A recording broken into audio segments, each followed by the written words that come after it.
Hey guys, welcome back to the channel. This is a story about what if Naruto fall in love with Acnologia. Before I start, please support for more amazing content and do consider subscribing to my channel and share this video with your friends. And check out the description as well. Let's start the video. Chapter 1. The Gathering. Surprise everyone. This has been on mind for a while. Many of you have asked for something like this and I decided why not.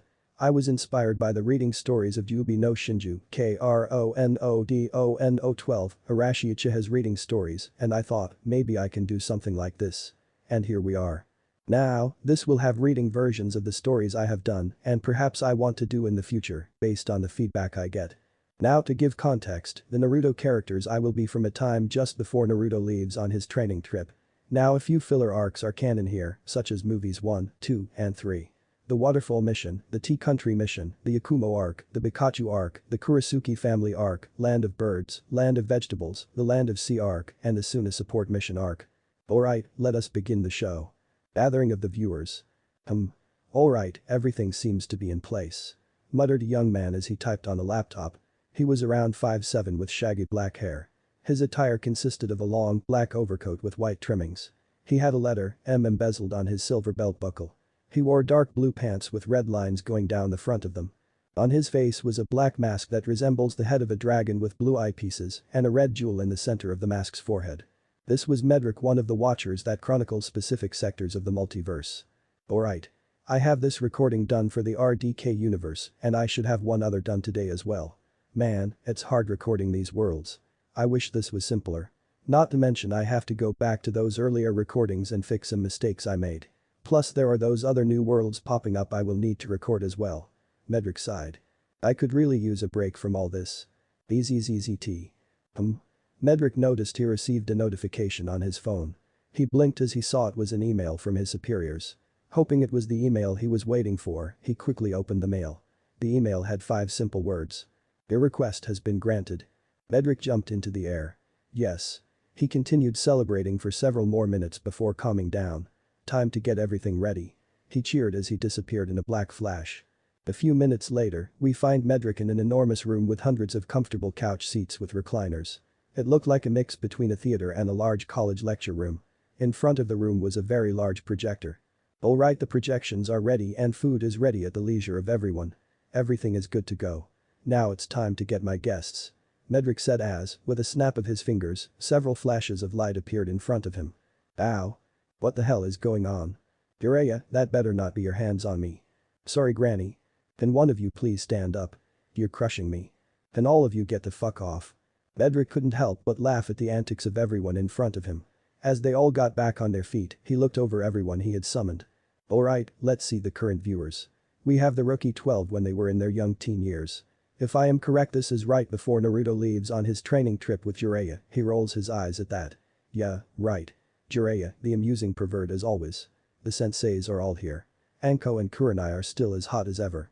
Shizune is as cute as ever. Tsunade, damn, her breasts are bigger in person. Viewing them on a screen book really doesn't do them justice. He mused. As everyone got up, they took stock of their surroundings. Where the hell are we? Anko demanded.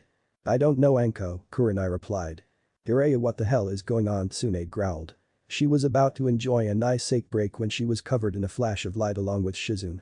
Now she was stuck here. Jiraiya narrowed his eyes. Your guess is as good as mine, he replied. He was in a foul mood as he was getting into some valuable research time when he was teleported here. Tsunade narrowed her eyes as she turned to Naruto. The blonde raised his hands in surrender. Hey. I have nothing to do with this. Besides, I have no knowledge of seals to even teleport this many people. So I am innocent, Granny. Tsunade felt several veins pop as she glared at Naruto for using that blasted nickname on her. A cough got everyone's attention as they looked at a masked figure looking at them with a wide smile. Hello everyone. Who the hell are you? Tsunade demanded as the Jonin, Single Chunin, and Genin all tensed in case this was enemy. Medrick shook his head. Now. No need to be so tense. I didn't bring you here to fight. Why did you bring us here? Tsunade demanded. Medrick made a calming hand motion in response. Easy, Tsu-chan. Several more veins popped on Tsunade's head. You'll do your best to keep that temper in check. Who are you? Tsunade gritted out. Medrick took a bow. My name is Medrick and I am a Watcher. Everyone looked confused. Watcher. Yes, we are godlike beings tasked by higher deities to watch worlds and document their events, so all watchers may read see them for information or entertainment. Everyone looked in shock. You're God? A skeptical Naruto asked. Medrick nodded. That's right. And each one of us chronicles specific areas of several different multiverses. I am currently recording events for universes in the Naruto-verse. Wait, the what? Everyone exclaimed in shock as they turned to the blonde teen. Naruto-verse. What the hell was that? Ah. Let me explain. You see, each universe has its central character that the universe revolves around. And from that universe, several different versions of it pop nearly every day. Think of it as a river being split in different directions or a tree with its branches. The base is the original, and the branches are all the alternative versions of that universe. Sometimes the differences are small, other times the differences are quite radical. Medrick then snapped his fingers as several panels appeared as guests. Are they all me? Naruto shouted in excitement as he and everyone saw several different versions of the blonde ninja. That's correct. As I said, this multiverse revolves around Naruto. In each variation, you will find a version of Naruto. Sometimes you're similar to your current self, other times you could be radically different. You could be an Anbu, different facial features, a different gender, hell you could be part of a different clan and even village. Infinite possibilities, so infinite possible versions of Naruto. Wow. Naruto said in excitement as he looked at different panels.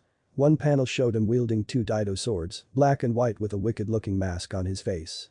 Another panel showed him fighting with a group of customed warriors. One wore red and blue with an S on his chest. Another was dressed as a bat. One was glowing green and fired beams from his ring. Another was a green skin mane that could shapeshift. One was running really fast. A female was holding down the enemy with a lasso as another female with wings attacked with a mace. Hinata blushed as she saw a version of her with Naruto and what looked like an older version of herself and her younger sister, Hanabi. Though she didn't know why her alternative self and sister had butterfly wings. Kakashi raised an eyebrow as he saw a panel where Naruto had a pair of mature Sharingan eyes. What was more surprising is that version did not have a single speck of orange on him. Interesting. He mused. Jiraiya saw a version of Naruto with toad-like eyes. Sage mode. How? He muttered to himself. Naruto seemed so young, and yet he has a completed sage mode. How did he master it? More important, why did that Naruto look like he was on fire? Tsunade's eyes widened as she saw Naruto able to perform the wood release. But how? No one has had the wood release, except for her grandfather and Yamato, but his wood release is considerably weaker than what her grandfather could perform. Was Naruto her son in that world, or perhaps her grandson? She did see the boy as little brother's son, but this was more than she expected. And again, Medrick did say infinite possibilities, so anything was possible, she mused. Anko hummed as she saw one Naruto having several females at his side. Many of them being in this very room. Who knew the Gaki could be such a player? And does that version have wings? She asked in confusion. As you can see, there are many versions of Naruto, and each is unique in their own way. However, they are all at their core still Naruto in some capacity. What you just saw were just glimpses into worlds that I have jurisdiction over. Jurisdiction? Do you mean to watch over? Kiba asked. Medrick nodded. That's right. I am currently charged with recording worlds in this section of the multiverse.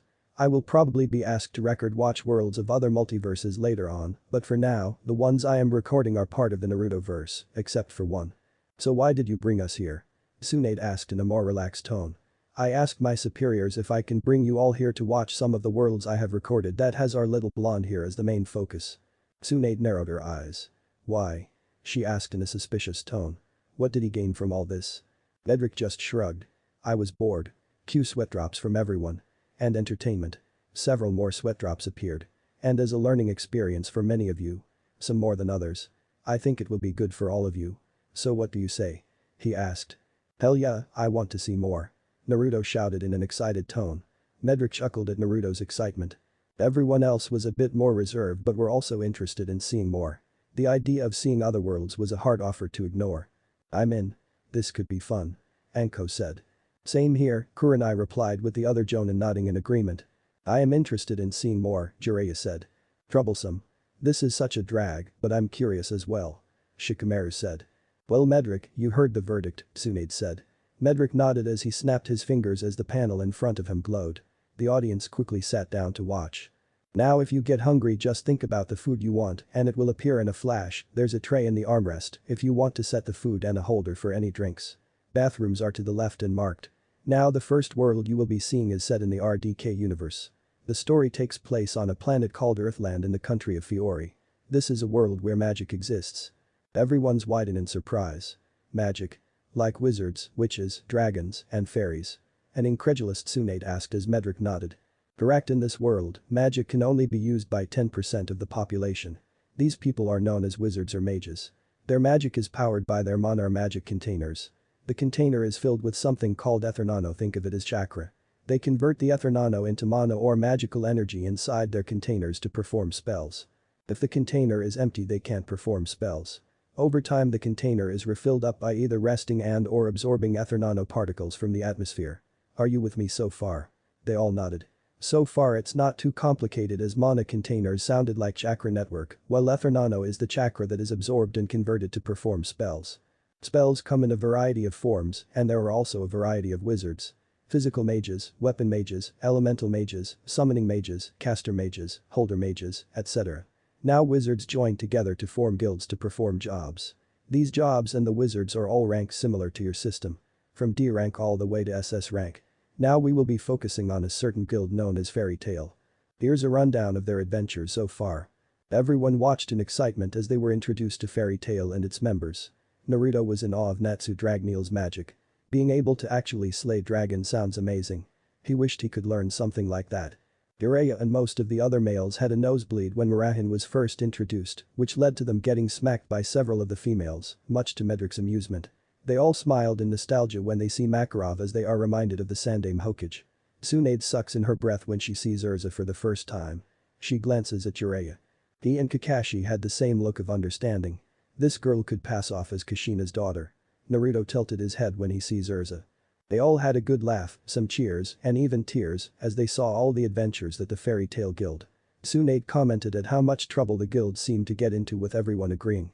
Everyone had a good laugh when they see Gildritz for the first time, but cringe they see his injuries. Being a mage can be as hazardous as being a ninja, everyone mentally mused.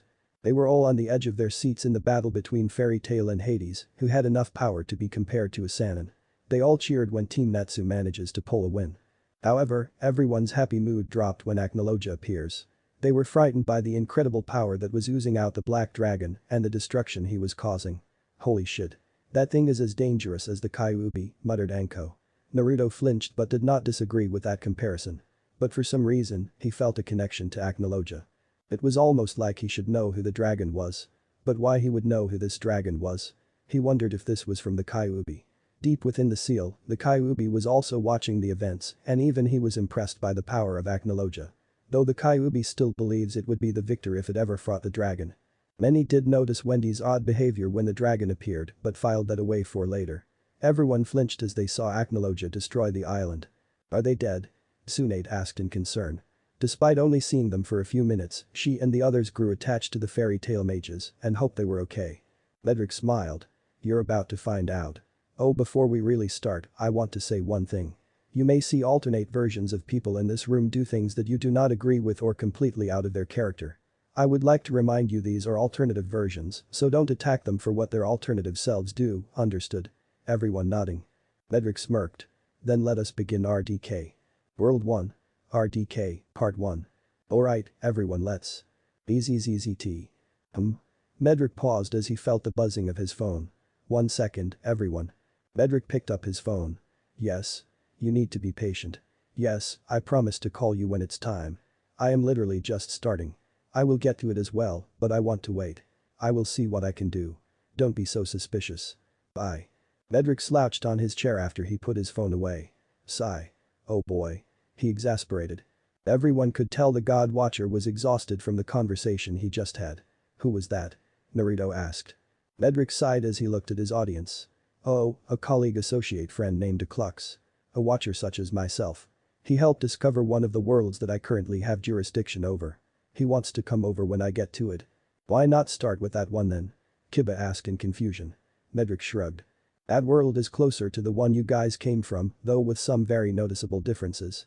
And more importantly, RDK has more recordings for you guys to watch compared to the other worlds I have jurisdiction over. Everyone nodded as they understood the logic of his decision. That makes sense, Shikamaru replied. Medrick nodded. Now then, let us begin RDK. And remember my warnings, he said as everyone turned back to the projection. Acnologia watches the scene below him in morbid fascination as Tenru Island completely vanishes thanks to his breath attack. Acnologia was a truly terrifying beast to behold. He was around 50 meters tall. The top half of his body was covered in black armored scales. He had 4 horns protruding from the sides of his head extending backward. The front of his head was round and blunt, his eyes were wide and beady, his mouth housed razor-sharp teeth, and his chin protruded into the shape of an arrowhead. His wings were black and had a feathery appearance to them, like a bird's. His underbelly, inner tail, and legs were all a dull gray color. His tail was long and ended in the shape of sharp dual-pronged stinger. The most distinguishing feature was the blue tribal markings that covered the top half of his body. Everyone shivered as they looked at the black behemoth before them. "I am still not used to seeing this thing," Kiba said as Akamaru shivered in fright with everyone else nodding in agreement. "Me neither. Especially after seeing it destroy an entire island with one attack." Choji said as he and most of the other genin could not wrap their minds at how any creature could just blow up an entire island with a single attack. Naruto found it more believable as he's the vessel of a being that could easily replicate the same feat. The Jonin, Sannin, and Hokage were more believing as well as they have seen the destructive force of a Biju. The Black Dragon had originally come to the island, sensing the Black Mage, Zeref, was on it. He wanted to kill the worthless human for the sins committed against him 400 years ago. Sadly, fate was not too kind as Zeref had disappeared already, but he did get something out of this trip. He found a wizard guild on the island. And of all the guilds, it had to be the one founded by that brat Mavis. Plus he saw the human he fought a few months ago too. Now that he thinks about it, only one of Mavis's brats would have the guts to face him in mortal combat. Though fight would be the biggest understatement since it only lasted for about 3 minutes. Still, for a human to last that long, deserves some praise. It was one of the reasons he spared him and not outright killed him on the spot. Now he had several other mages to have fun with. They even had 3 dragon slayers. Well, 4 if that artificial one was included. Man, Gildertz is lucky to have survived his encounter at all, Naruto said as the others nodded. Gildertz was the ace of fairy tale and could rival the Sannin, but this dragon took him out in just a matter of minutes. Shikamaru frowned. I wonder how he got out of there in the first place. There was no way that Gildertz could have escaped in his condition. Someone must have saved or helped him. But the question was who? I am sure that will come up later. Neji reasoned as Naruto narrowed his eyes in thought. So he came to the island looking for Zeref? The blonde asked. Seems like it. Although, he was a bit late considering Zeref was already leaving by the time he arrived. Jiraiya replied. He even knew about Fairy Tail having dragon slayers, Kakashi said out loud as he wondered if that was a clue to Acnologia's identity. Do you think he has some connection to Wendy? Tenten asked as she and many others noticed her odd behavior when Acnologia came about. That might explain her odd behavior. Shizune mused. Naruto and Hinata frowned at the notion.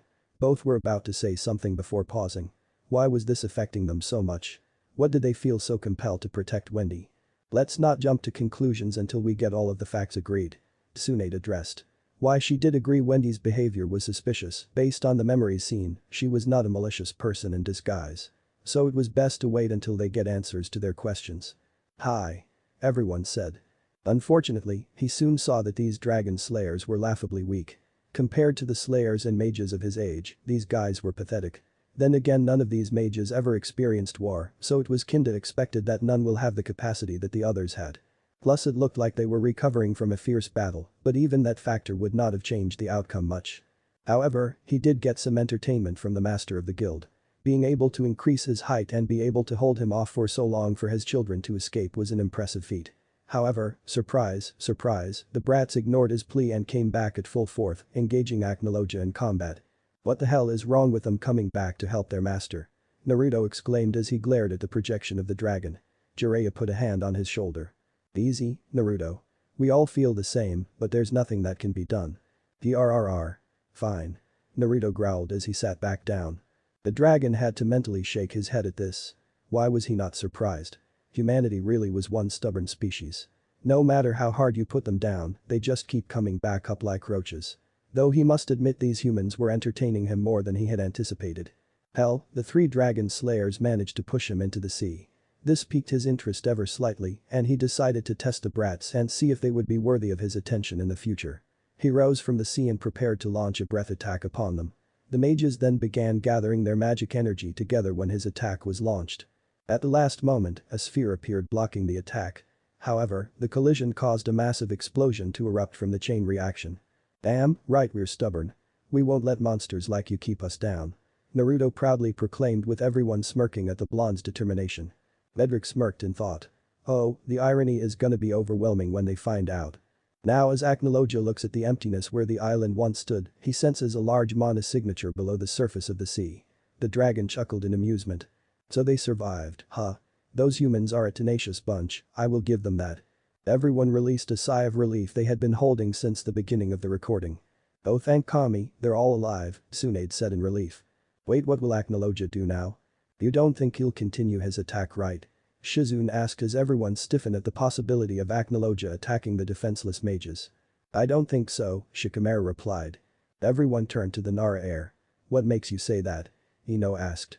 Remember, he came to the island looking for Zeref, not Fairy Tail. He even admitted that he only attacked them to kill some time and have some fun. My guess is he'll leave them alone and go back to wherever his lair is. Shikamaru explained. Let's hope you're right, Choji said. He looks around, but he could no longer sense Zeref. The dragon growls at this since he was hoping to end that immortal's miserable existence for good, but it seems he was having too much fun. Oh well, it wasn't a total loss. He got to have a little fun. Something he hasn't had in a very long time. He decided it was time to leave and return to his lair on Mount Zonia. He flaps his large, black wings and sets off to the horizon. Well, it looks like you were spot on, Shikamaru, Ino said. Shikamaru smirked. Told you so. While he flies back home, he remembers a time when he was once human like everyone else. One that fraught with the same tenacity and loyalty for his comrades. He was loud, brash, and idiotic like that fire dragon slayer. Why it? Everyone exclaimed. That thing used to be human before, Sakura explained in shock. How the hell did he become a dragon? Naruto shouted as he turned to Medrick, who shrugged with a smirk. That will be revealed in time, Medrick said cryptically. Troublesome god, Naruto grumbled before being smacked by Ino. Don't you dare start like Shikamaru, Naruto. The platinum blonde shouted. And don't steal my catchphrase. Quite Shika. But he was betrayed by the very people he fought for, and those he thought he could trust just left him behind as he was slowly tortured and rotted away until he was finally executed. What was his name? It had been so long that he became forgetful of his old name. He had gained so many names throughout the centuries. Acnologia. Kinslayer. The Dragon King. The Black Dragon of the Apocalypse. The Dragon Slayer King. The symbol of fear. Brackle, the dragon. Avatar of destruction. The Black Dragon in the Book of Apocalypse.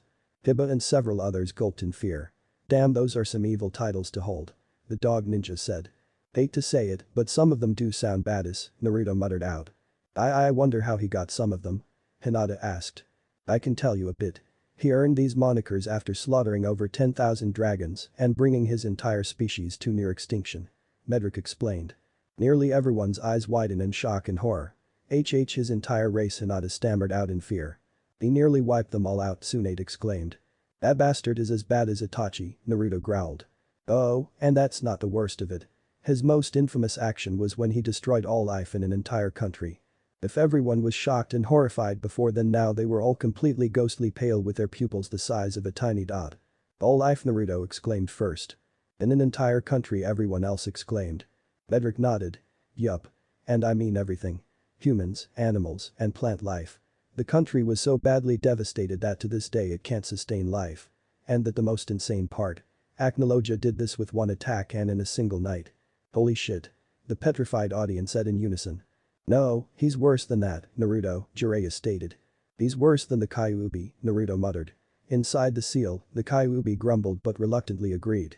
Well, he could burn a village in a matter of minutes and reduce the world to ash in a couple of days, weeks. Acnologia seems to be able to do it at a much faster pace. Adding a dragon's ability to devour elements, that makes him a foe that will not fall easily. These were all just a few of the names that he acquired in the 400 years he's been alive.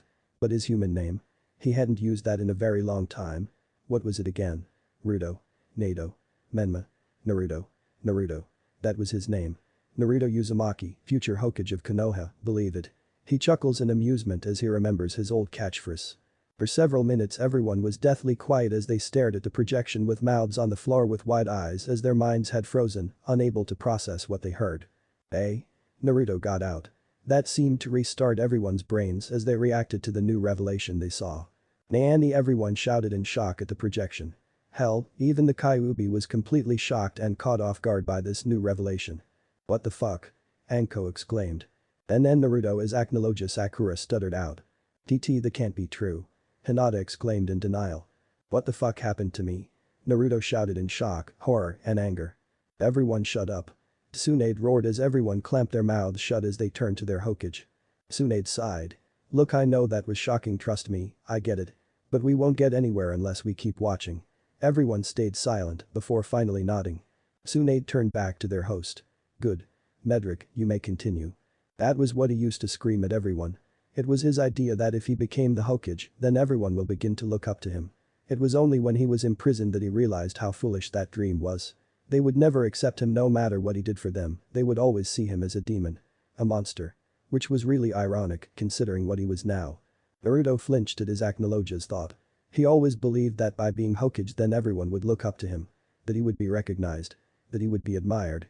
He would be loved. He would finally be able to experience love and people would love him. But hearing those words from himself or rather his other self and began to question his goal. Plus, needing to become the strongest to get everyone to see and accept you was a foolish goal. People either saw the real you from the very beginning or they saw what they wanted to see. Naruto flinched again at Acnologia's words. Was he right? Was it pointless to try and get everyone to accept him? Will the villagers always see him as the fox, no matter what he did to prove them otherwise? Was it all meaningless? Naruto? Jiraiya asked, but Naruto stayed quiet. Is he right? Have I been wasting my time for nothing? Naruto, Tsunade said with still no response. The two san and an audience look on in concern at the normally loud blonde as he stared at the projection quietly. Sadly only one person saw him for what he truly was. A sad little boy that wanted to be accepted, to be loved. The one girl that did this for him, but he never noticed, or was it that he couldn't accept her? She was the only one to try and visit him in prison for comfort and not to scorn him. It was when she confessed her love to him that he felt truly happy in a very long time and at peace at his impending doom. They made a promise to one another on that day that they swore to honor for the rest of their lives. Despite the mood, Ino couldn't help but smirk. Oh. I sense a love story behind this. Could I wonder who the other Naruto is talking about? Sadly Naruto or Acnologia now had long forgotten that promise after everything he went through in his second life. He wondered how the girl's life was and if she was strong like she promised she would become. Part of him wishes he could see her again, but he had no way of going back to his old world on his own. I wonder how did this Naruto end up in Earthland? Jiraiya asked. More importantly, what happened to the rest of us? Tsunade replied. Where the hell was her other self to let Naruto turn into this? Perhaps one of the dragons would help him. However, he rid himself of that idea as quickly as it came. None of the dragons, nor any of their allies, would help him with anything he asked of them. Especially after the slaughter he caused 400 years ago. He won't deny that part of him enjoyed the death and destruction he caused, but not all of it was his fault. Naruto blinked. So he does regret some things he has done? He asked in a hopeful tone. Maybe this version of him still has some semblance of his humanity. Yes, there's a lot more to what happened that we don't know about.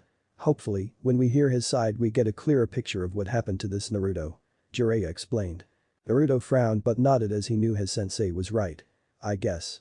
However, it was pointless to argue who's to blame and regret. He did wonder though why none of the elders or the deities of the dragon race have done anything to stop him. Perhaps going to them, he may get an answer. However, before he could allow himself to ponder any further, a flash of light appears before him, blinding his line of sight. He growls at whoever is foolish enough to surprise him. Who dares come before Acnologia, the Dragon King? Acnologia got no answer as the light got brighter before it envelops his entire form. I hope whoever did this knows what they're doing, Lee said. Let's hope we don't see someone get torn apart or vaporized by Acnologia, Niji replied with everyone else grimacing at the possibility of that occurring. When Acnologia finally regains his sight, he sees nothing but an endless, white void around him. He growls in annoyance. Who has called me here? Show yourself, you coward. Who the hell are you? You look like an overgrown lizard. Roared a voice behind him. Tsunade, Jiraiya and Kakashi froze as they recognized the voice. A voice they had not heard in over a decade. Jiraiya. That sounds like Tsunade began with a stutter. An equally shell-shocked Jiraiya nodded. I know him. But it can't be. It can't be. He repeated. Kakashi was shaking in his seat. How? She's supposed to be dead. The other Jonin were looking confused at the other three's reaction. Just who did that voice belong to? He looks behind and is shocked at who was yelling at him. The first person was a woman with a slender and feminine build. She stood at 5'4". She had blood, red hair that went down to her ankles with 2 shoulder-length bangs on each side of her face. There was one black hair clip on the left side of her head. She had violet eyes and a light skin complexion. She was wearing a high-collar white blouse under a loose-fitting green dress. She looked rather annoyed. Everyone stared at the woman before them. She was quite stunning if the blushes on most the guys' faces were anything to go by. "Who is that?" Anko asked as she felt like she knew this woman but couldn't put her finger on it. "Don't know but she's beautiful," Asuma said out loud, which led to him getting smacked on the back of his head, courtesy of Kurenai. "Yeah, she is," Naruto said absent-mindedly. This comment caused every genin to stare at him in surprise. Naruto normally never complimented a person on their looks, especially a girl. Sakura is usually the only girl he ever compliments. So to hear him compliment a stranger was shocking to everyone. Hinata and Sakura were especially surprised as they frowned for different reasons. Hinata seen Naruto actually paying attention to another female. While Sakura's reason was that Naruto was paying attention to someone that was not her. Naruto, meanwhile, didn't even notice the stares directed toward him. "It really is her," a stunned Tsunade said as he gazed at the projection with wide eyes. "Kushina," Kakashi and Jiraiya said in unison. Naruto's ears perked as he heard the name of the woman in front of him. "Kushina," he muttered. He felt such warmth for saying the name, but he had no idea why. He was so focused on the feeling, he missed the growls coming from his tenant.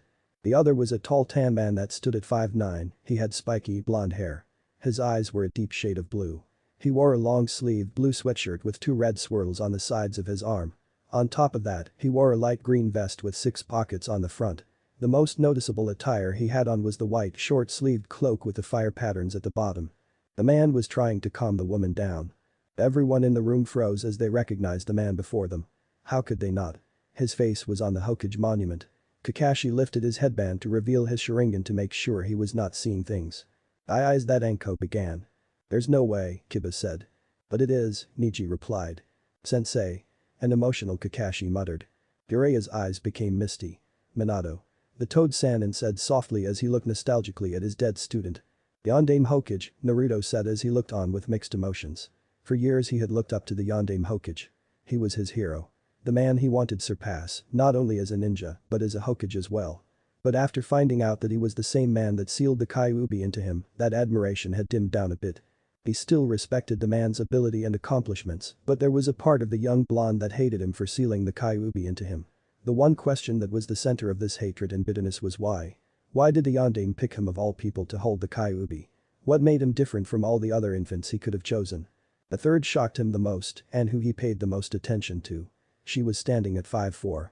She wore a light lavender, sleeveless kimono-style blouse that was tied with a violet obi around her waist. She had short dark navy pants with thigh-high stockings, along with black high-heel boots. Her hair was a dark blue with a Haim cut at the front while reaching past her waist. She had 2 bangs that reached her chin. The most noticeable thing was her eyes, they were pupilless and had a hint of lavender in them. Naruto blinked in confusion. "Hyuga. Is she from your clan, Hinata?" "Niji?" he asked as he turned to the 2 aforementioned teens. Niji shrugged. "If she is, then she is not a member I recognize." Hinata tapped her index fingers. She looks familiar." "Wait," Kurenai said with narrowed eyes before they widened in shock. "Is that Hinata?" she exclaimed in shock. Her proclamation caused everyone to look at the girl again before their eyes widened in recognition as well. "Holy shit. It is Hinata," Kiba exclaimed in shock. Naruto was speechless. That beautiful woman was Hinata. That's what Hinata will look like when she grows up. "Wow. Hinata, you look amazing." Hinata blushed a deep crimson hearing the praise her crush was giving her future self. The last occupant was a giant orange fox with 9 tails. His eyes never losing track of the dragon in front of him. Literally, everyone froze at the sight before them. For the Jonin, it was like being transported 12 years back into the past. On the night that none of them forget. The genin were completely frozen in shock as they recognized the beast very easily. Naruto exclaimed in shock. "What the hell?" Everyone else shouted. "How is the Kyuubi alive? I thought the Yondaime killed it," Kiba exclaimed in shock. Naruto flinched at Kiba's remark. He was starting to get worried as with the Kyuubi revealed, his connection to it as its jailer may also be revealed. This made Naruto nervous as he had no idea how the others would react. Would they accept him or would they hate him as the villagers do? The thought of losing his friends caused a pit to form in his stomach. The sudden clap got Naruto's and the rest of the others' attention. Everyone turned to see Medrick's frown. "You will come to understand soon enough. For now, keep watching." That did nothing to ease Naruto's anxiety as he gulped it down to watch the projections. Acnologia could not believe what he was seeing. Before him were Kushina Uzumaki, Minato Namikaze, Hinata Hyuga, and the Kyuubi or Kurama as he told him before he died. The black dragon thought someone was playing some sick joke on him. Well, he was not in the mood for mind games. He opens his wings out and begins to release his magical power in his rage, which puts everyone on guard. Naruto blinked. Kurama. The Kyuubi has a name? He asked as he heard the Kyuubi growled. A name you are unworthy of saying or knowing, ninjin. Screw you, fox. Medrick nodded. Yes. The fox does have a name. Alright, you had your fun. Now show yourself you damn cowards. I am in no mood for your trickery, now reveal yourselves. Hey, I was talking to you, you overgrown garden lizard. Listen to me when I am talking to you Tebane. Kushina screamed. Tebane. Naruto repeated. Are you related to her Naruto? I don't know, he said in an unsure tone. Meanwhile, Jiraiya, Tsunade and Kakashi were looking at each other in concern. It was still too soon for Naruto to know about his heritage. This is not going to end well, Jiraiya said in a worried tone. Nope. It won't. At all. Tsunade replied. Acnologia turns to look at Kushina with an annoyed scowl appearing on his face before pointing one of his claws at her. I have nothing to say to you woman. Go take your blonde idiot of a husband and go fuck each other's brains out till you die. Since that is all you two can do right. Fucking and dropping dead. Everyone flinched at Acnologia's remark, though several people blushed at Acnologia's blunt words. Damn, that was harsh. You know you are harsh if Anko was the one saying it. Naruto looked at his other self in confusion. I wonder what's his problem with those two. Jiraiya, Tsunade and Kakashi narrowed their eyes at the alternative Naruto. They wondered if he knew who these two people were to him. And if he did, why was he being so cold towards them? Surely he can't hate them for what happened to them. They know his life couldn't have been easy, but surely it couldn't have been that bad, right? Medrick shook his head as he heard the mental thoughts of the two Sannin and Jonin. They were in for a very rude awakening, he thought grimly. Minato's and Hinata's jaws dropped at the insult, while Kurama was doing his best to bite back the laughter that was going to erupt. That all stopped when they all felt a dark aura and turned to see that Kushina was not amused at all. In fact, she was pissed off in every sense of the word. Her hair was split into 9 tails and her face and eyes were red like her hair. She was out for blood and bloody hell she will get it spilled. You bastard. Let's see if you can insult me after I have you caged down. She screamed at him. Ah. Everyone said in shock. Hide everyone, the red hot habanero has returned. Kakashi comically shouted. Suddenly several golden chains erupted from her body heading straight for him. Knowing exactly what those chains can do, Acnologia takes to the air and begins evading them as much as possible to not get captured. Your chains may be able to capture a Bijuu, but let me make some things clear. I am no lizard, I am a dragon. Second, I am no Bijuu, so those chains are nothing more than a nuisance to me. He roared at her. Wow. Is that true? Naruto shouted in shock and amazement. He could hear the Kyuubi grumbling in his head, but saved that for later. Medrick nodded. Yes. The adamantine chains are a special Kekkei Genkai of the Uzumaki clan. Only select members of the clan have the potential to unlock this ability, but with them not only can these members have an incredibly versatile weapon, but as stated even a Bijuu can be restrained by them and not be able to escape them. Naruto and the other genin looked completely amazed at the versatility of the chains, but were also surprised to hear that an Uzumaki clan existed. There is an Uzumaki clan? Naruto asked. He always wondered if he had a family since he was a child. So to hear that he had a clan, it was shocking, but made him hopeful that maybe he has some family out there. Before Tsunade or Jiraiya could say or do anything, Medrick nodded. Yes, Naruto. There is, or to be more precise, there was an Uzumaki clan. I will explain the details later, but you are one of the last surviving members. The few live clan members are scattered throughout the elemental nations. So I have family out there? Naruto asked in a hopeful tone. Yes you do, but you won't learn about them until a bit later. Naruto frowned but nodded, knowing he'll get his answers eventually. Jiraiya and Tsunade looked at one another in concern. Kushina got even more annoyed, but before she could retort, however, a massive chakra pulse causes Kushina and Acnologia to pause as they both turned to see Hinata glaring at both of them with great intensity, with her Byakugan activated. Oh shit. Looks like a certain Hyuga is pissed. Anko teased. Hinata blushed a deep red. Yep. Kurenai flicked Anko's head. Anko, that's enough. Anko pouted. Aw. You're no fun, Nai-chan. Both of you, that's enough. We are in the middle of nowhere and what do the two of you do? Acting like two children having a temper tantrum. Kushina, I know you're mad at his insults, I get that, but you need to let this go. For all we know he could be equal to if not greater than Kurama. That's debatable, Hinata, Kurama growled. Hinata turned to glare back at Kurama in annoyance. Whatever. We need to calm down and think this through. Can we all please do that? She urged everyone. Everyone just stared at the screen in utter shock and amazement, with a certain shy Hyuga blushing in embarrassment and amazement. Hell, the Kyuubi was rubbing his eyes and ears to make sure he was not seeing or hearing things. Did she just glare at the Kyuubi? Ino said in a shocked tone. I think she did. A stunned Niji replied. Damn. Everyone said in unison, causing the Hyuga to blush. And Hinata, your older self is awesome Tobeo. Naruto said. Hinata's face was becoming quite crimson. Awesome. Was all she could stutter before she fainted.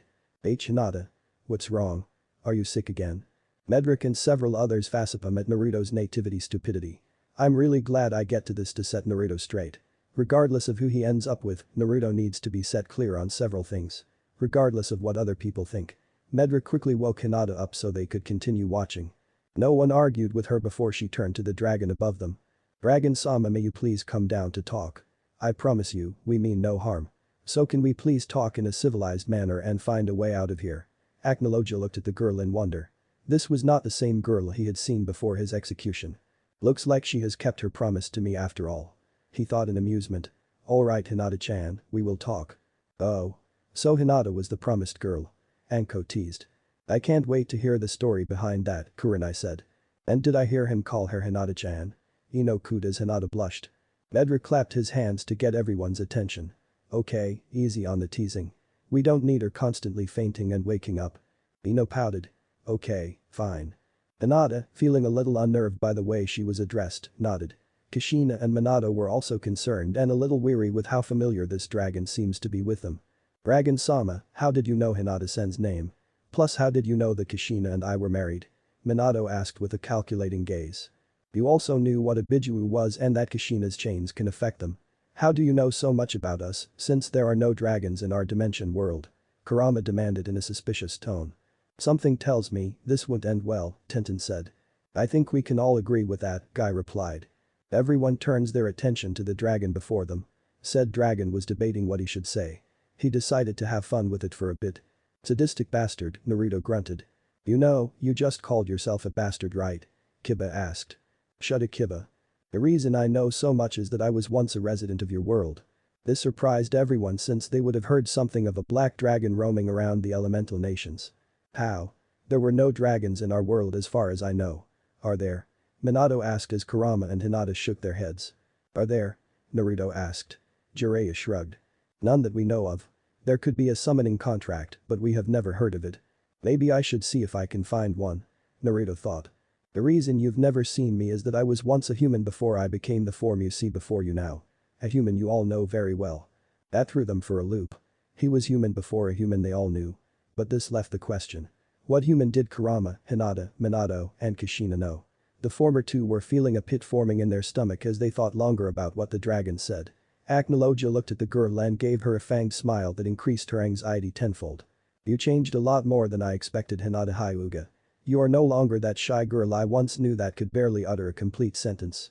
I am feeling anxious too, Tenten said with everyone else nodding in agreement. Would this be called flirting? Sakura asked. More like teasing. Ino corrected. Definitely, teasing, Anko confirmed. Hinata took a step back, the pit she was feeling was growing even more. The same could be said for Kurama. It can't be him. Please don't let it be him. Hinata thought. Is this you? Have you become the monster that stands before me? Kurama sadly thought.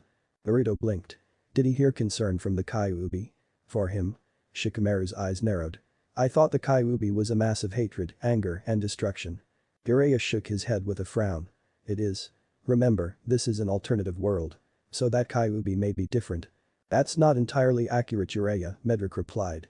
Everyone looked at the deity with confusion and suspicion, the latter being from Jiraiya, Tsunade, and the other Jonin. What do you mean? The Toad-sanin asked. Later. Medrick teased, much to their annoyance. Minato and Kushina were still unsure, but they were also feeling a pit forming for them. What is this feeling of dread that is coming over me? The two think in unison. I don't blame them. Several muttered. Hinata gulped before asking the question that will confirm this fear of hers. How do you know so much about me? How do you know I was so shy before? Acnologia tilted his head to the girl. That's kinda cute. Really, Ino? Shikamaru deadpan. The platinum blonde shrugged her shoulders. What? It's true. I know you because you promised me the day before my execution that you would change and become the strongest Kunoichi in your village. It was also when you confessed your undying love for me. Does that ring any bells? Acnologia retorted. It did ring some bells. Hinata took several steps back before covering her mouth. Her eyes wide as tears fell from them. Kurama was looking at Acnologia with both shock and sadness. "And Naruto-kun?" she asked. "And the truth has come out," Anko says dramatically. "Not funny, Anko." Several people retorted. Anko pouted. "You guys are no fun." Minato and Kushina snapped their heads between the girl and the dragon. Hinata, what did you say?" Minato asked. He hoped he heard wrong. His wife was also shaking, hoping this was all a nightmare. Hinata did not turn to them and instead focused on Acnologia. "Are you Naruto-kun?" she asked again. Acnologia simply sighed before looking at her again. "Yes. I am Acnologia, the Dragon King. The Black Dragon of the Apocalypse. But when I was human, a shinobi. I was known as Naruto Uzumaki. The last Jinchuriki of Kurama, the Kyuubi no Yoko." "Jinchuriki?" Shikamaru asked with a frown. "What's that?" Kiba asked. The Chunin and Nara turned to the orange-clad ninja. "Naruto, how are you connected to the Kyuubi?" Naruto flinched at the question. "That will be explained after this," Medrick replied. "Wait. You can't," Jiraiya began, but Medrick's glare caused him and everyone else to freeze. "I can. And I will, Jiraiya. They will learn the truth today. Many secrets will come out of these recordings. I will ensure that," Medrick promised. Jiraiya gritted his teeth. "At what cost?" "To test the bonds of your genin. If they are his friends, they will accept him no matter what. And if they don't?" Tsunade and Jiraiya exploded as they glared at Medrick. The deity simply shrugged his shoulders. "Then they were never his friends, to begin with." As Acnologia said before. "It's pointless to prove the majority wrong if a small group sees your true worth. The rest can burn for all he should care." Everyone flinched at how callously Medrick sounded, while the Jonin and Sannin glared at him. "That's not what," Jiraiya began but was stopped as Medrick raised his hand. "What? That's not what Minato would have wanted. Sadly, we don't always get what we want. Now sit, Jiraiya. You as well, Tsunade. Kakashi." The three glared at Medrick for several more seconds before finally relenting and sitting down as they turned their attention back to the recording. The occupants just looked at him in shock, sorrow, and horror. The latter being Minato and Kushina. Hinata took several steps before she was in front of him. She slowly puts her hand on his snout and gently rubs it. "Aw, that's kinda cute. A girl and her dragon boyfriend," Anko teased. Hinata's face was going atomic as steam blew out of her head and ears. "BBB boyfriend." Anko shrugged. "Well yeah. It's kinda obvious that you were the girl Acnologia was talking about. And from the sounds of it, he reciprocates your feelings. Congrats." "Wait.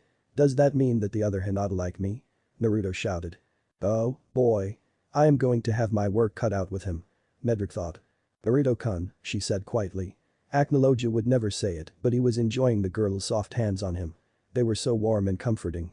It reminded him of Anna and the others. "I wonder who this Anna person is." Perhaps Acnologia acquired a legion of women to adore him as he did with Hinata and has them to his beck and call. Jiraiya said with a perverted giggle. "Wham. Perverted baka." An annoyed swan shouted. Medrick was suppressing to laugh out loud. "Oh, I can't wait until we get to Anna and Irene. They are going to freak out." He decided to play nice with her. Acnologia's body began glowing brightly, which made Hinata pause and take a step back. Everyone was shocked as he continued to shrink and his features changed until they became more human. He continued to shrink until he was about the same height as Hinata, if not slightly taller. When the light died down, the sight before them shocked them for a new loop. Where Acnologia once stood now was a man with a well-defined face and a chiseled chest littered with several scars around his torso and arms. His only form of clothing were black baggy pants and a black cloak. He had a necklace of fangs around his neck. He had spiky blonde hair like Minato's. He had slitted eyes with the deepest shade of blue that anyone had seen. The most striking feature was the 3 whisker marks on each of his cheeks. It was Naruto Uzumaki. A much older Naruto Uzumaki. Whoa. Everyone said as many of the females gained a healthy blush with Hinata having a bloody nose. "Damn Gaki. You're kinda hot," Anko said without shame. Naruto blushed in embarrassment. "Anko?" Kurenai chided. Anko shrugged. "What, you know it's true. I saw that blush, Nai-chan. Especially on the girls in Shizune." "Yep." Hinata shrieked with the other girls blushing in embarrassment. "Enough, Anko," Tsunade ordered, which caused Anko to pout but relented to the command. Jiraiya sniffed as he cried tears of joy. "Oh, the boy is getting a harem. I am so proud, Gaki." "Shut it, Hiro Sennin." A cheery red Naruto shouted in embarrassment. The man looked at the girl in front of him before slowing putting a hand on her cheek. This startled the girl before she allowed the warmth of his hand to fill her. "I have missed you, Hinata," he said softly. Tears began to fill her eyes, and Hinata soon began to cry before enveloping him in a hug. This shocked him before he reluctantly but slowly returned the hug. Naruto blinked at the reaction. Wow. He must have had a shitty time if a hug surprises him. What did you go through in this world, Naruto? Everyone else thought as they were concerned by the alternative Naruto's reaction to the alternative Hinata's embrace. Naruto-kun sob, Naruto-kun sob. You're back. Sob, I thought, sob, I would never see you again. Sob, I missed you so much. Naruto simply hugged the girl and let her vent it all out. He wanted to enjoy this reunion. Because for the first time in a long time he was content and happy. Medrick sighed as he paused a projection before the next recording could start. Now then, it's time you guys get some answers. Everyone turned their attention to the deity in the room, some with anxiety, others with fear, and a select few with anger. Now then, this story begins around 13 years ago. When the Kyuubi appeared in the middle of your village. Hello everyone. Hope you enjoyed the chapter. I will try to get the next update as soon as possible, but I cannot make any promises on when it will occur. Now then, the next chapter the group will learn the truth about the Kyuubi attack and Naruto will learn about his heritage. I am pretty sure everyone can understand that there was no way that secret was going to stay quiet for long, especially considering the first 2 chapters of RDK reveal them.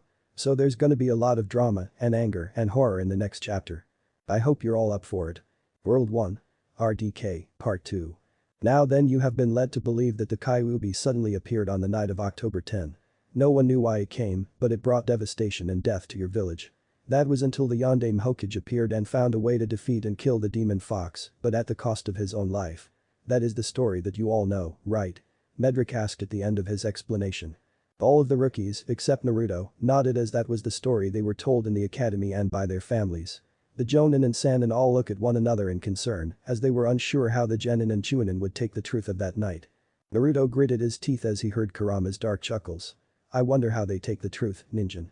Let's see how many friends you have left after this. Be quiet. Naruto roared back mentally, but all he got in response was his tenant chuckling even more in dark amusement. Medrick sighed as he knew this was gonna be the start of a very long talk and possible tangent, but this needed to be said. However, this story that you have been told all your lives is a lie. Medrick emphasized. The rookies' eyes widened as for the most part. They knew something was off with what they were told and when they saw the Kyuubi in the projection. Shikamaru's eyes narrowed as there seems to be a major cover-up on the events of the Kyuubi attack. Jiraiya's and Tsunade's reaction proved that much. However, he also noticed that the other Jonin were rather tense, meaning they were in on the conspiracy. The big question in his and nearly every other Genin's mind. Where did Naruto fit in all of this? Now then, I would like that you do not interrupt me until I have said everything I have to say. Are we understood? Medrick asked in a serious tone. He preferred to get through this without too many interruptions. And he expected to get some interruptions, but he preferred if they were kept to a minimum. Everyone nodded. The Watcher smiled. Good. Now 13 years ago, Kushina was going to labor to give birth to her son, while her husband, the Yondaime, tried to maintain the seal of the Kyuubi intact. Medrick raised his hand as he already expected reactions to that tidbit.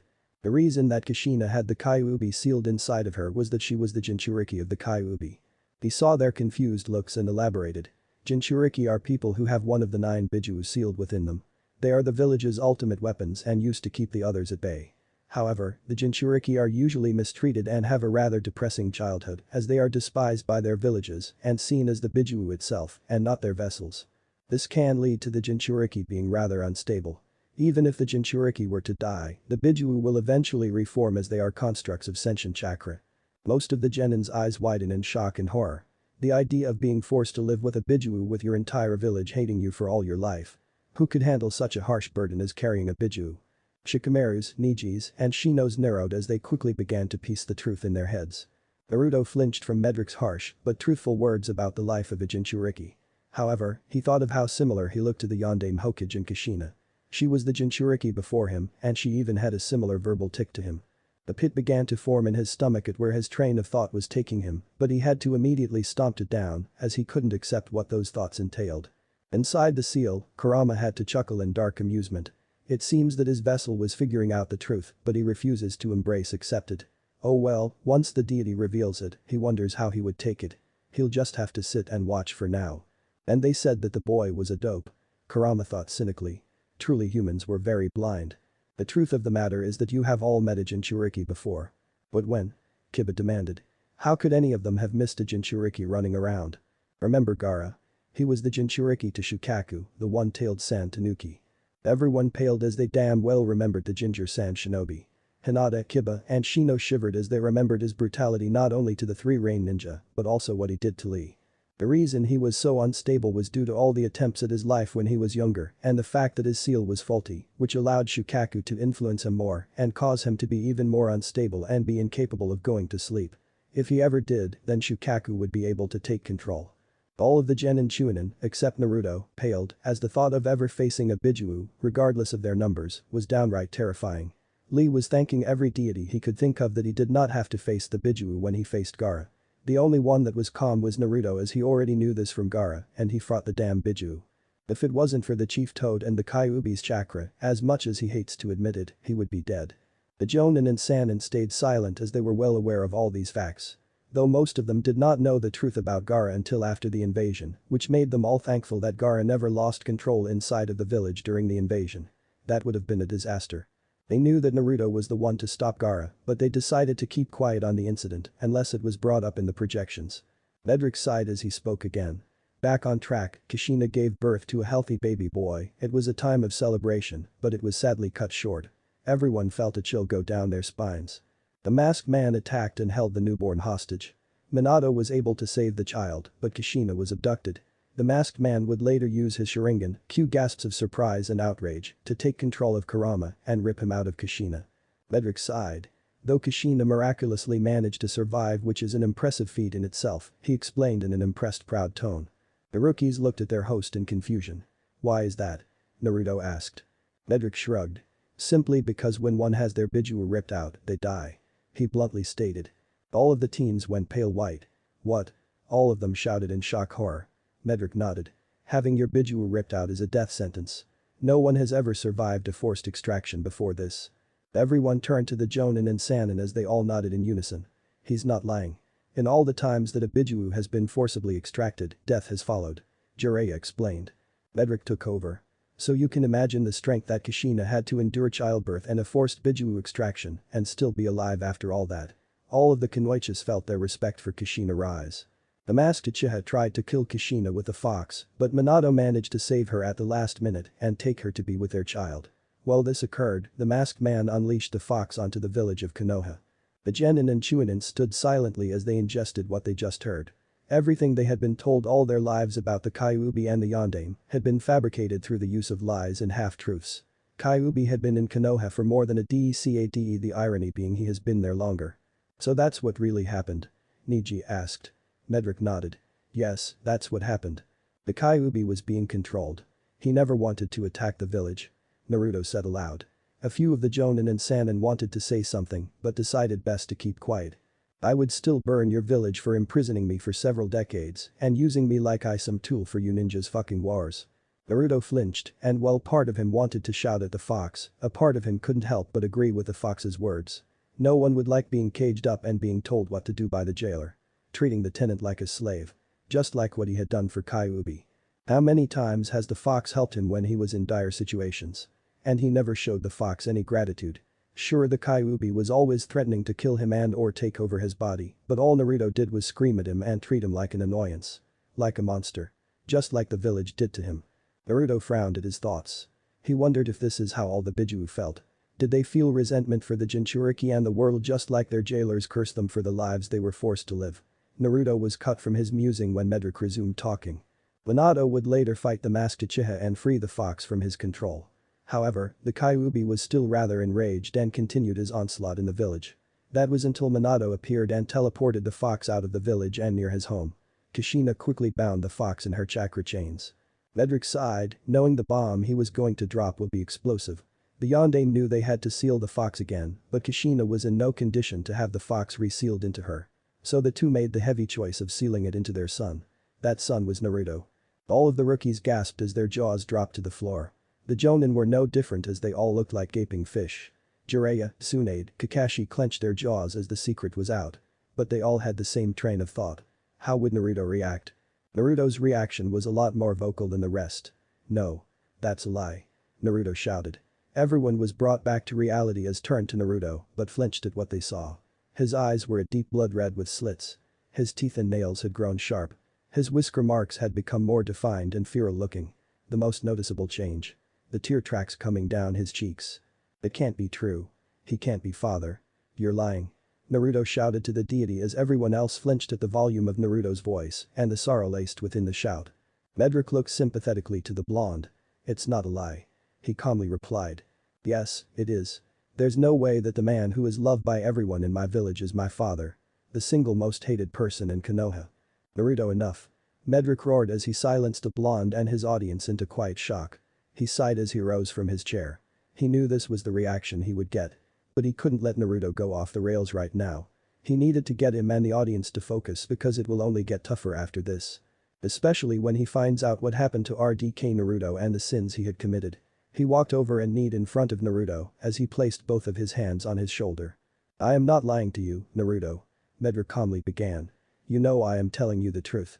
You should have noticed the resemblance you had between yourself with Minato and Kushina. More importantly, I know you were beginning to reach that conclusion, but you denied it. Naruto shook his head as he couldn't believe what he was hearing. I know this is hard, but you must accept this. You're Naruto Uzumaki Namikaze. Son of the Yondaime Hokage, Minato Namikaze, and Kushina Uzumaki and the third Jinchuriki of Kurama the Kyuubi no Yoko. Naruto just looked on in shock with the rest of the genin in a similar position. However, one frowned as his face was covered in shadow. Asuma-sensei. The Chunin spoke. Asuma twitched as he heard his student calling him Shikamaru. Did all of you know that Naruto was the son of the Yondaime and the Kyuubi Jinchuriki? The other Jonin looked at one another in concern before Asuma addressed his student again. We all knew that he was the Kyuubi Jinchuriki, but not about him being the Yondaime's son. Silence enveloped the room for a solid minute as the other genin had their heads down as well. Before Shikamaru spoke again. Tell me this, how did the village learn he was a Jinchuriki? Again the Jonin were getting very concerned with their student's reaction, but Asuma pressed on and answered. Someone had leaked that information and my dad was forced to confirm it. He hoped that the people would see Naruto as a hero, but that was sadly not what happened. The people wanted him executed on the spot, but the Sandaime warned that anyone that tries would be executed and made it an S-rank law that no one could indulge in that Naruto was the Jinchuriki. However, while they couldn't kill him, they told all of their families and friends to ignore, shun, and hate Naruto. The genin turned to the Jonin and they all had to stop themselves from flinching. The genin did not say anything, but their faces told 1,000 words a second. They were in disbelief, betrayed, hurt, ashamed, and angered. They were furious at the Jonin and Sannin. They knew that they and the majority of the Leaf Village had lost a great deal of respect from their students and it will be some time before they ever regain it again. You knew, Naruto spoke quietly, but loud enough for everyone else to hear. What? A few of them asked. You three knew who my parents were, right? Kakashi. Jiraiya. Tsunade. Naruto asked with an undertone growl. Jiraiya and Tsunade looked at one another. Both knew they could not deny this or Naruto will never trust anything they say ever again. Yes. The two said in unison. And you said nothing to me. Naruto literally screamed at the end as several people flinched. Naruto Jiraiya began as Naruto whirled to glare at the two of them as he covered in a crimson-orange chakra aura as his features went feral again. Only there were no tears. Just pure anger and it scared all the Genin Chunin in the audience. Naruto nothing. He roared. I had a right to know about my parents. Do you have any idea what it's like to constantly think that your parents abandoned you? That they saw you as nothing more than a monster? Naruto, we couldn't risk that. Your parents had too many enemies. You would. Tsunade began to protest, but Naruto cut him off. Don't give me that bullshit. When I found out about the Kyuubi, I never opened my mouth. You bastards did it out of convenience. Look Naruto, I know you're angry, but we were going to tell you eventually, Jiraiya replied in a diplomatic tone. Is that so? Medrick asked as the two Sannin and Kakashi glared at him. Yes, we would have. Medrick raised an eyebrow at them, though his mask made it difficult to see. Really? When exactly would you have told him? When he would return from the training trip you planned? When he turned 17? 18? 21? When he was made Chunin or Jonin? When he was married? Or when he was old and dying? When we thought he was ready, Jiraiya replied as Medrick rose to his feet as his eyes glowed red as a dark aura covered his entire body, scaring everyone in the room, even Naruto in his rage-filled state shivered as the sight. Medrick growled as that was the same thing said in numerous worlds in the multiverse and the canon verse as well. And this pissed Medrick more because he was tired of hearing that bullshit excuse. And who the hell do you think you are to deny a child something that he has been begging to know since he could speak and understand words? You had no right to deny him that knowledge. You are a disappointment to Minato's and Kushina's memory. Especially you, Tsunade. Not to mention that Hashirama and Mito Uzumaki would be ashamed to even be related to you. Tsunade's entire body went rigid until her brain processed what Medrick just said. She glared hotly at the deity. How dare you? She roared as she lunged at Medrick with her fist cocked back as she channeled the appendage with chakra and launched her fist. Boom. However, all that happened was Medrick catching the fist with his finger. She looked shocked before she glared in anger at the deity. Don't you dare bring my grandparents into this. Medrick snapped his fingers as Tsunade was teleported back to her chair. I can and will bring it up if it means cracking that thick skull of yours, Tsunade. Especially considering your grandmother was also the Jinchuriki to the Kyuubi. What? Several people exclaimed. Tsunade's grandmother was also the Jinchuriki to the fox, Naruto shouted in shock as his features had returned to normal. Medrick nodded. Yes. Mito Uzumaki was the first Jinchuriki to the Kyuubi. Kushina was the second and Naruto is the third and current one. Naruto looked shocked before he turned and glared at Tsunade. And did you plan to tell me that or the fact that we are from the same clan? Better yet, why the hell was the Uzumaki clan never mentioned in any of the lectures in the academy? He demanded. The rookies frowned at Naruto's words. Why weren't they ever told of the Uzumaki? All of their clans were mentioned in their history classes, especially the Uchiha and the Senju clans. So why was the Uzumaki clan never mentioned? The Sandaime felt it was best to keep that information off the records until he decided Naruto was ready to learn about it, Jiraiya replied. And now he ends up dead and keeping his secrets to his grave. How convenient. Medrick scoffed, which earned him glares from the Sannin and Jonin. Don't you dare insult the Sandaime. They shouted in unison. They turned to their students for support but were shocked to see them all silent. Had they become so distrustful of them and the Sandaime? None of the rookies were sure what to say as what Medrick said was true. It felt convenient that he said nothing to Naruto before he died. You keep on saying that Naruto was too immature or his parents had too many enemies. Those are the excuses you kept giving. Convenient excuses. He raised one finger. One Naruto has been alone for nearly all his life and raised himself, of course, he won't be like the others in terms of maturity. And considering the shit he had to live with, he ended as best as could be expected. He raises another finger. 2. You keep saying enemies on the outside, but you have forgotten that Kushina and Minato had enemies inside the village as well. Medrick glared at the two Sannin, and 3. You did it because you and the Sandaime were afraid of him. No, we weren't. The Sannin and Kakashi exclaimed in unison. Yes, you were. Medrick exclaimed back.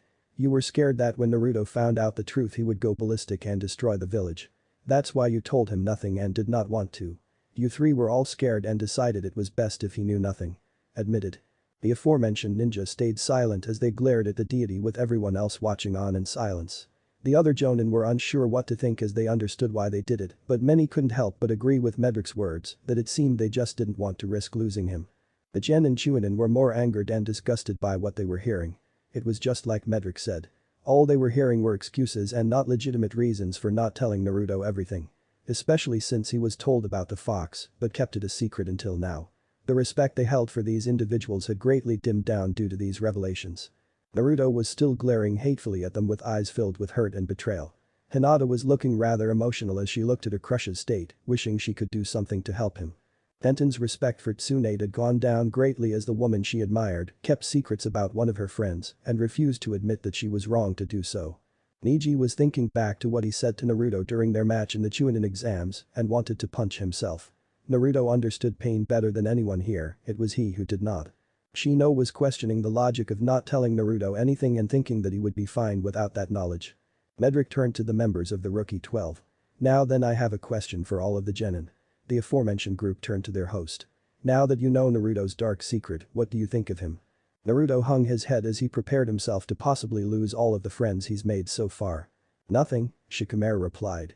Naruto snapped his head up. What? He asked. Shikamaru continued. Nothing has changed. Naruto is still the same annoying guy we knew. He's our comrade. Nothing more and nothing less. A fox in his gut won't change that. Shino pushed his shades up. That's correct. It would be most illogical to confuse Naruto and a giant construct of chakra even if it lives in his gut. Naruto's flames of youth still burned brightly. Guess who? There's still one of us, Naruto, Ino said. Yeah, the same hyper goofball we all know, Kiba said. Hey. The blonde protested. Naruto. The blonde Jinchuriki turned to his pink-haired teammate. Sakura-chan. We've been through a lot as teammates, so I can say with certainty that you are no demon. You're a teammate and my friend, she said honestly. Naruto's eyes sparkled to hear that from his longtime crush. Naruto-kun. A voice spoke. Naruto turned into his indigo-haired friend. Hinata. Despite being the Kyuubi Jinchuriki and the hatred of the village, you never let that get you down. You faced those hardships head-on and never gave up on your beliefs. That is what I admire most about you, Naruto. It's your indomitable will that no one can take from you. That's what makes you special. Not being the Kyuubi Jinchuriki or the son of the Yondaime. It's your heart.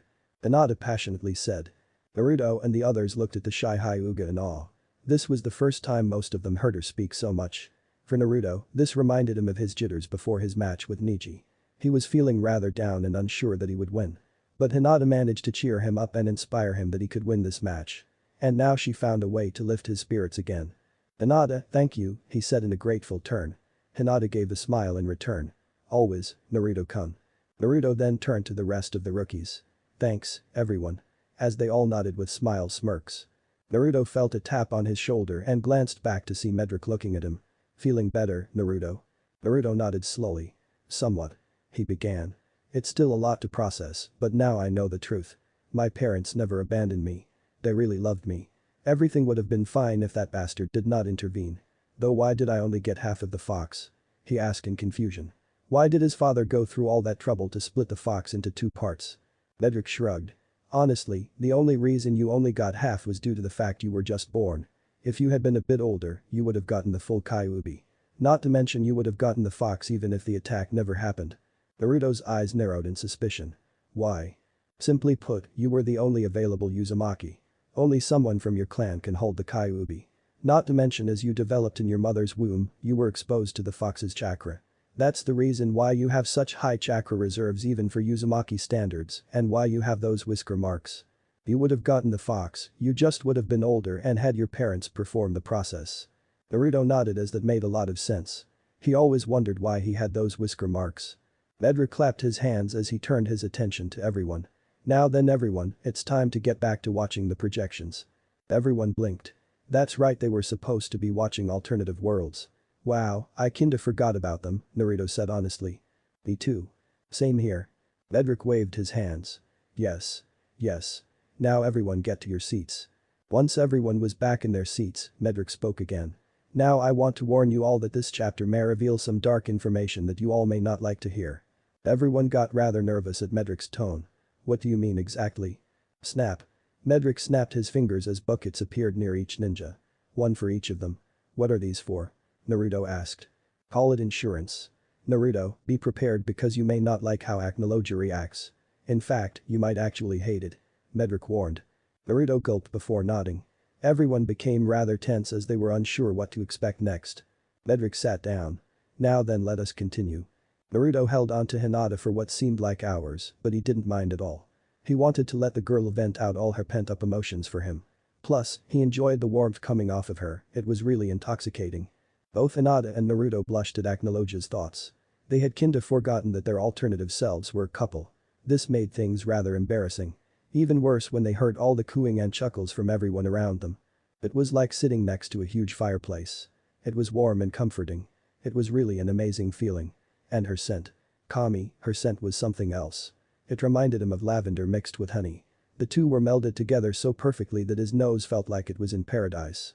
If Hinata and Naruto were blushing before, now they had gone completely red in the face. Naruto was red due to embarrassment at his other self's words. Hinata was embarrassed happy that Acnologia hugged his Hinata and wondered if her Naruto would feel similarly someday. Naruto flinched when he felt glares directed towards him. He slowly turned to see Kurenai and Neji glaring down at him coldly. He quickly turned around to look back at the projections. SS scary. Seriously, how more desirable could this girl get for him? She was perfect in every sense of the word. Beautiful inside and out, strong-willed, and without a hint of malice to her unless you're her enemy. She was a goddess, plain and simple. Just like Anna and Irene were his goddesses, once upon a time. Returning from his daydreams, he looks down to see that the girl's crying had diminished to soft sobbing, but he can hear her say something, but it was too muffled to understand a word. Literal steam was coming out of Hinata's head. A goddess Acnologia thinks of his Hinata as a goddess. Naruto was steaming at the idea of Hinata being his goddess. I wonder who Anna and Irene are and what was their relationship with his other self. Oh, Naruto. I didn't think you could be romantic like that, Naruto. Shut up, Ino. Naruto stuttered out. Looking at the other occupants, he sees Kurama watching the scene with an amused expression on his face. Naruto had to fight the urge to roll his eyes. He hadn't changed at all. He was still the same smug, sneaky bastard he remembered. Naruto blinked. Why did the other Kyuubi seem so happy to see Acnologia again? Were they actually friends in that world? Kurama stayed silent in the seal as he watched the projection with interest.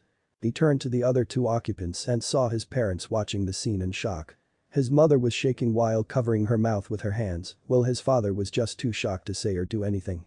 So he does know, but it doesn't sound like he's attached to them, Naruto said out loud. Tsunade, Jiraiya and Kakashi looked at one another in concern.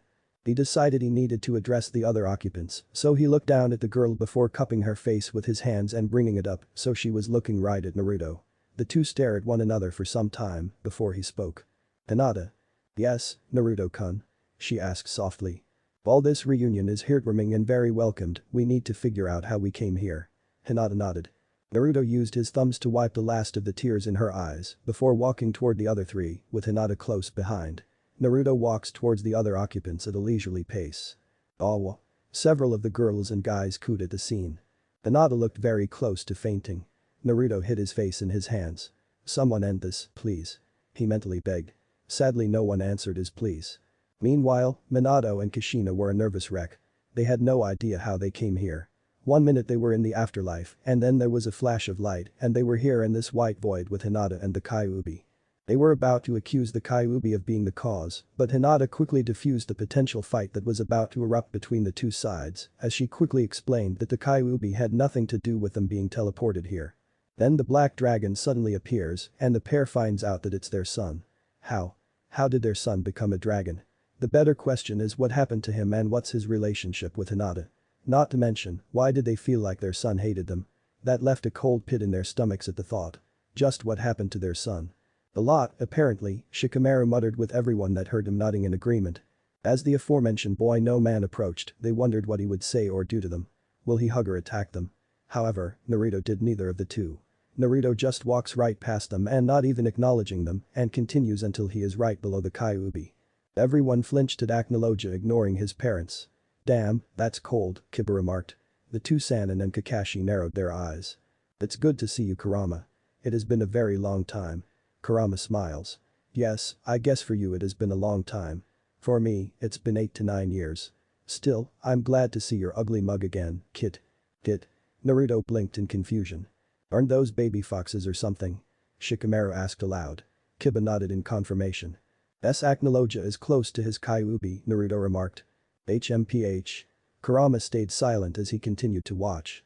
I see death has not changed your smart mouth, you baka kitsune. But I still missed you. Kurama snorted. Please, compared to your vixen, our reunion isn't that great. Oh by the way, how did your vixen feel? You got an up-close experience with her assets, how was it? Most of the genin blushed at the Kyuubi's question, while the Jonin and Sannin watched with wide eyes. No one ever expected the Kyuubi of all beings to say something like that. Anko was just grinning ear to ear, while Kurenai looked furious. Hinata was blushing madly at the question that the Kyuubi asked Naruto. Naruto's answer just made it worse. They were soft, warm, and comforting. Overall best feeling I've had in a long time. Hinata was by this point reaching atomic levels of red before covering her face with her hands as steam blew out of her head. Boink. Ow. What the hell, Sakura? Naruto exclaimed in annoyance. Sakura glared at him.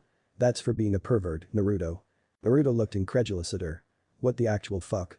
In case you've forgotten, that was the other me. Easy Nai-chan, our Naruto had nothing to do with the other one. Not to mention.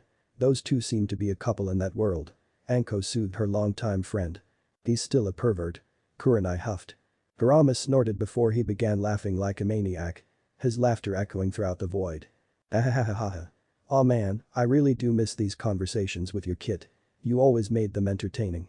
Never a dull moment with you. Naruto smirked, I wouldn't be me if I wasn't unpredictable. Huh. I really am close to the fox in this world. Naruto commented.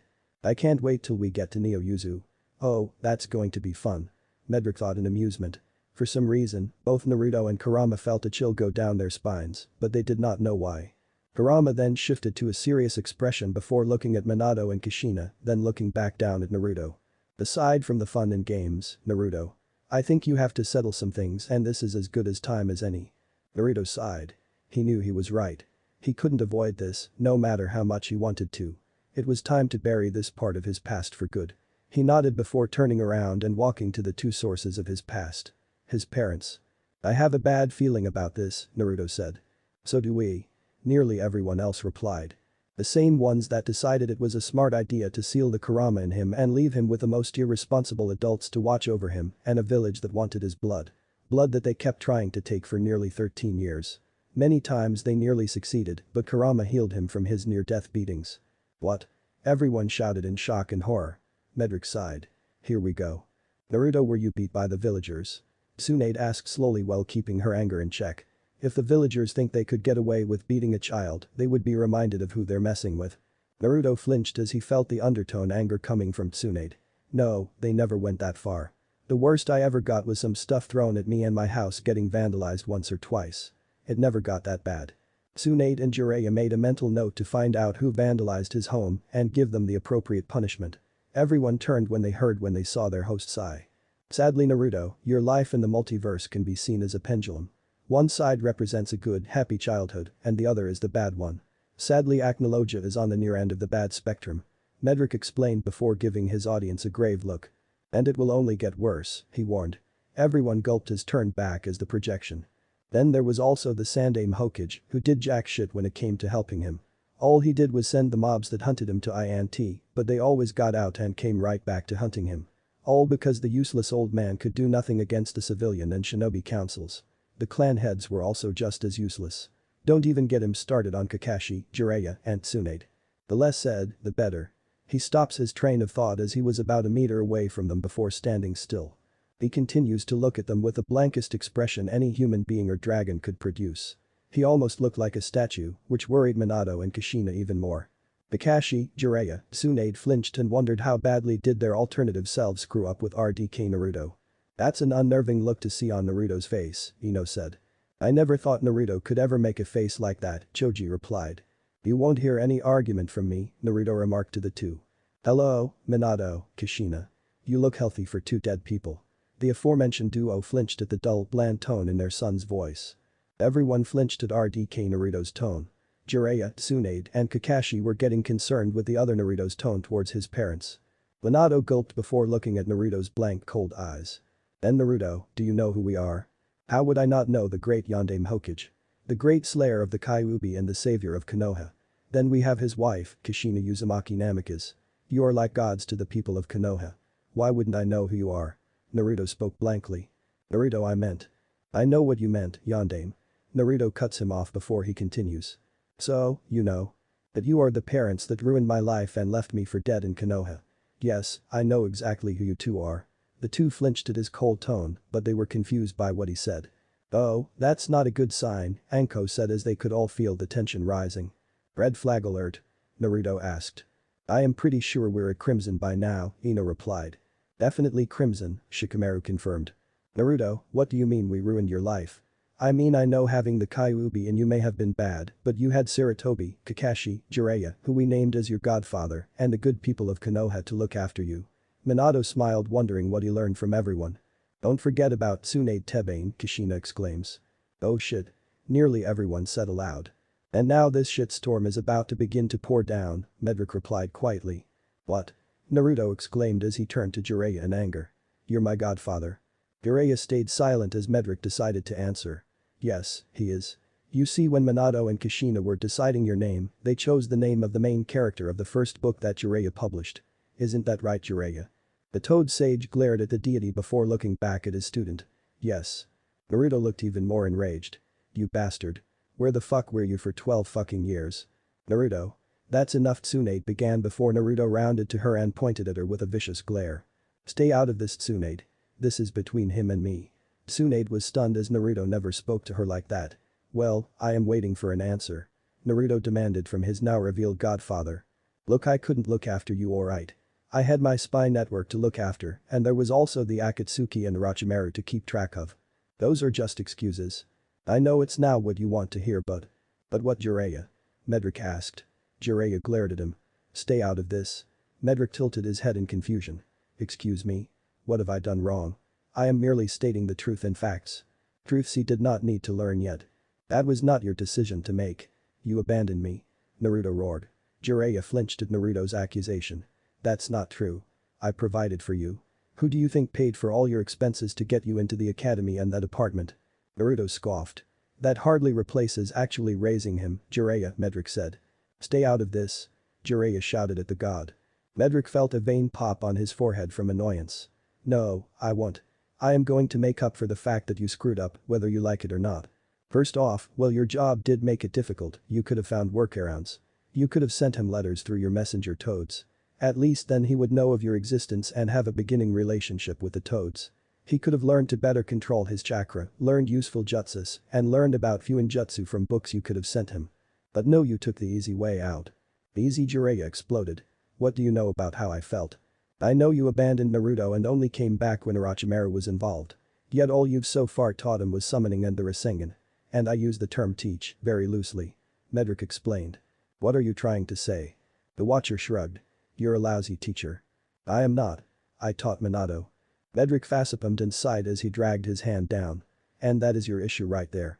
Naruto is not Minato. He is Minato's son, something you and the rest cannot seem to get when you teach him the same way you taught Minato. That won't work for Naruto, especially since besides Iruka, he did not have anyone that gave a damn to try to help him, but he could not care about getting help by that point. He is not a child. He should just act like a shinobi. Not someone that needs to hold his hand all of the damn time. And that is why you failed not only as a godfather but as a teacher as well.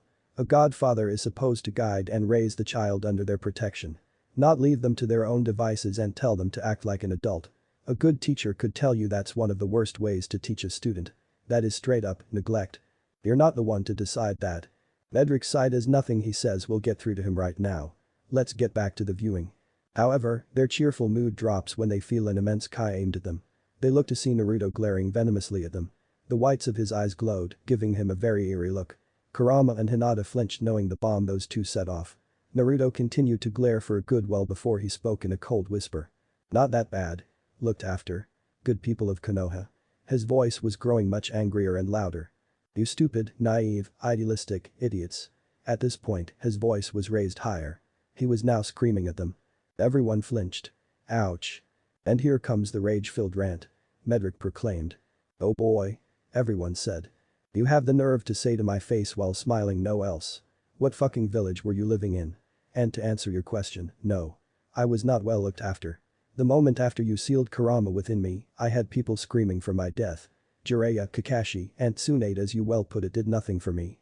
The Sandaime was even worse. He gave into that console like a submissive bitch. I was forced to live in an orphanage till I was kicked out when I was 4. I lived on the streets for nearly 4 fucking years. I was put in an apartment building in the red light district of Konoha. Hell, the residents there treated me more human than the rest of the village. I have been beaten, tortured, stabbed, electrocuted, burned, drowned, and raped by the very people you saved. And you know what they said as they did all that to me? They said a demon like I has no right to live, that they are honoring the Yondaime by finishing his job. So you tell me, what in the fucking hell did you think you were doing when you gave me a death sentence in that village? Everyone looked as white as a ghost. What? Everyone screamed in horror. Naruto looked between pulling more or turning green at the sick thoughts of what the villagers did to RDK Naruto. He could not complete any coherent thought at what he had just heard. Medrick nodded slowly. Yeah. Remember what I said about your life being a pendulum, he was on the shitter end of the stick. So they tried multiple times to kill him. Naruto gulped as he tried to finish his words, they tortured and raped him. Medrick nodded slowly. Sadly yes. How could they? Hinata whispered slowly as she began to shake. But in shock or fear. But in anger. Hinata? Niji asked in concern for his cousin. Those ungrateful hypocritical sons of bitches.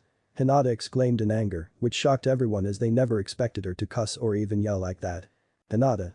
Kurenai tried to scold her for her language, but Hinata rounded to glare at her sensei with the Byakugan active. Be silent, Kurenai. The Jinjutsu Jonin flinched back as she never thought Hinata would talk to her like that. They all should have been killed by the Kyuubi and burn the rest of the village if they were all okay in allowing something like that to happen to someone as innocent as a child. If you can't agree then you're different from them. Hinata, Kurenai said sadly as she was hurt by her student's words. Most of the others agreed with her words, but still too in shock to comment. How many? Naruto finally asked as he looked to Medrick. Excuse me? He asked, though he had an idea of what Naruto was about to ask. How many worlds have you seen where that has happened to me? Medrick looked up as he thought about his answer before looking back at Naruto. I have observed many worlds. There have been a few worlds that have suffered like RDK Naruto. One eventually became a half-demon and wanted nothing to do with the village as he left it. Another one was violated by a member of the council to see if they could create a super soldier. The other one was a victim of a serial rapist. There have been many others where those close to you have suffered that fate. There are many others you lose those loved ones because of it. Everyone stayed silent as they digested what they heard. This was not a one-time occurrence. It happened multiple times throughout the multiverse. Which meant they may see these events again. The thought alone pushed the bile up their throats as their faces paled. They commanded themselves to push it back down, though. "Let's keep going," Tsunade suggested, which no one disagreed with. By the end of his rant, Naruto was panting so heavily that he was wheezing. He had been keeping all his hatred bottled up for a long time, and hearing that garbage from their mouths finally set him off, and he just let it all go. Still, it felt good to release all his pent-up rage.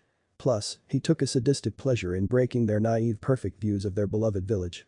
He was a very fucked up individual, that's for sure. Now if they didn't believe him, he'll just kill them and find his way out of here with Hinata's and Kurama's help. Though could he kill them, since they were spirits? Maybe his magic can test out that theory. Taking souls from the living is one thing, but he's never tried it against the dead. He is cut from his train of thought when he feels a hand on his shoulder and looks over it and sees Hinata looking at him in concern. He gives her a nod to confirm that he was fine. "Wait, he can kill spirits' ghosts, how?" Naruto asked. He was terrified of ever facing a ghost. To hear that a solution made him feel like he found buried treasure. It's something he picked up from a certain dragon. You will learn about her at a later time. Yoeyng. A voice softly says. Naruto and Kurama with their heightened hearing picked it up immediately. Naruto sighed in annoyance before looking at the two and saw both their heads down, their bodies shaking. "Excuse me? You want to repeat what you just said, human?" Naruto growled out to his human father. Minato looks up. "You're lying. There's no way that happened to you. Konoha is one of the best villages in the elemental nations. Konoha would not do those things to you." Minato yelled in denial. Kushina looked like someone whose world had been completely crushed and hoped everything she heard was a lie. That couldn't be true.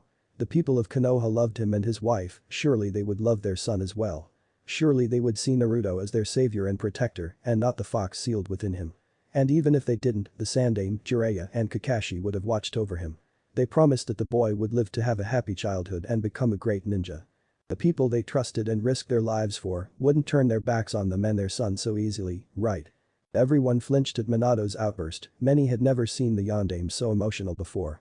Jiraiya, Tsunade and Kakashi flinched the hardest at Minato's outburst and his rant about them.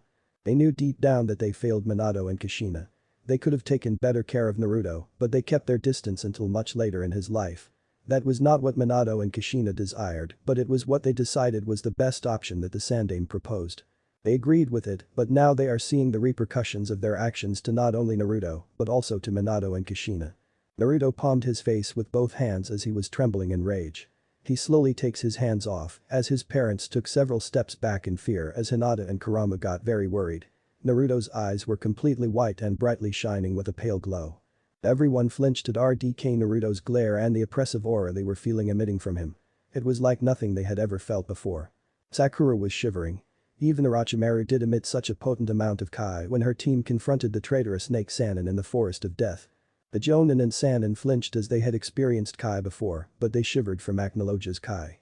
The Genin were shivering as they were not used to feeling such an oppressive force. Kiba was shaking like he was freezing, and Akamaru had fainted after spilling his bowls. Hinata and several others were hyperventilating from the Kai. Naruto was pale as his breath became erratic. He had felt plenty of times before. The villagers, Zabuza, Orochimaru, the Kyuubi, Gaara, etc. But right, none have shit on the malevolent Kai being released by Acnologia. It resembled the Kai he felt from the Kyuubi. The same rage and anger.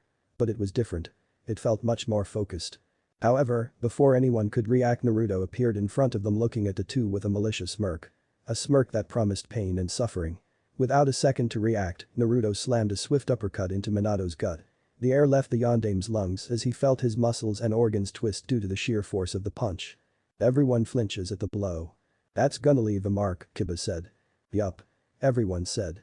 Naruto's smile widens as he hears the sounds of muscles and organs being twisted and squeezed to the brink of being ripped apart. It was music to the Dragon King's ears. And oh boy. Doing it to his human father, Naruto using the term very loosely, made it all the more enjoyable. Naruto flinches at Acnologia's sadistic pleasure at hitting their father. Sure, he always thought of slugging the Yondaime in the face, chest, or maybe even a blow to the nuts. but not enjoy it this much. Minato coughed out blood and spit as he flew back a few feet. He began coughing profusely as he held his stomach in pain. However, Minato had little time to contemplate his injuries as Naruto appeared right in front of him. Kushina lunged forward to try and stop Naruto, but the blonde king merely disappeared in a blur before hoisting her into the air through a vicious vice grip to the throat. Kushina. Minato croaked. Naruto smirked as he viciously slammed her into the ground as Kushina grunted in pain.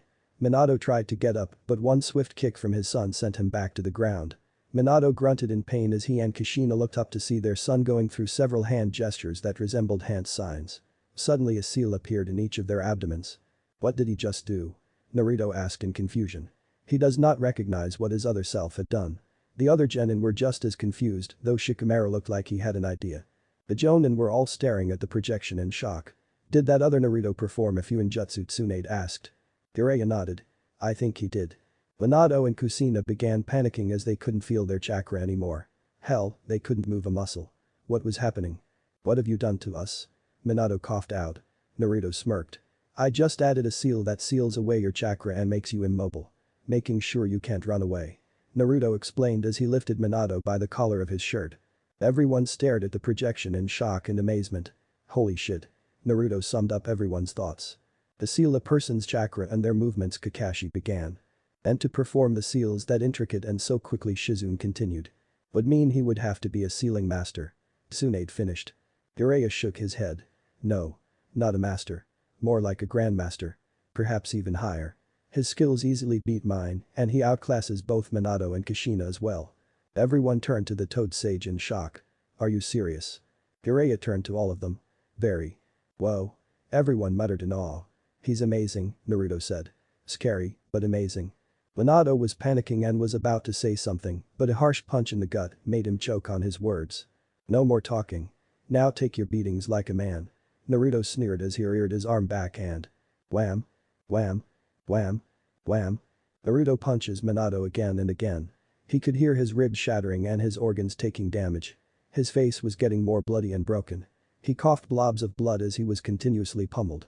Everyone flinched as they watched in horror as the Yondaime was being beaten to a pulp. Stop that. Jiraiya and Kakashi shouted in unison as they could not bear to see their student mentor get beaten like this. And by his son, no less. Naruto was as white as a ghost as he gulped down the bile he felt rising. Sure, he was angry, but this was taking it too far. Even for him.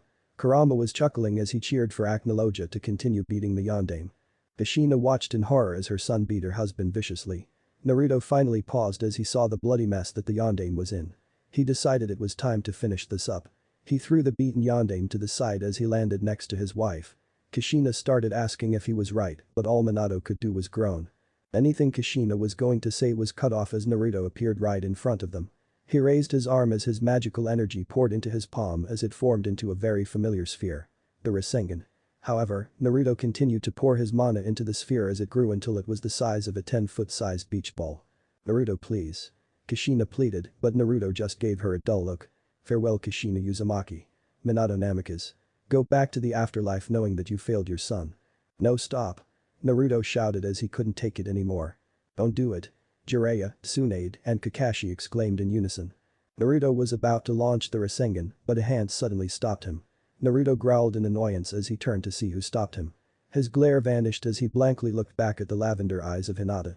Everyone sighed in relief as the beating stopped. Oh, thank God, Jiraiya said. This is gonna be good, Anko remarked. Why? Was all he asked. Hinata frowned sadly as she continued to look at her crush lover husband. She gave a glance to Kushina and Minato, and her frown deepened as she saw the petrified looks on their faces. She quickly turned back to Naruto's blank stare. I have never seen Minato or Kushina ever look so scared in my life, Jiraiya commented. Yeah, well, they nearly just got killed by their son, Kakashi replied. And Kami, Hinata was there to stop them, Tsunade said in relief. Yes, that's the power of being the Gaki's girlfriend. Naruto and Hinata both blushed a bit at the reminder. That's enough. Don't do this. Hinata finally said. Naruto's stare became fierce, but before he could say anything, Hinata continued. Naruto, she began slowly. I understand you are angry. I get it. Kurama gets it. You've bottled up all your anger and hatred for Konoha and your parents for so long, and I can tell you have been through much in this world. And after hearing what your parents said, you finally just snapped and vented it out on them. I understand, Naruto. But I can't allow you to continue. I will not allow you to get consumed by your anger and hatred and make a mistake that you will regret. The Kyuubi growled softly from within the seal. The words of that older Hyuga girl. They reminded him of his father. He always told him and his siblings to never be consumed by the hatred of humanity. Sadly, they had let down the old man throughout the millennium as they waited for the one that he spoke about. Naruto was about to speak, but Hinata cut him off. No, I am not done, so you will listen to me, Naruto. Right now we have bigger things to worry about. Such as figuring out who brought us here. So I need you to calm yourself down and not let your anger consume you. This is not you. You are not the masked Uchiha and you are nothing like Sasuke. So prove that right now that you are not an Uchiha and just cooperate with them until this matter is settled. You don't have to like or forgive them. I can't ask you to do that nor can I force you to. But you promised that we would work together to find out who brought us here. So can you settle down or are we going to be stuck like this until you do? Because I will if I have to. Everyone whistled in an impressed tone. Well damn. There's at least one positive, Hinata grew one hell of a backbone. Ino said. Everyone replied. Hinata blushed red at the praise. She's amazing, Naruto said out loud. Hinata blushed even more as she looked at her crush. Why you really think so? She asked him. Naruto blushed a bit as he did not realize he said it out loud. Why yeah, of course. Naruto was torn between growling in anger or laughing in amusement. Hinata had truly changed since the last time he saw her, which made her all the more desirable to take at the moment. The aforementioned duo blushed crimson from Acnologia's thoughts. Their snickering friends did not help at all. The only time she ever remotely talked like she did now was during their time together. Well brief, it was one of the best times of his life. He wanted to argue, but deep down he knew she was right. Despite hating his parents, killing them will get him nowhere. They needed to work together to figure out how they got here. He sighed before dispelling the Rasengan as his eyes went back to normal. The others sighed in relief, though Minato and Kushina were more noticeable. The two flinched as they saw Naruto staring at them. Naruto flinched at seeing the terrified looks that his alternative parents were giving his other self. He still thinks his other self went too far, though considering what he has gone through, he can understand why he was so angry. And if what the other Hinata said was true, he had not released that pent-up rage in a long time. But still there had to be other ways to vent besides trying to kill your birth parents. The three stayed in a deafening silence until Naruto raised his arm, which caused the two to flinch, until he flicked his wrists as the seals on their bodies disappeared. Naruto flicked his arm once more as Minato's body glowed as all the injuries he sustained disappeared. The two stood up as they looked up at Naruto in confusion. Wow. He actually healed them. Tenten said. Yes, he can cooperate with them, Shikamaru replied. Especially if his wife asks him to. Ino teased, much to Naruto's and Hinata's embarrassment. Don't get the wrong idea. I did it because if we want to find out who brought us here, we need to be in tip-top shape and have you beaten and bloody, while amusing for me, would be nothing but a hindrance. The two flinched but nodded. Naruto turned to Hinata who gave him a proud smile. Oh, how cute. Ino gushed. Please stop, Ino. Naruto groaned. Now Naruto, who do you know that would be capable of summoning the five of us here? She asked. Perhaps we can answer that question, young lady. A voice stated. The occupants turned their heads to the source of the voice and were shocked at who the origin of the voice was. Oh great, now what? Naruto groaned. What else could happen now? Looks like we are having new guests arriving, Shikamaru said. Does it sound like anyone familiar? Niji asked, but everyone shook their heads. Then it must be someone from Earthland. Everyone shrugged. Best guess. Two figures approached them. Both of these beings were equal in size to Kurama and were dragons like Naruto was when he first appeared in the White Void. The first one had aquamarine scales covering the top half of his body, while his lower body was covered in gray scales. His wings were bat-like just like the typical depiction of a dragon and colored aqua like his skin. His eyes were a very light blue that matched the sky on a bright summer day. He had a white flowing bear tied with a golden band going down his chin and had 4 horns on his head, 2 horns on the top of his head and 2 on his side that was golden at the tips and extended outwards and inwards respectively. A white unibrow covered his forehead and went up to his hair. He had 2 golden plates on his shoulders that connected at the front of his body with a chain. At the end of the chain was a large blue jewel. Past the plates was a long dark blue cloak that reached the end of his tail that had 2 golden bands like his beard. He also had 2 brown packs on both of his sides that were filled with books and scrolls. Wow. Everyone said. He looks so old, Naruto said. He reminds me of the Sandaime. In terms of age. Kiba said. Let's hope he's more honest than him as well. Most of the genin muttered in unison. That dragon surprised Naruto, but it was the second that surprised him the most and made him feel something he has not felt in a long time. Fear. Everyone, including Kurama, blinked in confusion. "Excuse me?" Naruto asked aloud. "Fear? What the hell could scare that version of the brat?" Anko said. This version of Naruto eradicated an entire country of all sentient life. What in the 9 levels of hell could scare him? Must be someone he knows pretty well. Kurenai guessed. "Let's find out," Jiraiya said. The second occupant was a completely black dragon, similar to Naruto's form, but his underbelly was a much darker shade of gray. He had 4 fingers for his claws and talons. His wings were also bat-like in design and had black transparent skin on them. He had 2 horns on his head and 4 on his chin. He had amber eyes with black horizontal slits. He also had bone-like horns that started on his head and then went down his spine to the end of his tail that was in the shape of an axe. The most noticeable attire on this dragon was the silver necklace around his neck that seemed to have an indentation in the center for some kind of jewel. "He looks really cool," Naruto said. "I wonder what their history is," Lee asked. "Something tells me we're about to find out," Tenten remarked. "You will learn soon enough," Medrick replied. Naruto was shaking at who was in front of him. Hinata looked at him in concern at how afraid he seems right now. She taps him on the cheek with her hand which snaps him out of his trance for him to look at her in fear, which worries her even more. "Naruto-kun, what's wrong? You look so shocked and scared. Please, tell me." Hinata pleaded. Naruto remained quiet, but a cough from the dragons got their attention. "That's what we want to know," Ino said. "I believe we may answer why young Naruto is feeling so anxious in front of us," the blue one said with a smile. Hinata looked at them in worry, while Kurama looked ready to fight if necessary. The blue one's smiles increased when the girl asked who they were. "You see, young Hinata, I am known as the Chronicler, one of the elder dragons. I am the watcher for all dragon kind. I have recorded the history of the dragon since its infancy to its present state. My fellow draconian is Thorn, the dragon of energy, the 6th dragon king and Naruto's, or should I say Acnologia's, predecessor and surrogate father. The same father he killed with his own hands." "What?" Everyone shouted in shock. The other Naruto killed his father. Well, that explains his reaction, but not why he would do such a thing. He killed his own foster father. Why did he do that? Naruto exclaimed. Just what the hell is up with his other self? He destroys an entire country, nearly wipes his entire race, laments about the slaughters, nearly kills his birth parents, and he finds out that he killed his surrogate father. Seriously, he was not used to feeling so many different emotions about a person. Especially when that person is another version of himself. That will be answered in the next recording. So I would give you a small recess to go to the bathroom and stretch your legs. Medrick explained. Sorry for the long wait for this. I have been busy with work and I only managed to have 2 stories updated. I will try to avoid this happening again in the future, but I cannot make any promises. It really will depend on my free time and desire to write. Again, I apologize for the late update. I also have many other story ideas that I may pull up a poll about which one sounds more interesting to you guys. Now then, with this chapter we'll finally be done with the prologue of RDK and get into the real meat of the story. Hope you are ready for this. Hope everyone enjoyed their Halloween and had some sweets to enjoy with their loved ones. Also, I have a few other story ideas and which one will interest you guys, but I will give more details at the end. Also, I have a special update to commemorate Halloween. I know it's late, but late than never, right? Alright, let the show begin. World 1. RDK, Part 3. Naruto splashed cold water into his face as he sighed deeply. When he woke up this morning, Naruto expected a regular day in his life.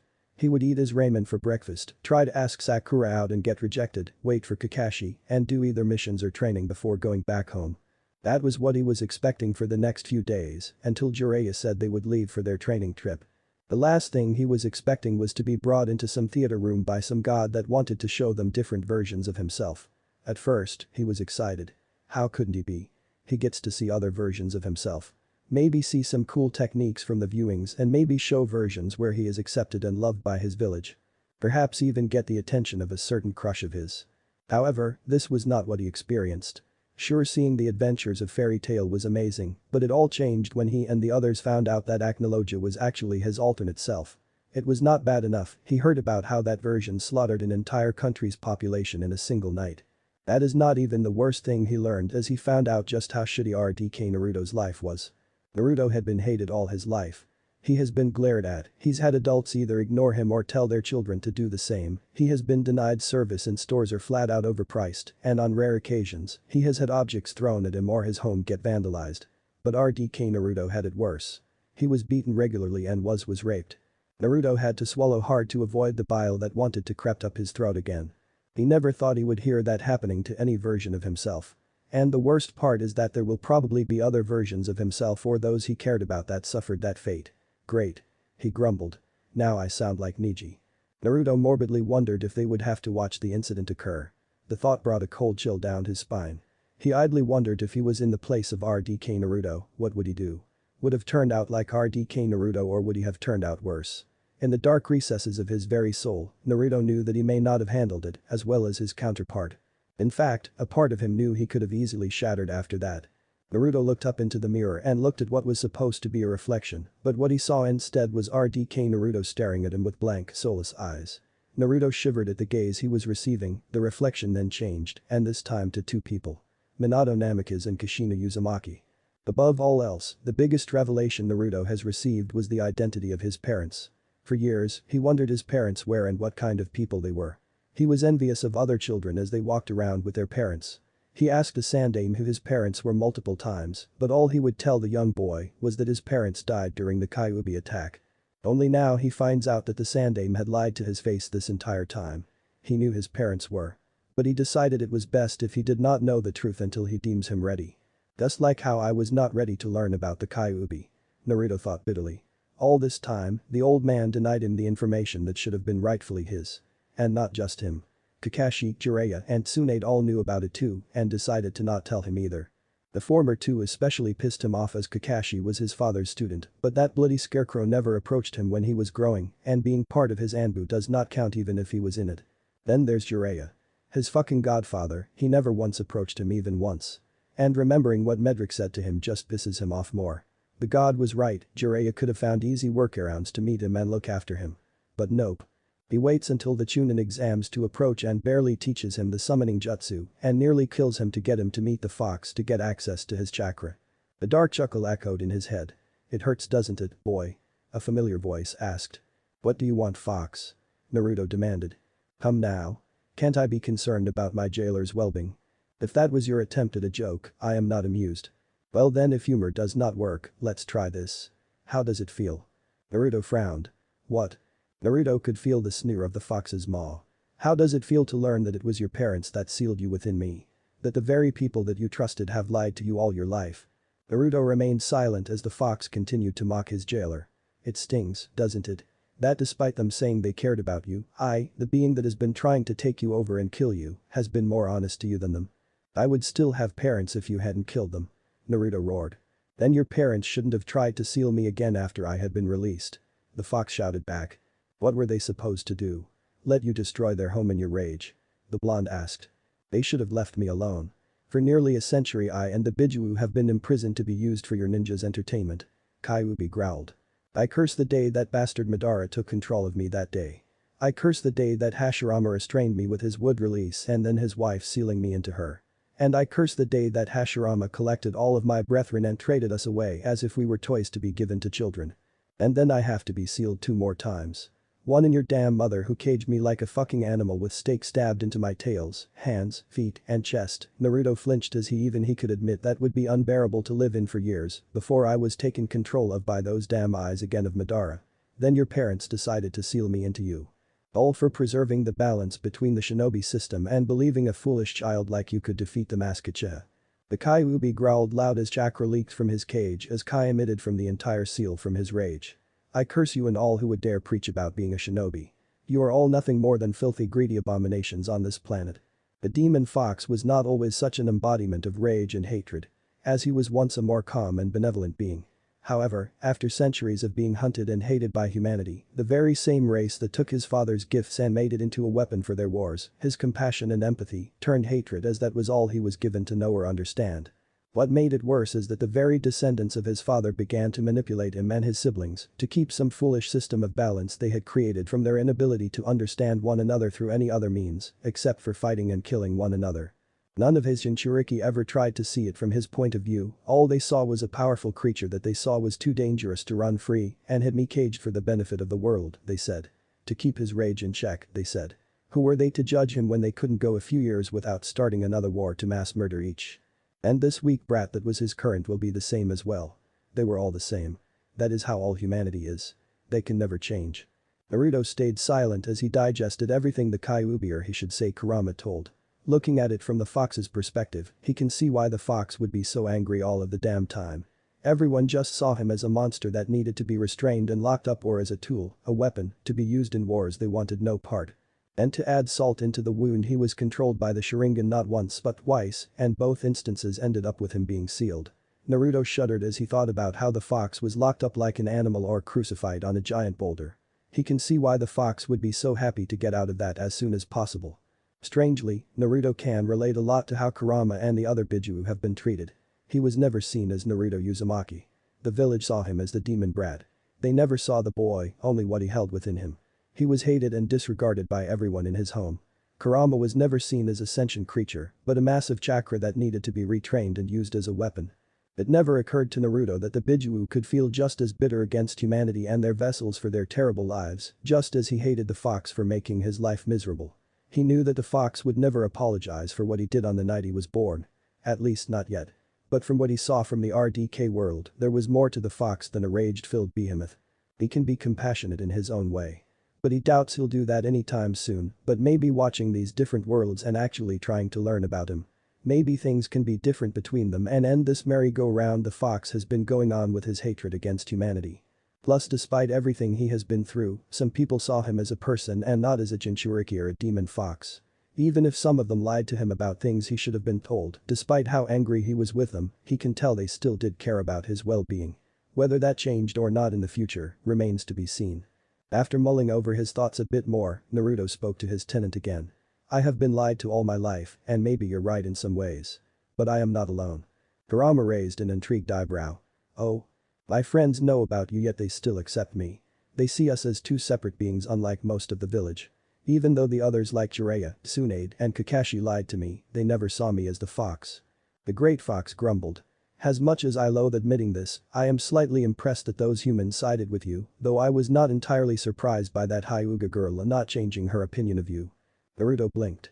What? I have the ability to sense negative emotions, yet I never sensed any of that kind from that girl. All I could sense were that abhorrent infatuation she had for you. Kurama responded with an eye roll. Naruto's eyes widened to the size of dinner plates. You knew this whole time? Kurama deadpan. Boy, you have to be blind, deaf, and stupid to not know that the girl had feelings for you. Naruto groaned as he slammed his face into the sink. Great. Just great. How are you feeling, Naruto? Naruto raised his head and turned to the voice that spoke the question. It was none other than Shikamaru. The Nara heir had a worried look on his features. Naruto shrugged. As well as I can be, Shika. All things considered, he replied. Shikamaru nodded. I get it. I can tell you that everyone else is feeling similarly. Where is everyone? Naruto asked. Most of them have returned to the viewing room and are just waiting for you. Hinata would have come to get you, but I decided it's best if I do it. Shikamaru explained. Oh. Naruto sounded a bit down. Shikamaru raises an eyebrow at this. What? Disappointed that she didn't come? Or would have preferred Sakura? Naruto groaned in annoyance. Shut up, Shika. The two walked back to the theater room where everyone was just relaxing before they began the viewing again. Anko was pigging out on some dango. Lee and Guy were eating some very spicy curry. Niji was having some tea. Ino, Sakura, and Tenten were enjoying a sweet drink. Hinata was indulging in some cinnamon buns. Naruto was shocked as he never expected to see her eat something as fast as he did with ramen. Choji and Kiba were feasting on some meat. Jiraiya and Tsunade were enjoying some sake. Shizune and Kakashi were enjoying some fish together. Kurenai was drinking some wine with some pasta. Naruto decided to eat a few bowls of ramen. After everyone had finished their meals, they sat down and turned to Medrick. Are you guys ready? He asked. Everyone nodded. Yeah, let's keep going, Tsunade answered for everyone. Now I hope you get ready because some interesting information is going to be dumped on you guys, Medrick informed the group. How interesting? Naruto asked. Medrick smirked in response. Let's just say the bombshells will be very shell-shocking.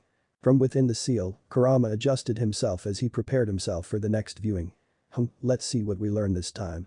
A bright flash envelops the mindscape of his cell as several barrels of food and drinks appeared with a large note for him to read. Thought you could have something to feed yourself for entertainment as you watch. You should pay close attention as this next viewing will be important for you as well. How interesting. Let's see what you have for us this time, God. Now then let us begin. Medrick declared as the next viewing began. The silence that encompasses the room was deafening. Kurama and Hinata were looking between the dragons and Naruto in shock. Naruto killed his surrogate father. Why though? What would cause him to do such an act against a being who most likely raised him like a son? Power. Revenge. None of those matched with Naruto's beliefs or ideologies. I would be inclined to agree, but that Naruto is very different from the one they probably remember, Shikamaru said. That's an understatement. Naruto and several others muttered in unison. But they had no idea how long it has been for Naruto after his execution. So it's possible that he changed to someone much more bitter and vengeful than his old self. However, any doubts were removed when they saw how the aforementioned blonde was taking the appearance of the two dragons. This ought to be interesting. Several said. In layman's terms, Naruto was shaking like a frightened rabbit. They could tell Naruto was terrified of speaking with the former Dragon King, let alone being in the same room as him. Everyone breathed in as they saw the look on Acnologia's face. Kiba summed up everyone's thoughts with one word. Damn. After hearing everything he's done and what he just did, I never thought I would ever see this Naruto ever have a face like that, Choji said. Not just anyone would brush off murdering their father. This Naruto, despite how he acts and what he has done, still has a piece of his humanity intact. Well, there's that and the fact that he listens to his Hinata-sama when she tells him to stop, Niji replied. That's the power of love. Ino gushed with Naruto and Hinata blushing. Or he's just plain whipped, Anko suggested. That too. I wish they shut up about that. A blushing Naruto demanded with Hinata thinking similarly with a blush on her entire face. Speaking of Naruto, said blonde could not look Thorin in the eye. He had disgraced the great legacy Thorin had left him with his actions during the Dragon Civil War. He spat on his ideals and his last wishes. That was why at the moment he had his head lowered in shame, not being able to look at Thorin directly. As far as he was concerned, he should not be king. Naruto tilted his head in confusion. He never wanted to be king. Then how come he got called that? Is it self-proclaimed? Shikamaru shook his head. No, I doubt it's just that. Even though he may do it to boast his title around. There are several ways one becomes king to a throne, similar to how a clan heir can become a clan head. He explains. The most obvious one is that the heir succeeds the throne from the previous king. Another way is that a certain event or ritual has to occur for a successor to be chosen. And the most simple way is to kill the king and take the title, though that won't usually work with normal societies. Though dragons may have a more warrior mindset of the mightiest rules, we just have to wait and see. And yet, none of the dragons came after him to take the crown. Was it because he was the strongest or because the crystal still saw him worthy? But why though? He had done nothing to earn that title or its benefits. All he did was bring the dragon race to near extinction. Kiba blinked. Crystal. Could that be what symbolizes someone as the Dragon King? And from how Acnologia says it, this crystal might be sentient to some extent and chooses who is the king, Shino said. Yes, that covers the ritual angle, Ino replied. Shikamaru nodded. Pretty much. That may also explain the grove on Thorin's necklace. It's for the crystal. Niji said. I wonder if we will ever see the crystal. Naruto asked. All in due time, viewers, Medrick replied. Hell, all he has been doing for the last 400 years is destroy countless empires and civilizations. Even if many were ruled by tyrannical men or were followers of Zeref, he didn't just kill the king, he killed everything. Every man, woman, and child was eradicated by him. It was a literal genocide. He brought nothing but death, destruction, and annihilation to anything and anyone that came in his line of sight. All in the name of filling the empty void that had not closed in those 400 years. Everyone gasped. That's all he did for 400 years? Just killing and destroying anything he could find. That's how he coped with his pain? Tsunade asked. Medrick shook his head. Not solely. But it was what he did for a majority of those 4 centuries. What did he do in between the mindless destruction? Jiraiya asked. Well, Acnologia swiftly realized that constantly destroying everything with nothing and no one that has the power to fight back can get rather boring. So he found some activities to entertain himself. Such as everyone began, but Medrick shrugged his shoulders. Spoilers. Everyone grumbled about troublesome gods, much to the amusement of the Watcher god. The blonde was cut from his musings when a black claw touched his chin and lifted his head. He locked his eyes with Thorin. While he expected rage or disappointment, he did not expect a gentle expression on Thorin's face. He merely smiled at Naruto's bewildered look. It has been a long time, my son. You have grown to become a magnificent dragon, Naruto. Naruto's eyes widened and just gawked as he pushed the claw away and looked at Thorin in anguish and confusion. Never expected that type of response, I guess. Shizune suggested. Let's see how he reacts to them, Kakashi replied. I sense a bit of a rant coming in, Anko said. Several nodded. Same here. How can you say that to me? How can you say all that after everything I have done? I killed you. I killed countless of my brethren in cold blood. Hell, part of me enjoyed it while I saw their lives being taken away as their eyes lost their light and they fell into the cold earth. For dragon's sake, I drank and bathed in their blood and ate some of their bodies and organs. How can you still look at me with such love and affection? I don't deserve to be loved. Why don't you scorn me? Why don't you hate me? Answer me." Everyone was dead silent as the color drained from their faces. Even Kurama was surprised at this new tidbit of information. He drank their blood and actually bathed in it. Naruto began as he gulped. He committed cannibalism. "The Okami." Hinata gasped out as she trembled in shock and fear. "I am going to be sick." Kiba moaned. "Dead in line." Everyone else said in unison. "How could he?" Tsunade demanded. Medrick sighed. "I will say that he did not just decide to do that on a whim. This was a slow decline in his sanity and rage throughout the war he was participating in at the time. And the trigger that caused him to go full cannibal was a betrayal that made him finally snap. But it was one final event that really destroyed who RDK Naruto used to be and caused what he became now." The god explained. Medrick raised his hand. "Before you ask, those events will be explained later on." "Will we have to watch it?" Naruto asked with some trepidation. "Yes." "Fuck." Everyone thought. By the end of his rant, Naruto was on his hands and knees opening, weeping and shaking. He couldn't understand why his father still loved him after everything he has done to him, to their people, to his legacy. Hinata could not stand anymore and watch her beloved look so broken. The last time she saw him like this was before his execution. She rushed to his side and did her best to comfort him despite his protest. She did not care about the things that he had done. It's been years since she saw him and people change as tragedy happens to them. She did not care if he was the reincarnation of evil itself. She promised she would love him for all eternity, even if it meant falling into the depths of hell to be with him. She would jump off the edge without a second thought. "Awa." Many of the girls, and some of the guys, gushed out loud, much to a certain pair's embarrassment. "Now that's dedication." Kurenai complimented. "Love for all eternity and jump straight into the depths of hell to be with Naruto. My Hinata, who knew you could be so passionate about your love?" An envious Ino replied. "I hope we get to see some blonde Hyugas in these." Anko teased as Hinata and Naruto blushed a deep scarlet red. Medrick smirked. "You might just get your wish." "Beep." Hinata squeaked as steam billowed out of her head. Despite his embarrassment, Naruto was looking at RDK Hinata in shock. She would go that far for him? Even after everything he said and did, she still loves him. Is that what real love looks like? The one thing Naruto wanted more than anything was to be acknowledged and accepted. To be loved. He thought by becoming Hokage he could get the love he saw everyone was giving the Sandaime. But while his friends acknowledge and accept him, it's not the love he wanted. He thought by getting Sakura to date him, he could get that love. But she always rejected him and went after Sasuke. It was one of the reasons he made Sasuke his rival. If he could become better than Sasuke, perhaps he can prove his worth to Sakura, so maybe she'll go to him. But here is another version of him that's basically of everything he is, and yet he has someone that would always be by his side no matter what. Someone that liked him and he never noticed. Something that everyone else probably knew, which made him want to smack himself even more. He turned to see his version of the Hyuga girl. Would my Hinata do the same?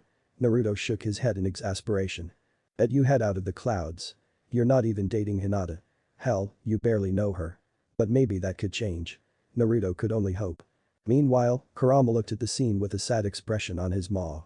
He knew what it was like to have failed a father and to have killed thousands of people for years. This caused everyone to blink in surprise. What exactly does that mean? Jiraiya asked with some suspicion. Did the Kyuubi have parents? Naruto asked before hearing the angry growls of his tenant. That is not your concern, Ninjin. The blonde frowned in annoyance. Don't have to be such a crouch. Naruto grumbled. As far as I know, none of the Biju have any type of parents as they are beings of sentient chakra, not flesh and blood.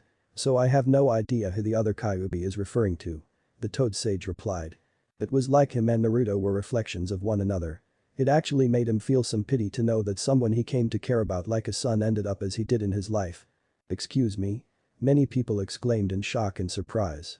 Son Jiraiya, Tsunade, and Kakashi shouted in outrage. That Kyuubi sees me as his son. Naruto shouted. His eyes narrowed as he heard his fox laughing hysterically with the seal. Quit laughing, fox. Aw, what's the matter, kid? Why are you so angry at your dear father? Naruto felt several veins on his head throb as his eye twitched erratically. Piss off. He looks to Kushina and Minato to see them looking at the distressed Naruto in sorrow. They must have realized that Naruto's cold and sadistic persona was a facade to hide away from the shame, guilt, pain, and, most importantly, the anger that lay deep within. Kurama just had to chuckle cynically. No matter how much time passes, some things would never change. In Naruto's case, wearing a mask to hide his true feelings. Naruto flinched as everyone turned to him. What the hell does that mean? Shikamaru asked. Naruto? Jiraiya began. Naruto, while still angry at Jiraiya, was too distracted to focus on his anger. Why yeah? He asked. Do you have any idea about what that other Kyuubi is talking about?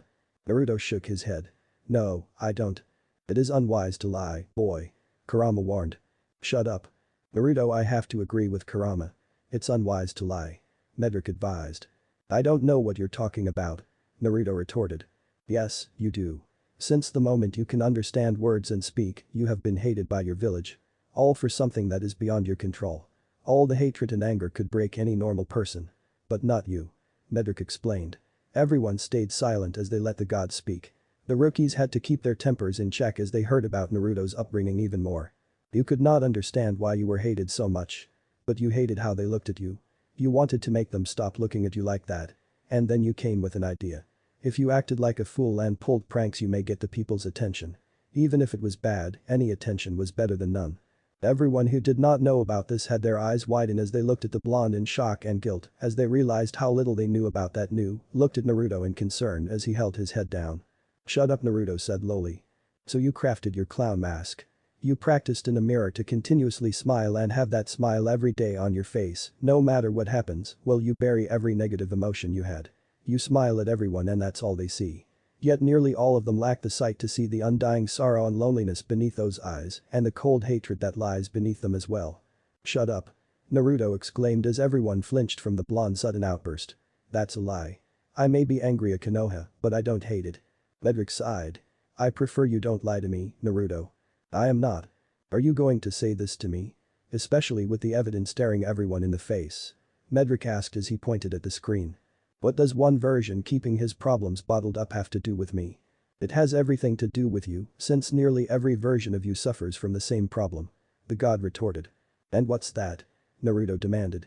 You wear a mask to conceal your true feelings, and before you try to deny again, why don't we ask two individuals? Kurama, I know you can hear me. Since you have been with Naruto since his birth, you should know the answer to this. Naruto continued to glare at the god as his furry companion spoke again. It's never wise to lie to a god, kid. I don't hate Konoha. You may deny it all you want, but I have been with you all your life. I know all of your inner dark secrets. Deep down a part of you truly despises your village and wishes for it to burn. You're lying. Me? What do I gain from lying to you? You carry a palpable amount of hatred, boy. And the more you deny it, the easier it would be for my power to consume you. What do you mean? I have spoken enough for now on the topic. Let the god continue this interrogation. Now then, I can see you're still not convinced. Hinata. The indigo girl flinched as she now had the attention of the entire room. Why yes. She asked. Can you provide your input on Naruto's mask?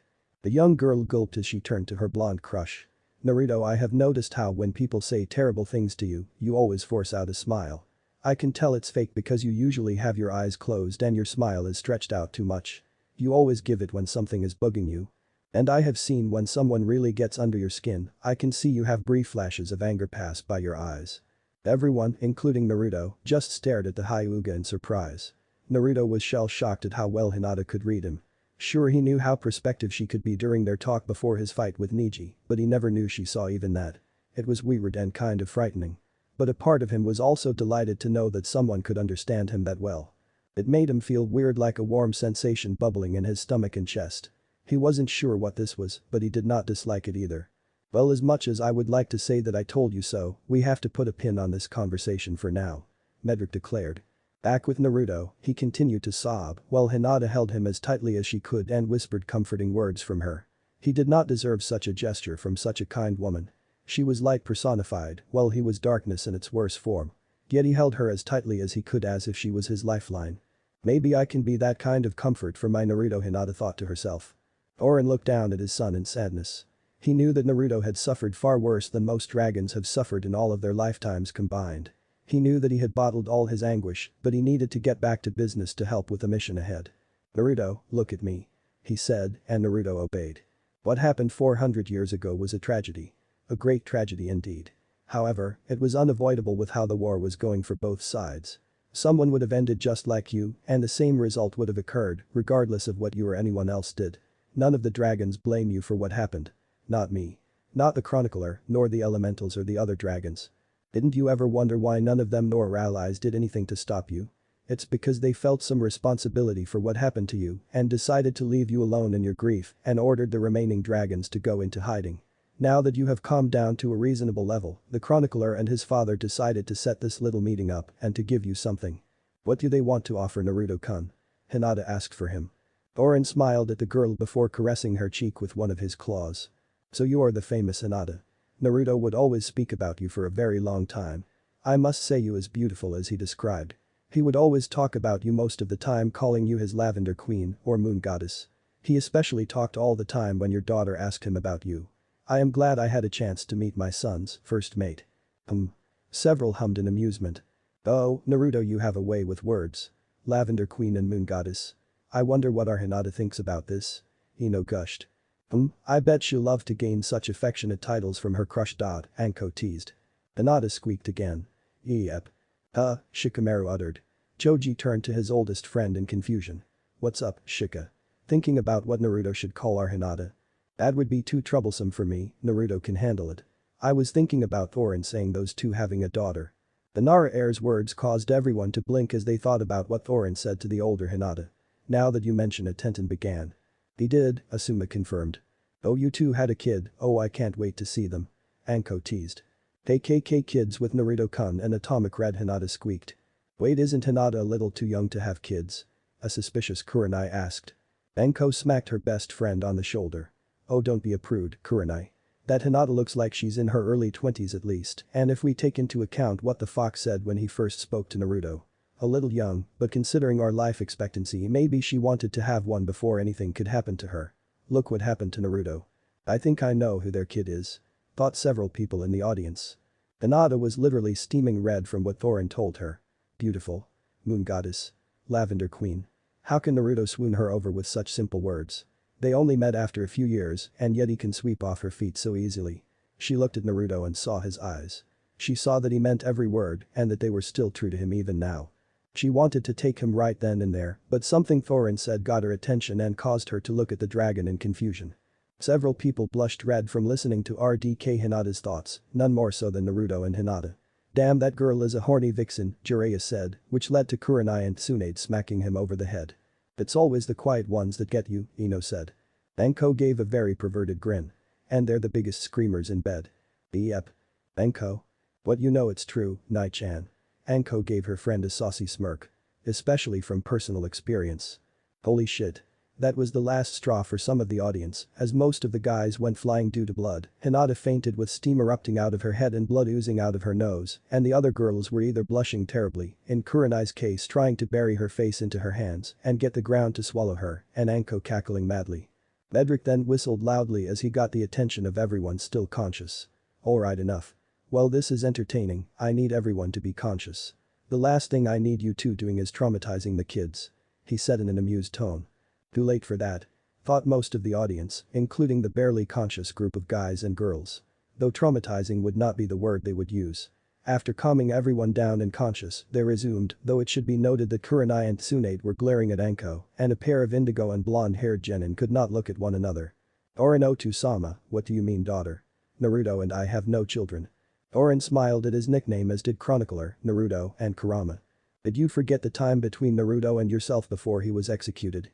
Hinata blushed a deep red again and nodded, remembering her time with her beloved. Oh, I can tell there's a naughty story behind that blush. Enough, Anko. An exasperated Tsunade ordered. Anko pouted but relented, much to the relief of Naruto and Hinata. Why yes. Now about this offer? She asked. Before that, I think there are some people that need to be informed about some events. Right, Naruto. The chronicler spoke this time.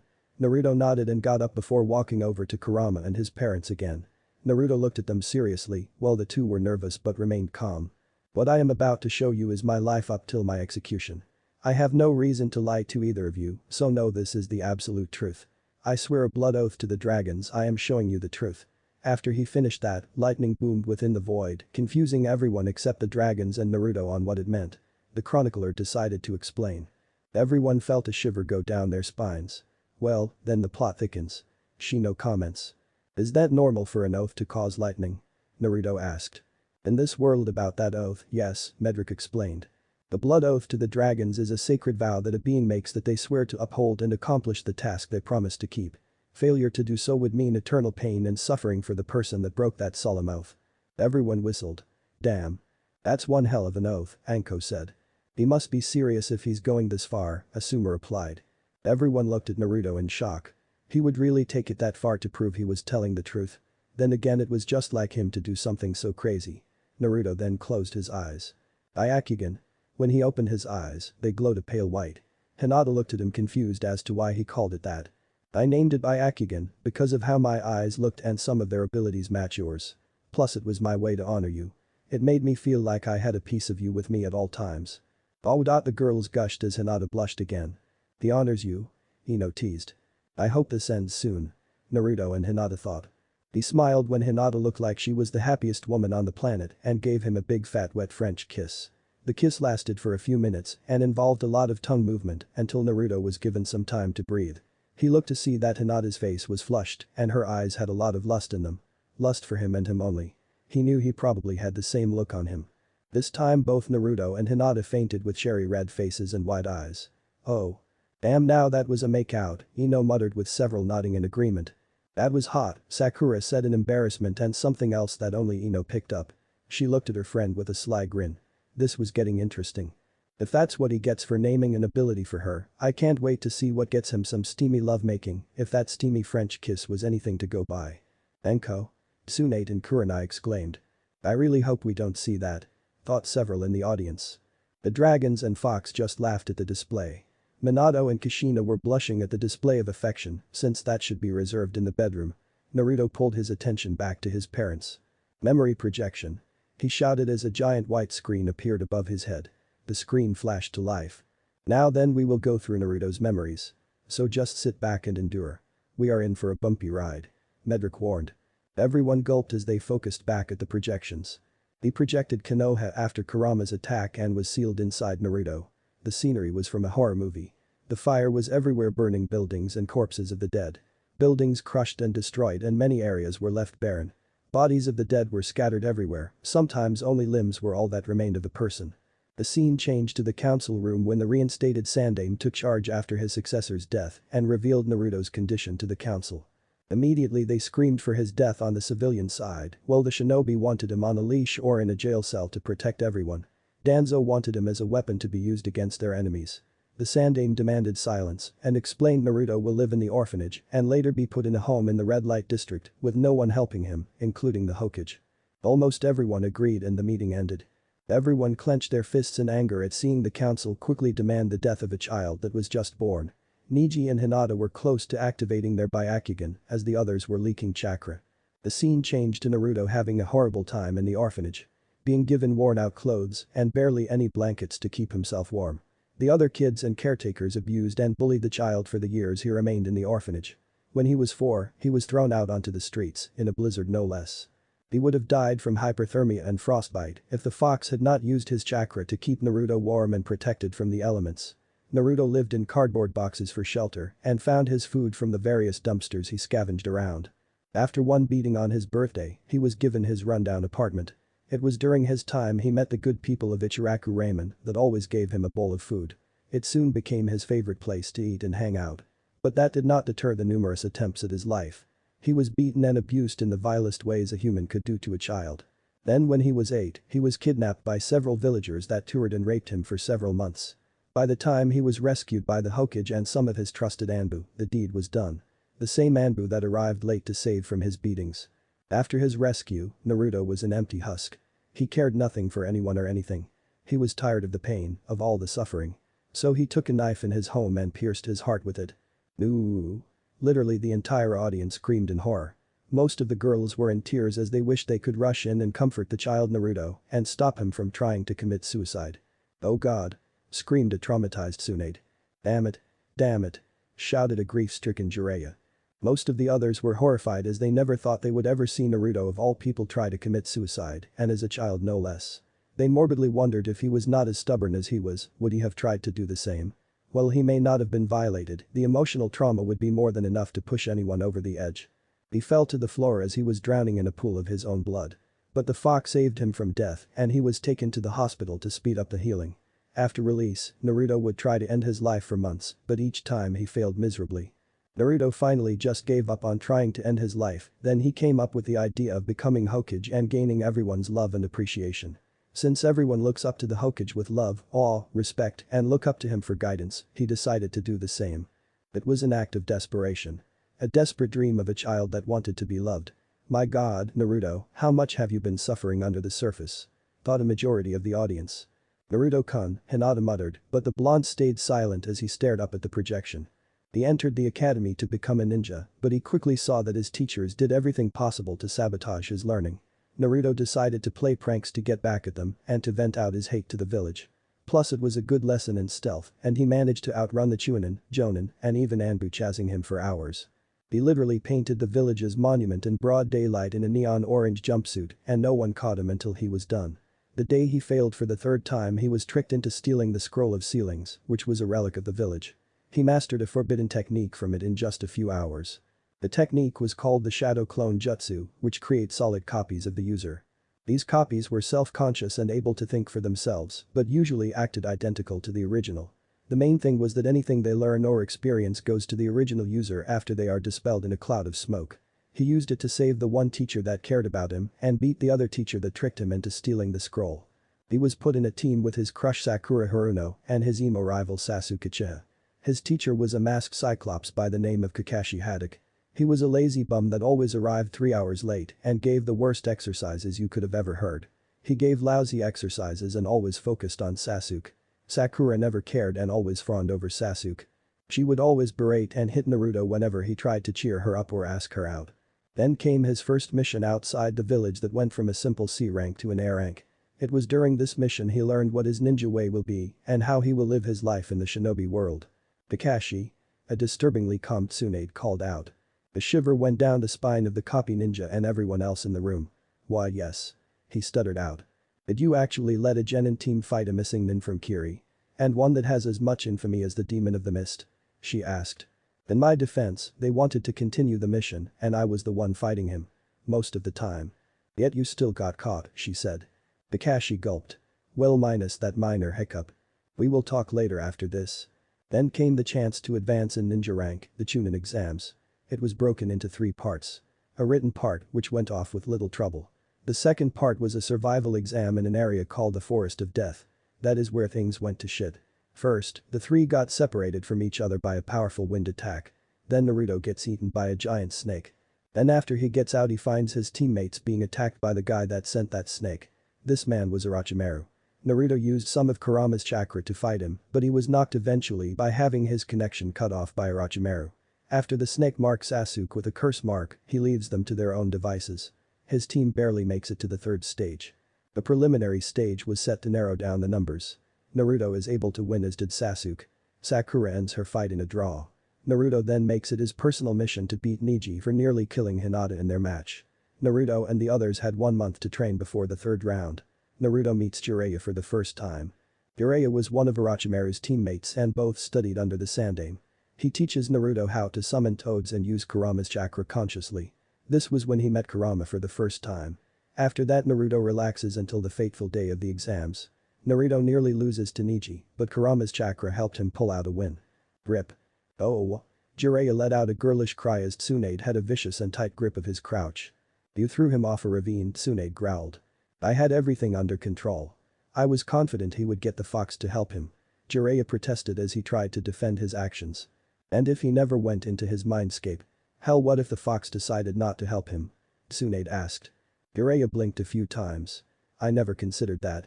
That was the absolute worst answer to give, but Jiraiya realized this too late as Tsunade proceeded to beat the crap out of him with Naruto, Hinata, Shizune, Anko, and Kurenai helping.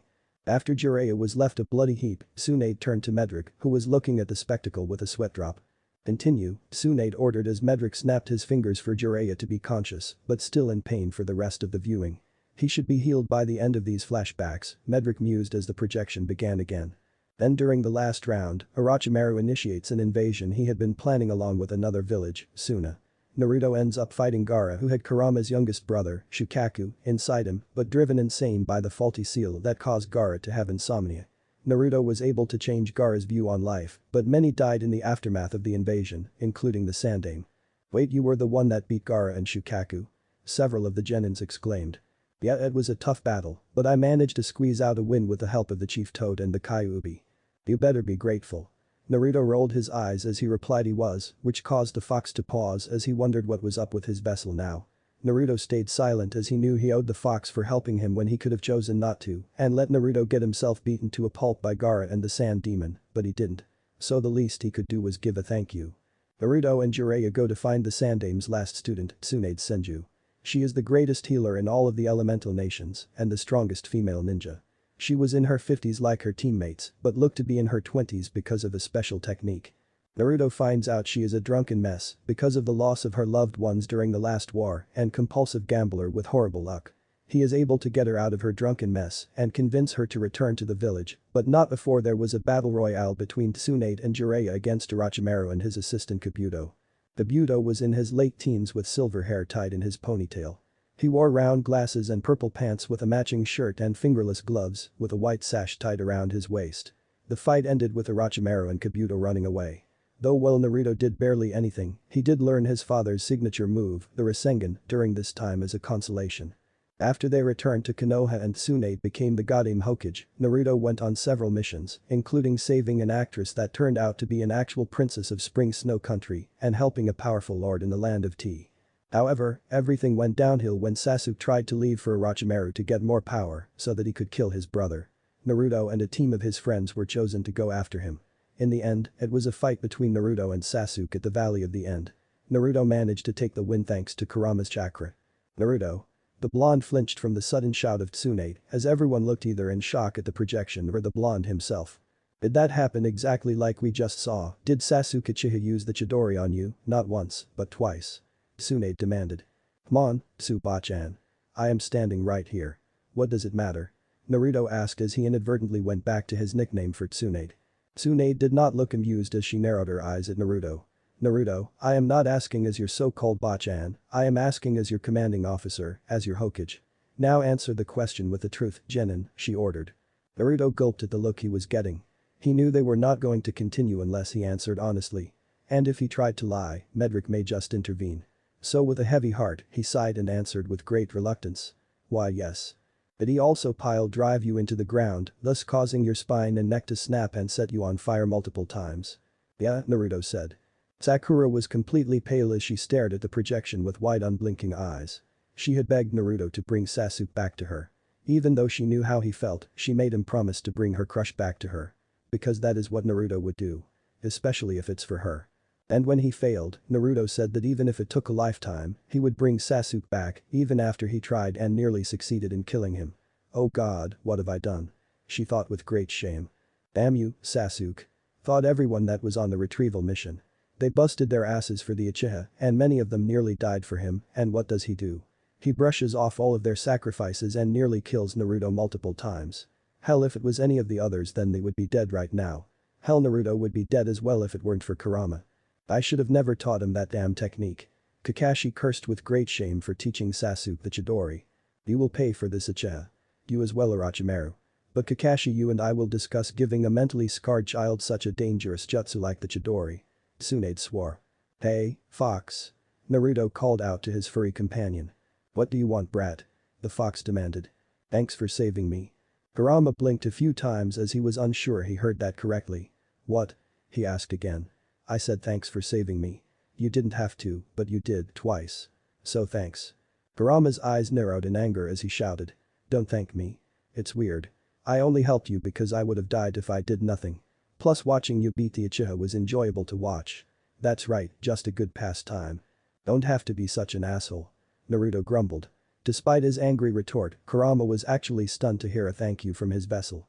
First an apology and now thank you. He was seriously beginning to wonder just what was happening to him. Unknown to the duo, Medrick was smiling in their direction. They were making progress, he mused. Good. This would make things easier later down the line. He dragged Sasuke back hoping for some recognition at long last. Nope. Not even fucking close. Immediately the council said he had used excessive force to bring back the Uchiha and needed to be put down. They threw him in jail and told him that his execution would be held in a week. No one came to see him or even allowed to see him. Not his friends. Not his teachers. No Iruka. No Jiraiya. No Tsunade. No one. The last time he saw them was when he was dragged into the prison. All of his friends calling him a traitor and a monster. Apparently, the council blew the lid on his secret and now everyone knew he was the Kyuubi Jinchuriki and hated him for it. His closest people, Iruka, Tsunade and Jiraiya did nothing for him and watched in silence as he was taken away. Growls and shouts of anger. 50 traitors and hypocrites. Were the most common words spoken by the group. Along with a few colorful words, courtesy of Anko. Go to damn hell, you backstabbing bitch. Tsunade roared to her other self. How could you just stand there and do nothing? Did Minato's sacrifice mean little to you? To us? Jiraiya demanded. Never have I wished to blow my own head off. Kakashi said with clenched fists. It was in his time of solitude he realized how foolish he had been in trying to change the village. It was during this time that Hinata visited him. She bawled her eyes out as she confessed her love for him. She managed to find a way into the prison and had one night of beautiful love filled with passion. Minato, Kushina, and Hinata blush at this, and Kurama helps Naruto have one thing to remember her by. Nearly everyone that watched a projection with wide and unblinking eyes and completely red faces. Holy shit. Several of them went flying with a bloody red nose. Thump. Thump. Shit. Hinata and Naruto have fainted. Hey, why did we only see the beginning and end? I demand a rewind to see the whole thing now. Anko demanded. Please no. Several begged. Wake that brat. He needs to pay for taking Hinata's purity. Kurenai demanded as she began marching towards the unconscious blonde but. Smack. She was stopped by a smack to the head, courtesy of Anko. Are you high? Nai-chan. Hinata gave herself to Naruto, not to mention it was so the kid could have something to remember her by. Kurenai growled but relented knowing she was letting her protective nature get the better of her. Eventually, they got Naruto and Hinata to wake up but every time they locked eyes, they would blush immediately and turn away. Didn't think the Kyuubi would be so helpful in the end, Kakashi said. I still can't believe that brat made a deal with the Shinigami of all deities, Jiraiya muttered. Not like he had any other choice, Tsunade replied. Kurama was watching the projection with wide eyes. This kid is both the most reckless person I have ever met and the luckiest being probably in all creation. And I really don't know how to feel about that. He also gives Naruto his power since he has been the only one worthy of his power. He also reveals Naruto's heritage to him, which was the start of his hatred for his parents and his desire to destroy Konoha. That explains a bit, Guy said. Real awful timing, Asuma replied. On the day of his execution, the entire village came out to see it except Hinata and the Ichirakus. Naruto was killed by being set on fire. But he did not scream, he laughed. A bone-chilling laugh that filled the air and scared the shit out of everyone. He then told them his heritage and why Kurama attacked the village before finally dying and leaving his old world for a new one. Damn, that was intense. Was the general thoughts of everyone. And there is much more to come. Their host said. Great. The group grumbled. The screen finally disappeared as Naruto's eyes returned to normal. He was panting somewhat from the overuse of his eyes since it had been a long since he went that long with a memory projection. He realized that he was seriously out of shape and needed to fix that. Everyone looked at the projection incredulously, everything we have seen him do, and he calls that out of shape. Asuma said. If he calls that out of shape, I hate to see what in shape he can do, Anko said. Nothing short of insane. Medrick proclaimed. He looks up to see Hinata worried but waves it off, he turns to his parents and sees that they were broken in a sense. Everyone flinched. Damn. I know it would hit them hard, but I didn't think it would be this bad, Naruto commented. Minato. Kushina. Kakashi, Jiraiya and Tsunade thought and worried. Both were crying their eyes, slamming their fists to the ground cursing everyone and wishing that the two just let Kurama destroy the village if this was what awaited their son. They cursed the Uchiha that released Kurama and turned him on the village, they cursed Sasuke for being the final nail to end Naruto's life, they cursed Tsunade, Jiraiya, Kakashi, and the Sandaime for not helping their son enough for looking after him. They cursed the entire village to the pits of hells and most of all, they cursed themselves for damning their son. They had foolishly believed that their son would be loved by everyone and would be seen as a hero by all. What fucking idiots they had been. Their stupid, naive idealism cost their son not only a childhood but a life in general. The question that continued to plague their minds was why. Why did the people they trusted with their lives did not do the same for their own flesh and blood? Did they just pretend to care about them and showed their true colors to Naruto? Was this really what they gave their lives for? They saved their village for their son to be beaten and killed. To be turned into a monster worse than the Kyuubi. I'm sorry. We really did fail you. We should have been better. But we were cowards to take up the responsibility. We could have done more, but we didn't. And this caused not only our DK Naruto and our Naruto to suffer unnecessarily. We wasted his potential and have squandered it with our own issue blinding us to it. Jiraiya thought. They were cut from their musings when Naruto began to speak. I have shown you the truth of my upbringing and now I have something to say. Something that has been long overdue. You two have caused me a great deal of misery in my existence. Whether it was indirectly or involuntarily, the fact remains is you made my childhood a living hell. But I should thank you since I was given a father in the form of Kurama and Thorin, Minato flinches, and a mother in Thorin's queen, Saphira, Kushina flinches. After everything that's happened to me, I can honestly say without remorse that I hate both of you. I hate you so much that it burns my very being. Even though you now feel remorse for your mistakes, it does not change anything for me. And that's why I can never accept you as my parents. Not now. Maybe not ever. The aforementioned duo felt their entire world shatter. Their own son doesn't see the two as his parents. Hell, he sees two dragons and the Kyuubi of all beings as his parents more than the two of them. They couldn't blame him though. They failed miserably as parents. All they gave him was a burden he was too young to understand or bear and left with people that turned their backs on him, wanted nothing to do with him, or wanted him dead. They hung their heads low as new waves of tears came to their eyes. Everyone flinched at Acnologia's words to his own birth parents. Damn, that was cold. Naruto frowned at his counterpart. He didn't have to take this far. I get why, but he didn't have to take out on them so harshly. Jiraiya was visibly shaking. How could he do that to them? After everything they did for him, he just cuts them off so easily, he said in anger. It's our own fault for not being there for him, Tsunade responded. Then we deserve the hatred, not them. They didn't do anything to deserve that. The Toad Sage snapped. The Slug Sannin shook her head. There's nothing we can do about those two, but maybe we can do something for our Naruto. That is if he is willing to listen, Kakashi replied. We will just have to try. We have to not let his anger solely focus on Minato or Kushina. They don't deserve it. We will take that hatred and hope he doesn't feel the same as RDK Naruto does to his parents. We fucked up so bad. Was their collective thought as they wept once more for the new wound in their hearts. The two felt a pair of arms wrap around them. They looked up to see Hinata's sympathetic gaze. The two buried their heads on her shoulders as they continued to sob and weep. Hinata held onto the two tightly as she whispered comforting words to them. She paused as she looked towards Naruto. She gave him a sad look while Naruto retained a blank stare. She knew he was not bothered by her actions and she knew she could not say anything to change his mind. Even during their time together, Hinata could not help Naruto to let go of his anger towards his parents. And it seems his time on Earthland had not been kind all of the time to him and all it seemed to do was bury all his hatred down before it came all out today. She knew she had no right to tell Naruto who to consider as his parents, she just hopes that perhaps with time, Naruto will learn to forgive his parents after getting all that anger, rage, and grief out. Your other self is really amazing, Hinata. Naruto complimented while trying to avoid eye contact. Do you really think so? Hinata asked without looking at him. Yeah, she tried to help the other me, even though I was so filled with rage. You're even helping my parents, even when you don't have to. Thank you for that. Anytime, Naruto-kun. I will always be there to help you when you need it. Shikamaru clasped his hand on Naruto's shoulder. So will the rest of us. With all the other rookies nodding in agreement. Naruto looked at all of them with a small grateful smile. Thanks, everyone. I mean it. Meanwhile, the other occupants watched the scene with sadness and pity in their eyes. Kurama and Thorin knew it would be a long time before Naruto ever let go of his hatred for them if he ever does. The two just hope it's not at the end of his life again, so he doesn't die with regrets again in his heart. Thorin was next to speak after a period of silence. So do the rest of us hope for the same, Tsunade said with the others nodding in agreement. Naruto. Naruto turned to his mentor father. I believe you and the other two should listen to what Hinata had to say to you about the elemental nations after your abrupt end. Naruto turned to the girl in question, along with anyone else in the room, as she got up after Minato and Kushina had calmed down enough to listen as well. She sighed before she began recounting her tale. Oh, this is going to be good. I wonder what dirty secrets we'll learn from this. Anko giggled. Hopefully it's dirt we can use against certain individuals in the village, Tsunade said.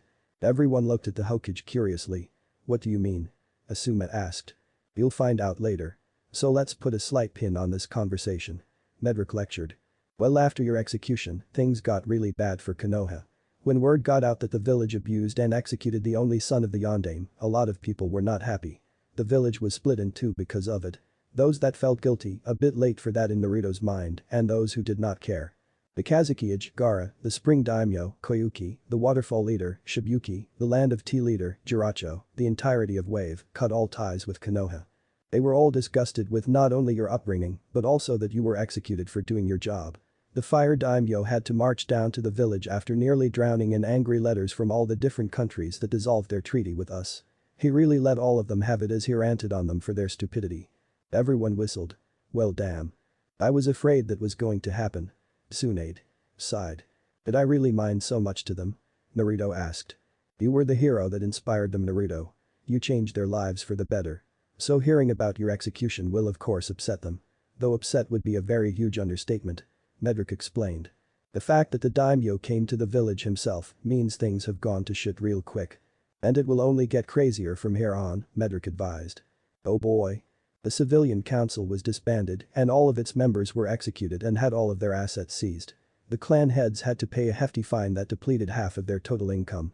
The shinobi elders were sent to a maximum prison. Danzo tried to fight back thinking this was his opportunity to take over, but Jiraiya and Tsunade killed him after a long battle. His root Anbu then went on the offensive against the village. It became a bloody massacre, no one knew who was friend or foe. Are you fucking kidding me? Tsunade exploded. I knew that bastard wanted the Hokage seat, but I never thought he would go so far, Jiraiya growled. The rookies looked at the two Sannin in confusion, as well as noticing their sensei stiffening. Who is this guy? Naruto asked. Tsunade growled as she explained. That is Danzo. An old teammate of our sensei. Both of them along with the other two elders trained under the Nidaime Hokage, Tobirama. But both had very different views on how to run the village. The man is a militaristic warhawk that wants to eliminate any possible threats he sees to Konoha so that it is the supreme village in the world. The rookies looked at her incredulously. Does he realize how such a mentality can cause the village to have too many enemies to count and the number of lives that could be lost if we got into a conflict with him? Shikamaru demanded. Jiraiya shrugged his shoulders. He doesn't. If anyone dies he simply sees them as too weak to work in his version of what the village should be. Afterward, the fire daimyo wanted to know why Danzo wasn't watched more carefully if he was such a suspicious character, but all Tsunade could do was give excuses, which pissed him off even more. He basically removed nearly all power from the Hokage and basically made her a figurehead, and he was basically calling all the shots now. The rookies and Jonin all flinched. That's a bit harsh. Shikamaru finally said. Tsunade shook her head. Maybe, but I can't blame him for doing that. Why don't you try to get rid of him then? Sakura suggested. We can't. For one, that crafty bastard knows how to cover his tracks, so any of his crimes can't be traced back to him. Not to mention with the support he has in and outside the village, if we try to forcibly detain him, we will be in the same situation our alternative selves were. Jiraiya explained. The rookies all frowned. Then there is nothing we can do? Naruto demanded. At the moment, no. But if we bide our time and work together, we can get rid of him and make him pay for all the crimes he has committed. Tsunade answered. All of our former friends were in denial, and many of them blamed you for all the damage that was done to the village. The only ones who looked remorseful were Shikamaru, Choji, Lee, Tenten, and Shino. Again, a bit for that, thought Naruto. Sasuke was still in a medically induced coma to keep an eye on him. I decided to fuck him over for what he did to you. I added some ingredients to his medicine he was being injected with that slowly killed his ability to produce sperm. Normally the drugs he was being given were to keep him down, so no one knew what was happening to him until it was too late. By the time he was awake, his testicles were like a barren desert. Naruto stared at Hinata in shock. You mean you? She nodded with a smirk. Yup, I made that puny Uchiha the last one in every sense of that word. Well, the last one besides Itachi and that masked bastard claiming to be Madara. Hell, I even injected him with some special enzymes that permanently relaxed the muscles in his genitals so he could no longer get an erection. No children and no sex for that bastard ever again. Though I was saving any poor girl or guy stuck with him from a life of disappointment. He really earned the title runt of the Uchiha. Holy shit. Literally everyone in the room exclaimed. Did I hear right? A stunned Kurenai asked. Did she? Asuma nodded. Yeah, she not only sterilized the Uchiha and made him incapable of an erection. And confirmed he was a runt, Anko said. All was silent before everyone began to shake as they bite their lips, but they could not hold it in as they all burst out laughing. Ha ha ha ha ha ha ha. Oh Kami.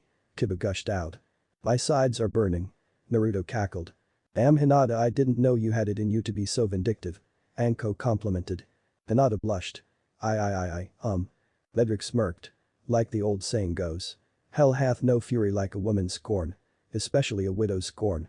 Hinata's face became tomato red. WW widow. She stuttered. Of course.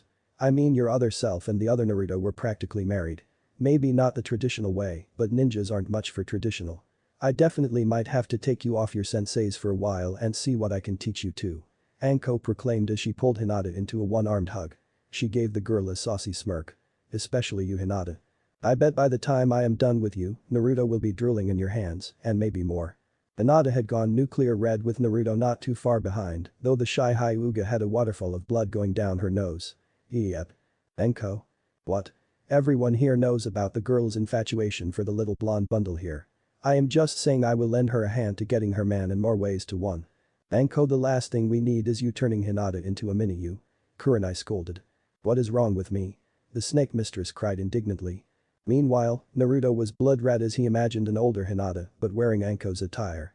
This caused blood to leak down his nose as he shivered from the tightness he was feeling. Kurama chuckled from within his mind. Looks like puberty has finally found its way to you. Shut up. He said weakly. Medrick clapped to get everyone's attention again. Alright, let's get back to the viewings. Naruto could not help but roar in laughter, everyone else joined soon after. Kurama was rolling on the floor and could feel his sides hurt from all the laughing. Even Kushina and Minato could not help but chuckle at the girl's antics. Take that Uchiha team. They collectively thought. Hinata coughed out a giggle before she continued. I decided to go to Shizune to become her apprentice in the medical arts.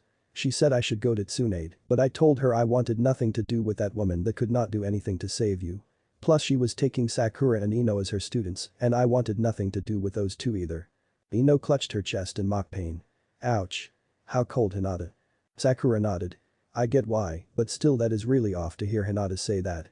She finally agreed and began teaching me about poisons, which Anko helped a bit in, and medical ninjutsu. Tsunade, she wasn't the same after your death. I think it just finally broke any fight she had left in her. I think she only took Sakura and Ino in as apprentices, so she didn't have to constantly remember she failed you. Anko cheered. Yeah, I got myself a student. She wrapped Shizune in a semi-tight hug. What do you say, Shizune? Maybe we should take the little Hyuga under our wing and make her into a badass. I am sure we can teach all kinds of things that could be useful to her. Several of the genins blushed as their minds had several ideas of what Anko would try to teach Hinata. Hinata. Well, she was a few seconds away from fainting again. Tsunade smacked Anko over the head and told her to cool down. Anko pouted but adhered to the order. Thanks to my Byakugan and near-perfect chakra control, I excelled greatly in the medical arts. Then came my training in elemental manipulation. When Shizune tested my affinity, she was surprised I had a double affinity for water and wind. This finally explained why I was no good for Juken in its current state. The Juken was made for those with an earth affinity. It demanded someone sturdy and strong like a stone. But my nature demanded speed, flexibility, and adaptability. I decided to create my own style of Juken that complemented my two affinities to create a whole new way of using the Byakugan in combat.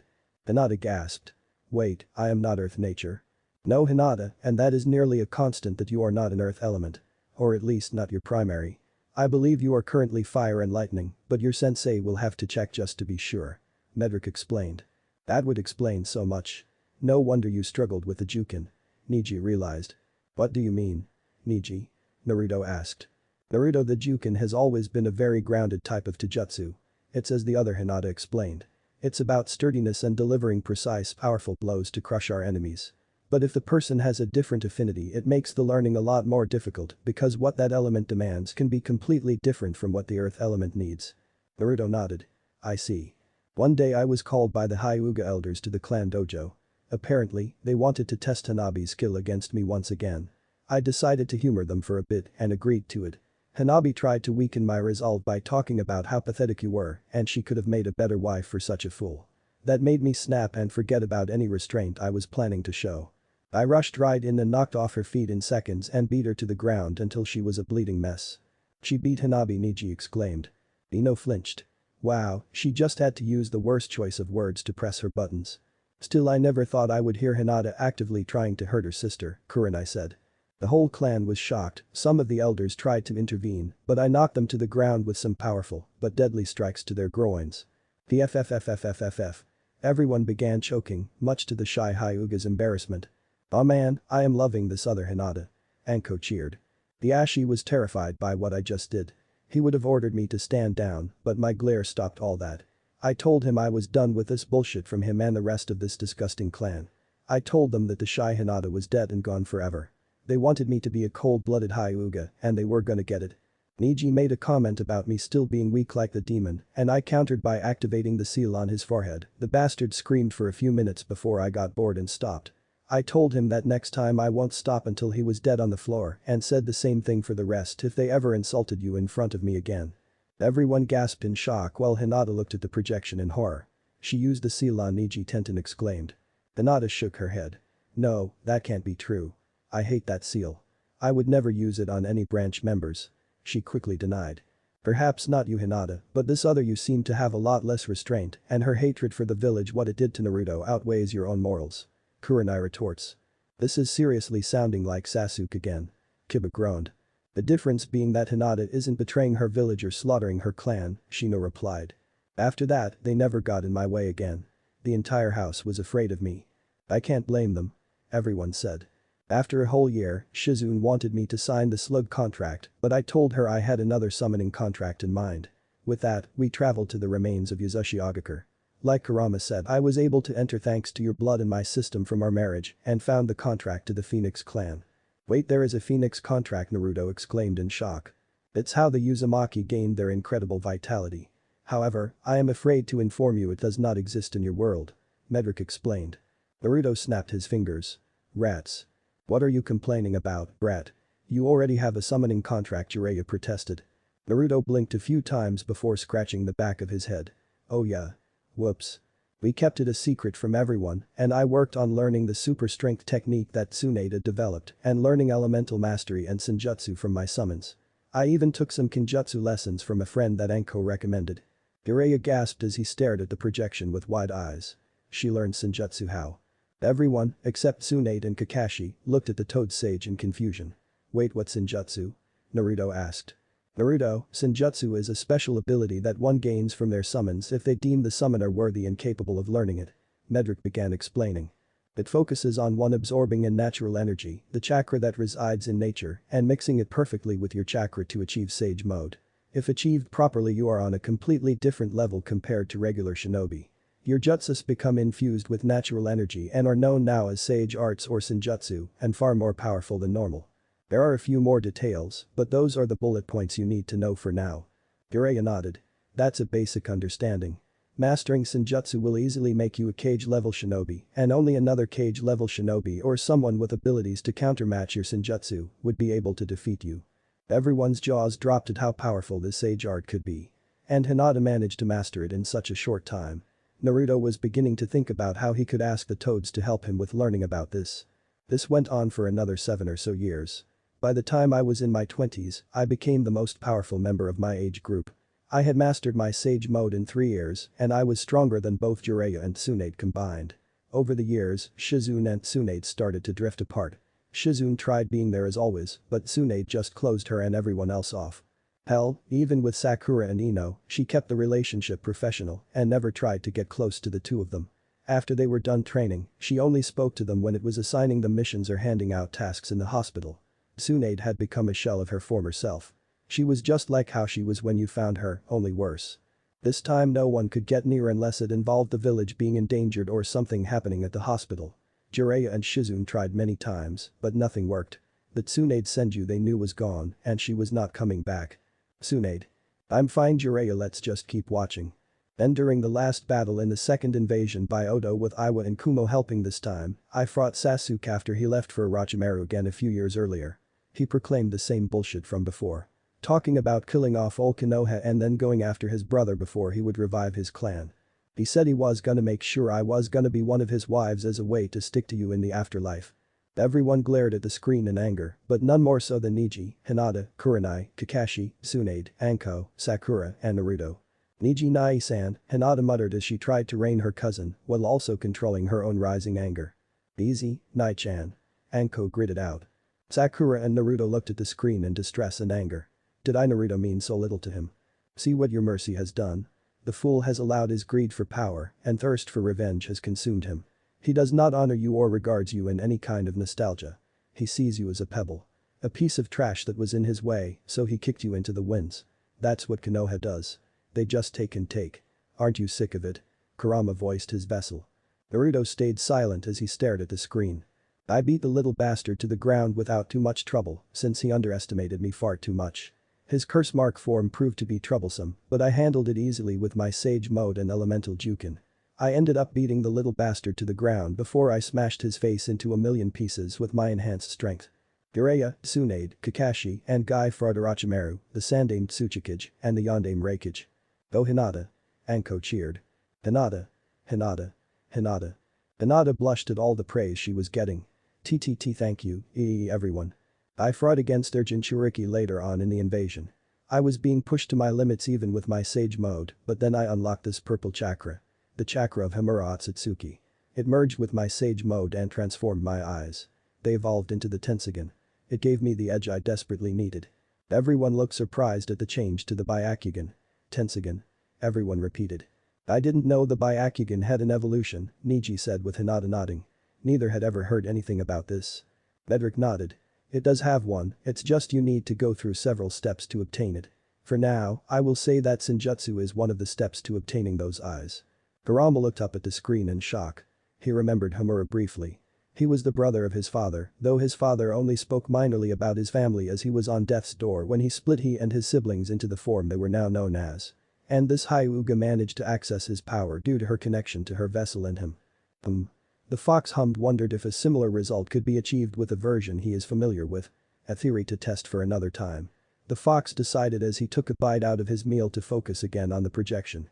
I used my new power to fight off their Biju forms and I managed to free the tailed beasts and send them back to the summoning realm, but before they left, I took a sample of their chakras for the final part of the plan we had concocted. Releasing the Biju from their vessels, which ended up killing the 4 Jinchuriki, had pissed off the cages of the enemy alliance. Without their Biju, they were forced to retreat, but they were not done yet. They hired the Akatsuki to help destroy the leaf and get back at me. Itachi especially wanted my head for killing Sasuke. The leaf knew it would not win easily and managed to convince Suna, Taka, Spring, and Kiri to help in the war. The daimyo even sent an army of his elite samurai. I am glad they are getting at least some help for the invasion, Ino said. I'm guessing they would be willing to help us with it meant getting rid of the Akatsuki and Orochimaru, considering the threat they possessed. Iwa and Kumo are more of a bonus, as many villages have had issues with those 2 villages in particular. Shikamaru explained. Then the third invasion occurred about 6 months later, which gave me some time to master my new powers. The battle between the 2 forces was bloody and destructive. I fought Itachi, Pain, and Konan at the same time. Jiraiya gasped as he stared at 2 faces from his past that he never thought he would see again. Yuhiko. Konan. Everyone turned to the Toad Sage in confusion. Jiraiya, how do you know those 2? Tsunade asked. Remember during the second Shinobi War when we met those 3 orphans that Orochimaru thought we should kill? Tsunade thought back to that as the memories came in. Are they? She began as Jiraiya nodded in response. Yeah, they are the same kids I watched over for a few months and trained. But Yuhiko did not have the Rinnegan, it was Nagato. How did he get them and why does he refer to himself as Pain? Damn, those are some stacked odds against the girl. Anko cursed as many nodded in agreement. What's that Dijutsu that Pain guy has? Naruto asked. The Rinnegan. The Toad Sage replied. Kakashi looked at Jiraiya in shock before his face turned grim as he looked at the screen. So it actually exists. I always thought it was a myth. It's very real. Just what exactly is it? Kiba asked. It's one of the 3 great Dijutsu like the Sharingan and Byakugan. However, these eyes are unique. These eyes are said to be the one that belongs to the first god of shinobi, the Rakuto Sennin. Whoever has those eyes is literally god in human form. Not even the 5 Kage together could beat someone who wields those eyes. Jiraiya explained. All of the genin and the jonin, that did not know much, looked at Jiraiya with wide eyes. Could such Dijutsu be so powerful and actually exist? It seemed impossible, but Jiraiya confirmed they are very real, and to actually hear what they can do, it was actually a little frightening. They dread to think about what abilities one could wield with those eyes. Drrrrrr. Kurama growled from his cage. Naruto frowned at his tenant's action. Why was the fox so agitated? What's got you so riled? You humans have no idea of the true power of the Rinnegan and the Rakuto Sennin. There is still so little that you humans understand but the world around you. Naruto was unsure what the fox meant but decided to focus his attention on the projection again. I managed to kill Konan and Itachi, but I was nearly drained from the battle. Pain saw this and would have killed me if Shizune had not jumped in and taken the blow for me. When I saw my master die in front of me I snapped. My chakra levels spiked to ungodly levels. I began absorbing chakra from all around me, and I absorbed the chakra of all the Biju I had collected over the years. I achieved what Kurama and you had wanted. My hair transformed completely white with a pair of horns growing from the sides of my head, but most importantly, I grew a third eye on my forehead. The Rin Sharingan. Kurama was right, I was the reincarnation of Kagaya Otsutsuki, or to be more precise, I was the atavism of Kagaya Otsutsuki. The FFFFFFFFFT. Within the seal, Kurama comically performed one of the biggest spit takes anyone could have probably seen, but thankfully for his own dignity, no one saw it. Though that did not stop him from screaming. Wait. Naruto flinched from the loud shouting coming from his tenant. There's no way. How could the power of that ever appear again in this world? Why are you screaming? Just who is this Kagaya woman? You know very little of the monsters that used to walk around this earth ninja. That woman is one of them. She was power incarnate with just one flick of her wrist she could create and destroy on a whim. She is the mother of all chakra. The demon rabbit goddess. That is Kagaya Otsutsuki. Rin Sharingan. Everyone uttered as they stared at the new Taijutsu in front of them. They could see that it's a combination of the Sharingan and Rinnegan, meaning it would have the abilities of both. However, after hearing Jireya's proclamation on the prowess of the Rinnegan and knowing how powerful the Sharingan can be, they couldn't imagine how powerful a fusion of the two could be. It's one of the original Taijutsu that the Sharingan and Rinnegan derive from. Kagaya Otsutsuki was the only one in the elemental nation to possess these eyes. With these eyes should cast a genjutsu that could cover the entire planet and everyone on it to fall under her illusion and even be able to travel to different dimensions without issue. Medrick explained though that was not scratching the surface of what Rin Sharingan could do. Everyone just stood completely slack-jawed at the deity's explanation. However, by the tone he was giving, they knew he was not lying. If those eyes could be something like that, just what type of monster was this Kagaya woman? And now Hinata had the same power. It was a lot to take in. Kurama scoffed as he knew the god was still some details about the Rin Sharingan, but perhaps that was better. The humans were not ready to hear the full truth about what the eyes were capable of, let alone the origins of Kagaya Otsutsuki. I had the power of the literal mother of all chakra. Pain stood no chance against me, and I defeated him after a long fight. I destroyed his eyes so one could ever use them again. Everyone nodded in agreement. That was actually a good plan. Tsunade complimented. Best to get rid of eyes like that to avoid someone else from using them, Jiraiya advised. Good, that Hyuga girl did well. While I shudder that she has the powers of Kagaya Otsutsuki, she did her world a favor in destroying those eyes. No one since the sage has been worthy of having those eyes. Not even his sons weren't worthy enough for his eyes. Naruto was just confused by his tenant's words. Just what are you talking about? Things that you are not worthy of hearing or understanding. Asshole. Naruto grumbled. I appeared over the enemy leaders and both sides were shocked at my new appearance. The enemy cages would not stand down and told Madara to make his move. Madara appeared in the same clothes as he did when he tried to take Kurama. That same vile orange mask pissed me off to no end. He used the Edo Tensei to revive the previous Jinchuriki along with an army of shinobi from Legends. Some of these guys included the 7 swordsmen of the mist, bloodline wielders, my mother, Shizune, and the Uchiha clan. Everyone glared at the image of the masked Uchiha. Filthy bastard. Everyone grunted. Damn, that's a lot of people he just resurrected. Anko couldn't help but be impressed. The amount of chakra to do so, Tsunade muttered with Jiraiya nodding. Naruto glared fiercely at the projection of the masked Uchiha. So that's him. Yes. He is the one who ripped me out of your mother and put me under your genjutsu to attack your village before your damn father freed me before sealing half of me into you. Kurama growled as he too was angry at seeing that bastard again. He hoped the alternative lavender eyes put an end to that miserable human for good.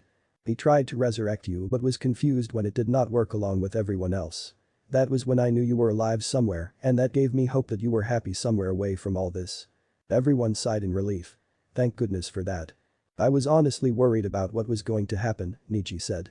That's the other me, Hinata, and the Shinigami had the last laugh, Naruto replied.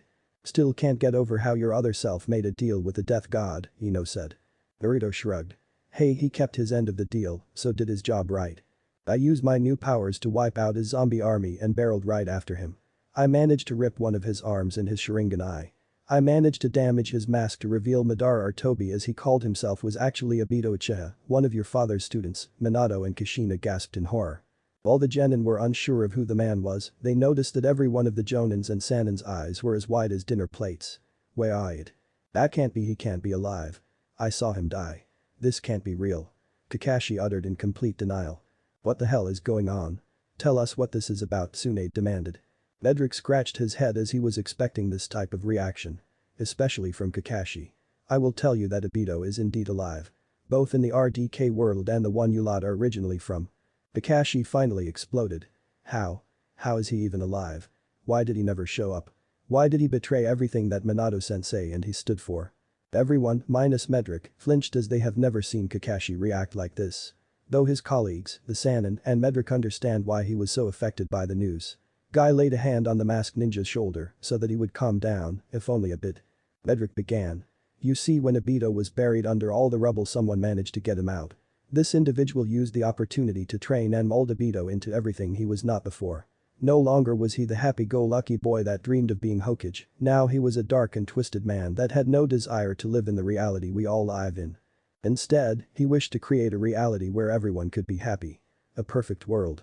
What do you mean by that, and who turned him into that? And how does this involve the Biju? Asuma asked. Medrick hummed as he scratched his chin. Well, I was going to keep secretive for a bit longer, but since this story has brought this bombshell out, I might as well get this one out of well as they are connected. The person who saved Obito was none other than Madara Uchiha. What? Everyone, including Kurama, shouted in shock. How he died after his fight with the Shodai Hokage? Anko demanded.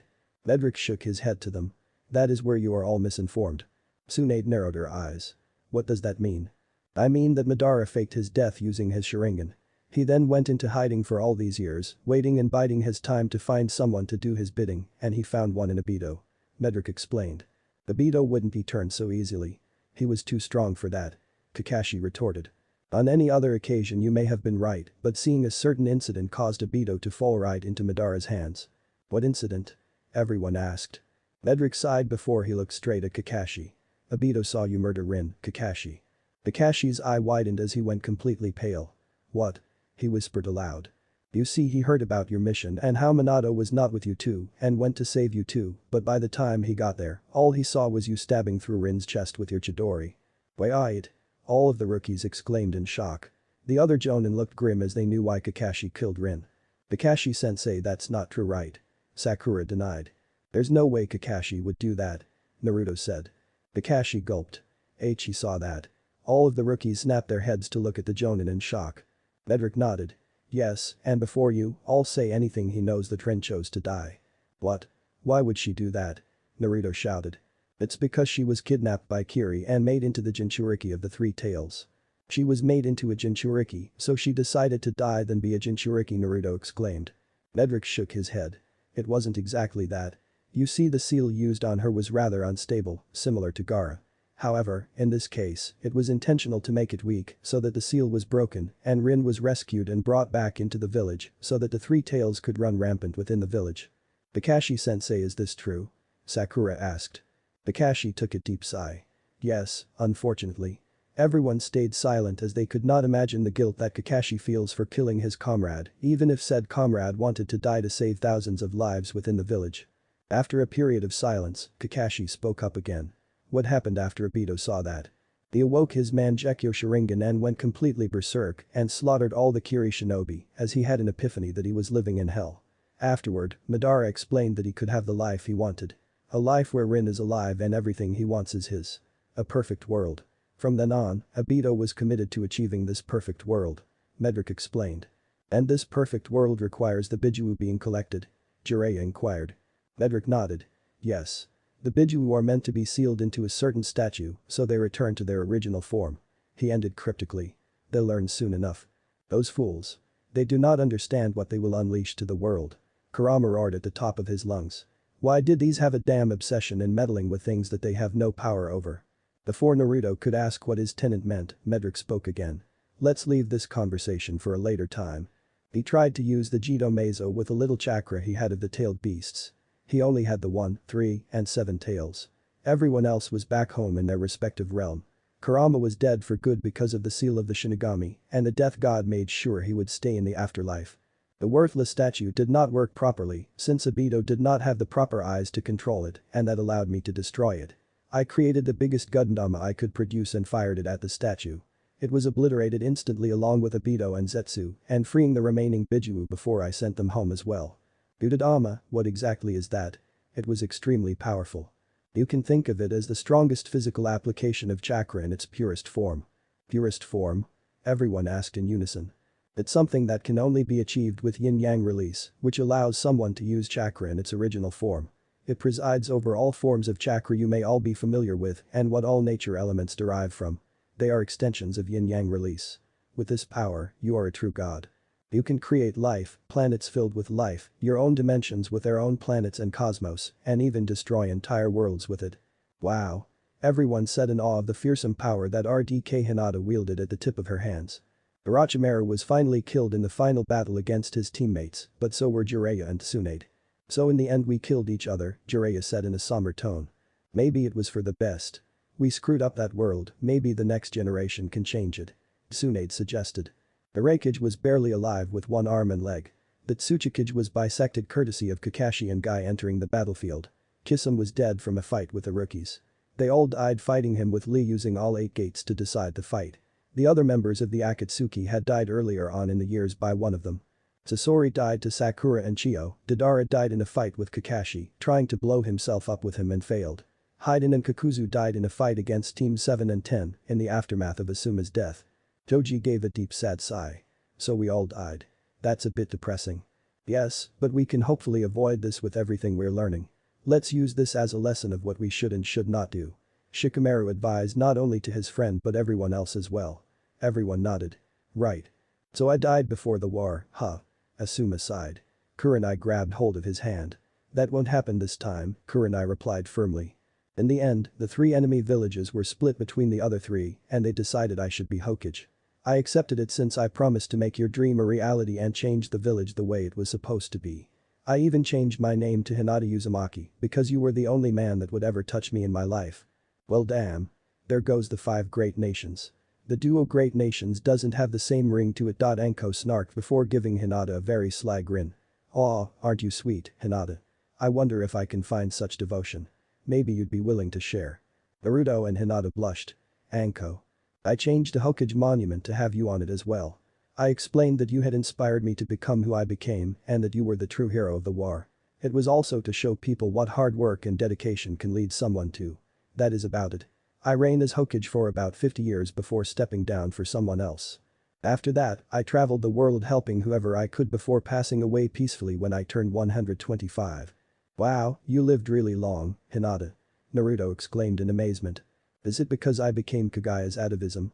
Hinata asked in a curious tone. Medrick nodded. Yes, that is part of the reason. Naruto looked at Hinata in awe. She made my dream come true even though I wasn't there. All because she loved me. Once more that warm feeling was feeling his stomach and chest. This was the first time that he found someone that would openly say they loved him, though it was an alternative version of Hinata. The Hinata also feels the same if the comments from the fox and his friends were anything to go by. Thank you Hinata. Anything, Naruto-kun. Naruto, Kushina, Minato, Kurama, and the others just stared in awe. Hinata had truly come a long way from who she used to be. Naruto could not have been more proud of his queen. She proved everyone wrong and she rose to heights even he did not think were possible. He ran up to her giving a passionate kiss before grabbing her by the waist and spinning her around. You are amazing my queen. You passed even my wild expectations. You truly are magnificent just like I said you would be. Hinata just laughed and gave him a kiss that he returned with equal passion. Now that is some steamy action I get behind. Anko proclaimed. Yep. A blushing Hinata said as she covered her mouth. How much longer are we gonna be seeing this? A twitching Sakura groaned. What's the matter, forehead? Getting jealous. Shut it, Ino pig. The Pinket snapped. The dragons let the couple enjoy their moment before speaking again. Naruto, as you can see, your mate grew to become a very powerful warrior. You were her symbol of strength and what helped her motivate herself to grow stronger than anyone else in her world could ever imagine. Naruto frowned before setting Hinata down before looking at Thorin. The person that motivated her was Naruto Uzumaki. I have not been that person in a very long time. I am Acnologia. I am no longer the person she ouch. Naruto was cut off from his rant when Hinata smacked him over the head. Ha. Everyone, minus Hinata, began laughing hysterically. Shut the hell up, it wasn't that funny. Naruto snapped. No, it was hilarious. Kurama teased. Sorry, Naruto-kun. Hinata apologized. Don't worry Hinata, my other self was kinda asking for it. That's all we need to keep Naruto in line. Just have Hinata smack around when he gets too rowdy or emo. Screw you, Ino. What the hell Hinata? Hinata just looked annoyed. I hit you because you were spilling some bullshit again. You tell me you are Acnologia. So what? I told you no matter what happens I would follow you into the depths of hell. If you become the bringer of evil itself I would stand by your side till the end of time. Do you hear me? I love you. Whether you are Acnologia or Naruto Uzumaki doesn't matter. I will always love you no matter till the end of time. Ino clutched her heart. I can't handle such sweet moments like this. My heart is going to burst. Hinata and Naruto were really wishing that the earth could just eat them. If she can't handle this. I wonder how she'll handle Acnologia's interactions with Wendy and the others. Those should be fun. Medrick thought in amusement. Naruto just looked in awe at the girl in front of him. How can she still say all that? She doesn't even know everything he has done, yet he can tell none of it would change her opinion of him. She would always love him. All he could do just look at her in amazement before giving her a hug and whispering thank you again and again. Hinata just smiled and returned the hug. Oh. Naruto glared at everyone else, though his blush ruined the glare. Hinata could not even do that as she buried her face into her hands. Orin just smiled before continuing. See my son. Even your queen sees the good in you. You may say that you have no good in you, but you are wrong. And your actions in the last few years have proven this. Naruto looked at him questionably. Let's begin with the first thing you did. Remember when you found Mavis Vermilion? She was orphaned on her island and you could have left her on that island, but you didn't. You helped raise her for the years you two were together until she walked off to her own adventures. It was thanks to you that Mavis became the great mage she was and brought about the creation of Fairy Tail. Then there was the battle with that human Gildert's Clive. You could have left him there to die, but you went out of your way to heal him and take him to the nearby town. Your actions with the Dragon Slayers is another showing of your compassion. Finally, do I have to explain your actions on Tenru Island? Everyone blinked. Well you look at that. Asuma said. For someone who's done a lot of terrible things, he's done some good, Guy said. I think I can see why he left Gildert's alive. He saw him as a challenge. Perhaps he hoped to keep alive to have a rival again. Lee said. That's a bit of a stretch since Gildert's is nowhere near strong enough to challenge that Naruto. He also did not need to land on Tenru. He could have easily destroyed it without much trouble. Tenten replied. I wonder who this Mavis person is though? Kiba asked. You think that girl we saw in Tenru when Naruto blasted the island are connected? Ino asked. Everyone hummed and thought. Maybe. So he helped the Dragon Slayers as well. Maybe there's still some of the old Naruto in there. A hopeful Jiraiya said. Naruto just stared at Thorin in deep thought. Had he really been that merciful and caring without him realizing it? He saved Mavis because he sensed the potential within her. He saw the greatness that was begging to come out. It was the same thing he saw within Hinata. But there was something else in her, something that he had not seen in a long time. He thought back to the fight with Gildert's. He let Gildert's live because no one had challenged him in such a long time. He awakened a spark within him, even if it was only an instant. He let him live because he wanted to see if the human could become stronger from this encounter. So he felt a connection to Mavis. Interesting. Tsunade said. And he saved Gildert's because he saw a potential rival, Nietzsche said. Hope Gildert's is ready for the future fights he'll be dragged into, Kiba muttered. Tenru? He did not even need to remember. Those humans entertained him. Plain and simple. He saw the potential in those humans and tested them for that reason. Plus, his daughter was part of the guild, so he had to show some restraint. Oh. Nearly everyone exclaimed. So we were right. You two do have a kid. Ino cheered. And one that's a member of Fairy Tail. I wonder who that could be. Anko teased. I think I know who that is. Thought Shikamaru, Niji, Shino, Jiraiya, and Tsunade. She was one of the Dragon Slayers he checked on from time to time. He felt an obligation to do this since he had a debt to repay to the dragons. The one he watched the most was his daughter for obvious reasons. She was his flesh and blood and unfortunately was the youngest of the children to become a Dragon Slayer. She was only 5 when Grandini left like the other dragons did. Several shouted in shock. Wendy is mine and Hinata's daughter, Naruto exclaimed with Hinata looking close to fainting with her face looking like a red beacon that could light up a lighthouse. That's why she looks so unaffected by your appearance on Tenru. It's because she recognized you. Shizune realized. Is that why I felt so protective of her? Naruto and Hinata thought at the same time. The two looked at one another but blushed and quickly turned away. Oh, this is getting interesting. Anko giggled. He even made small talk with her as she grew up in Kate's shelter. Part of him wondered why she became so attached to him after just a few visits. Did she know about him? Who he really was? It would explain why when he arrived on Tenru she was not scared like the rest. She was confused but also happy. She was happy that the first thing he does when they meet again is to attack her and the rest of her guild and not give any explanation. The fact that even he finds her actions weird should say something, Shikamaru said. She is Naruto's daughter. So we expect some weird shit from her. Ino commented. Oh, his daughter was really weird. Just like her mother, he supposed. Seriously, even you other me? Hinata then looked at Thorin with curiosity in her eyes. Thorin Otu-sama. Can you show me an image of my daughter? I would like to see how she has grown up. Thorin just smiled before turning to the chronicler that projected an image of her daughter. Hinata immediately squealed at how adorable her daughter looked. Well, that was a cute reaction. Anko gushed. I guess that's what happens when you become a mother, eh Hinata? Ino teased. The everyone? Hinata stuttered. Don't get ideas Naruto, Kurenai warned as she saw the odd look the boy was giving her student. Naruto flinched. I wasn't thinking anything. Tsunade facepalmed. Great, now I have to keep an eye on those two, she muttered. Even Kushina had hearts in her eyes. Hinata looked back to her beloved with stars in her eyes. What's her name, Naruto-kun? She asked. Wendy. Wendy Marvell. Wendy. Like the wind. A fitting name. She's beautiful Naruto. She is our daughter, of course, she would be beautiful. Oh.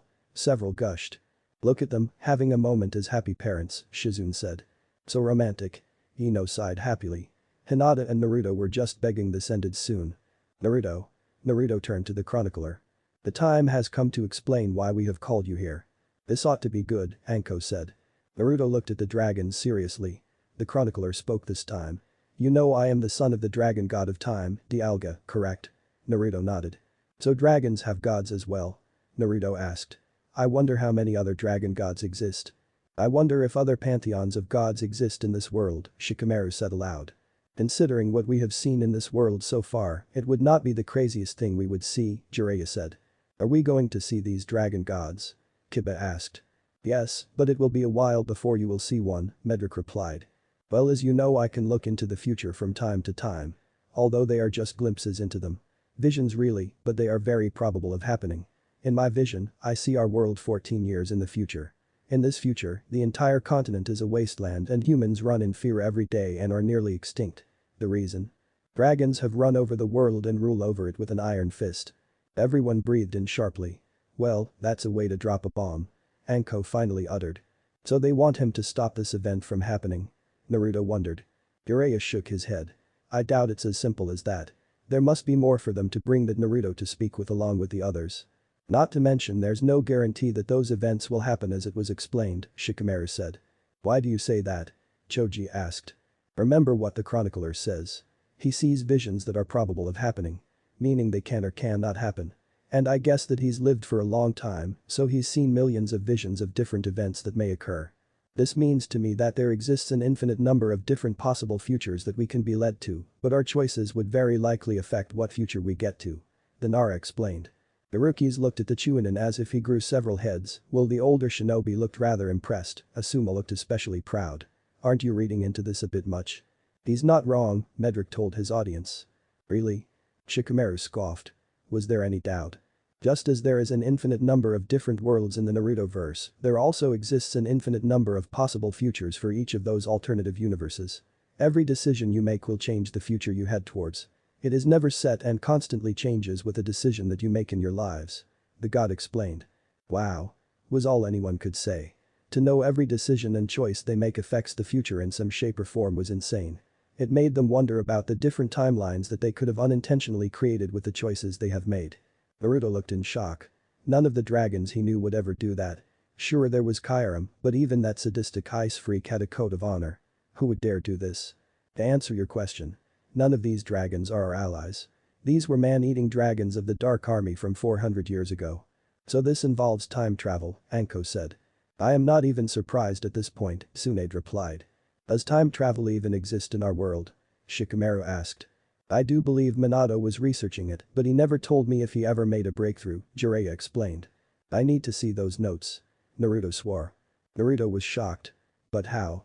I thought most of those beasts were killed at the climax of the war, how are they still alive? Because they came through a portal in time. Naruto froze at that. What? He whispered. 7 years from now an eclipse gate is opened. Someone will try to open a portal to 400 years in the past to kill Zeref before he became an immortal and by extension stop you. But it backfired. The portal was opened, but instead of going in, something came out. 10,000 dragons came out of the portal and invaded all of Fiori and then the rest of the continent. Well, that backfired spectacularly. Asuma cynically said. Naruto was just standing in shock at what he just heard. But he could not deny that what he said made sense. During the war, several dragons from both sides disappeared in the conflict through a portal in the sky. He always wondered what happened to those dragons. He also growled that someone was trying to use one of Zeref's magic against him. Nothing good can come out of time travel or messing with time in general. It always ends badly for someone. I think we can all agree we should try to change events that have passed.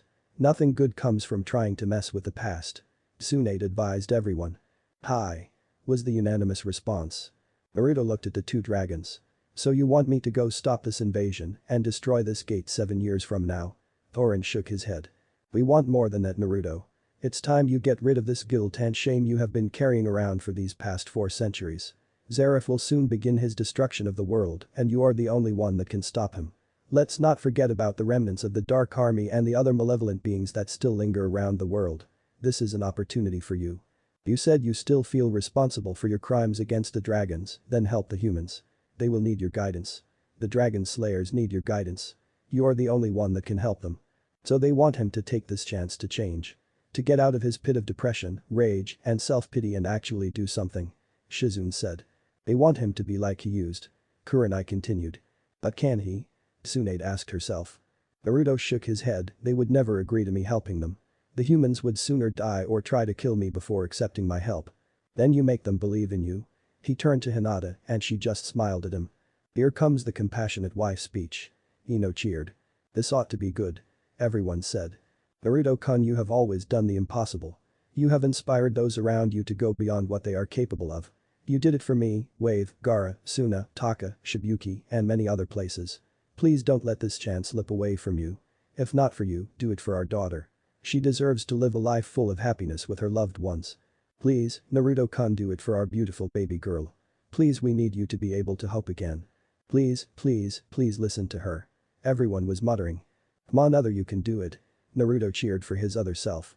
Please let there be some part of the kid that could inspire others to be more than they could be. A boy that could bring hope to others and work to be better. Let some spark of that boy still exist in Acnologia. Tsunade quietly said to herself. Naruto looked down and thought. Could he do it? Could he really let go of all his guilt and start living again? He imagined Wendy's happy face with all her nakama, falling in love with a boy, walking her down the alley, and watching her have children of her own. He remembered what Kurama said of never letting the hatred consume him. To always press forward and never give up. Then he remembered something else. Some very important words from the past. Insert song. Naruto O's decision. I said it and I never go back on my word. That's my nindo. My ninja way. A person is truly strong when they have something precious to protect. Never forget who you are, Naruto. I am proud to call you my vessel, kid.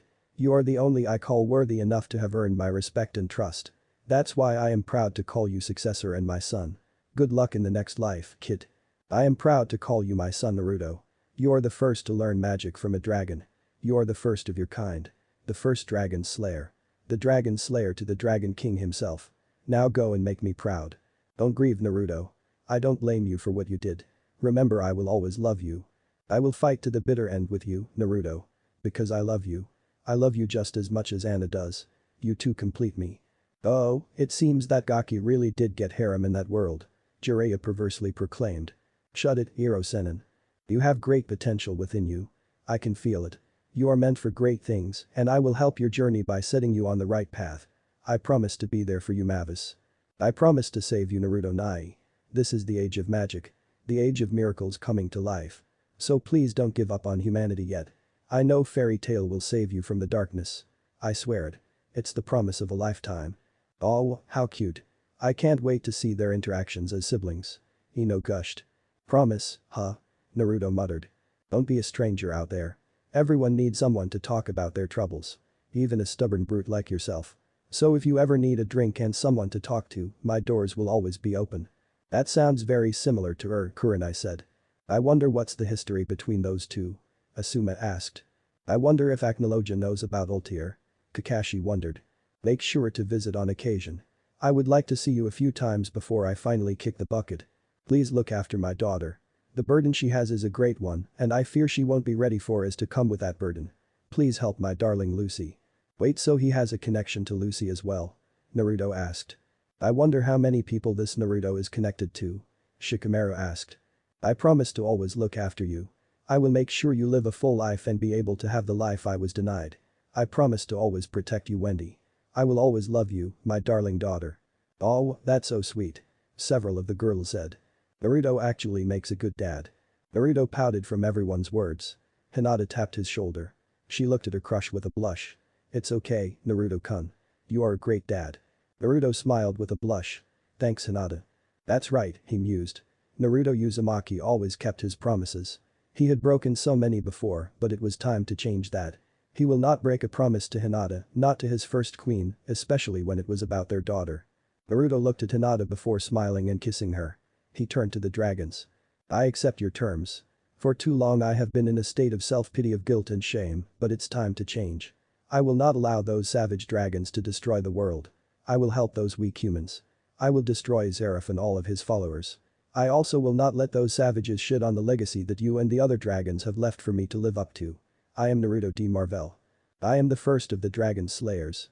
I am Acnologia. I am the Dragon King. Yes. Everyone cheered. Naruto is back. Kiba exclaimed. Thank Kami. Naruto, Hinata, Tsunade, Jiraiya, and Kakashi said. Everyone smiled with pride at Naruto's choice. Hinata gave a peck on the cheek. Naruto asked what he needed to do first. Well, first of all, we will return you to Mount Zonia. From there you have 7 years to retrain yourself, explained Thorin. Naruto looked at him blankly. I guess training has not been on his mind in a long time. Guy commented. Considering what he can do, I can see why he wouldn't train, Asuma replied. Yeah, being able to blow a country in a single attack would do that, Anko said. Thorin rolled his eyes at his son. Don't give me that look, Naruto. You have not trained in over 400 years. You are rusty and need to get back in shape. Plus this gives you time to master all of your powers. And I do mean all of them, do you understand? Naruto growled, knowing exactly what he meant. But he needed to have all his powers in check to fight Zeref, and maybe that power will give him the edge he'll need against him.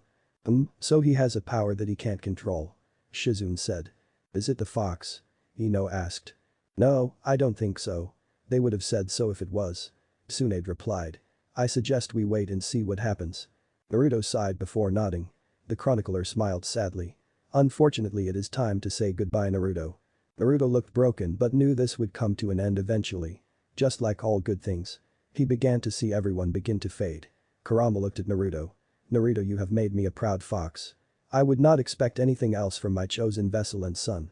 Remember to never lose yourself and keep moving forward. Don't ever give up. Do me proud, kid. And with that, Kurama, the Kyuubi no Yoko, disappeared. Naruto and Kurama how to feel at the close relation their alternative selves were. Though Naruto would admit that maybe getting along with the fox would be beneficial for both of them. That is something he will have to think about for a bit. Naruto turned to Minato and Kushina. The three just looked at each other in silence. Oh boy. They all said. Here we go, Jiraiya said. Look, Naruto began to speak but was cut off when the two hugged him, which left him dumbfounded. You don't have to say anything, Minato said. Even if you hate us, we don't mind. We deserve it for failing you. But know this one truth, Naruto. Kushina said. We will always love you no matter what. The two said in unison before vanishing. He was left completely speechless and frustrated on what to say or feel. He turned to the last person, Hinata. He tried to speak, but he choked up any response, which made Hinata smile. She reached into her pouch and took out some items. A worn-out blue headband with a leaf symbol engraved on a slab of metal on the cloth. A large black scroll with a red swirl. A necklace with a green jewel. The last item was a picture of her in her Hokage robes. He looked at her questioningly. She smiled softly. Hey, that's the necklace I won from Bachan. Naruto proclaimed. I guess it makes sense that you would give it to Hinata so that she would keep it safe. She was your wife. Ino replied.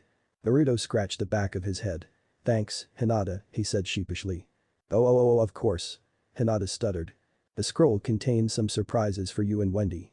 The necklace was yours to begin with, so I am returning it to its rightful owner. The picture is for you to have on hand, plus I am sure Wendy will like a picture of me. There is an album and the scroll along with my gift for you. My headband is for you to have something to remember me. You wore my blood against Niji, so I hope you would wear my headband the same way. Naruto smiled. Naruto, promise me you won't give in to despair again. Promise you will help those that need it. Please look after Wendy. Please be a loving parent to her. Every girl needs her daddy to be there for her. I can tell you found love again and that you have other children Naruto-kun, and I'm glad you found happiness again with someone. I know you lost them, but you shouldn't let that stop you from loving someone. So promise me you won't stay alone. Promise me you will attempt to find love again. You need it Naruto. I want you to be happy so please do your best. Ino sniffed comically. This is so beautiful. A little mushy, but still cute, Anko said. It does look and feel nice. Naruto and Hinata muttered in unison. The two turned to one another before blushing and looking back up to the projection. Hinata I promise to do my best. Hinata and Naruto share one final kiss. I love you Naruto-kun. And never forget I will always watch over you. I love you too, Hinata. My lavender queen. My goddess of the moon. I will love you for all eternity. Hinata continued to smile until she faded away. Naruto let a few tears fall as he let it sink in that they were gone. Gone, but not forgotten. They will always be with me. He thought. He turned to the dragons. End of theme. Thank you Chronicler. The Aqua Dragon smiled. I will see you soon. Good luck young Dragon King. He too soon faded. Naruto remember that no matter what, I will always be with you along with the other Dragon Kings guiding you. Just look inside yourself. Never forget who you are. You are my son and the one true king. Farewell and make me proud. Thorin glowed a bright green light that expanded throughout the void. I promise father. Everything went black for Naruto after that. I wonder what happens next. Choji asked. When Naruto opened his eyes again he was on Mount Zonia again as the sun is setting over the horizon. He sees in his hands the gifts Hinata left him with. He puts on the necklace and seals away the scroll and photo within a pocket dimension he wields. He looks at the headband and smiles. I promise I won't ever forget. Is he gonna wear the headband? Kiba wondered. I don't think so. He may keep the cloth because it belongs to Hinata, but he won't wear Konoha's symbol again. Niji said. He rips off the metal slab and sends it into his pocket dimension as he ties the blue cloth around his right arm as he looks towards the crimson-orange horizon. The eyes that were filled with rage, emptiness, grief and sorrow now had a fire ignited within them. A fire he did not think was there anymore. Acnologia was Naruto de Marvel once again. And this time nothing was going to stop him. Everyone sighed. It's good to see him be like the Naruto we know, Ino said. I am not entirely sure, Shikamaru replied. What do you mean? Ino asked her teammate. I mean he may have some of the fire of our Naruto, but we know that Acnologia will never go back to who he was in Konoha. I want to see what happens next. Lee said in excitement. Yes please. Everyone else said. Alright. I heard you. The next one will show us the return of the fairy tale members on Tenru. Medrick explained. Yeah. They all cheered.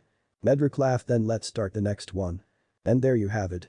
We have finally passed the prologue of RDK and officially begin again after the 7-year time skip. I apologized again that this took a while, but chapters like this take a lot longer than expected, so I hope the wait was worth it. The next update won't be for a while. Now I hope you guys enjoyed the portrayals. Now Naruto is aware of Hinata's feelings, both are growing closer, Sakura is getting jealous, and a change is happening between Naruto and Kurama. Now, these threads and many more that I did not mention will develop throughout the story of Glimpse.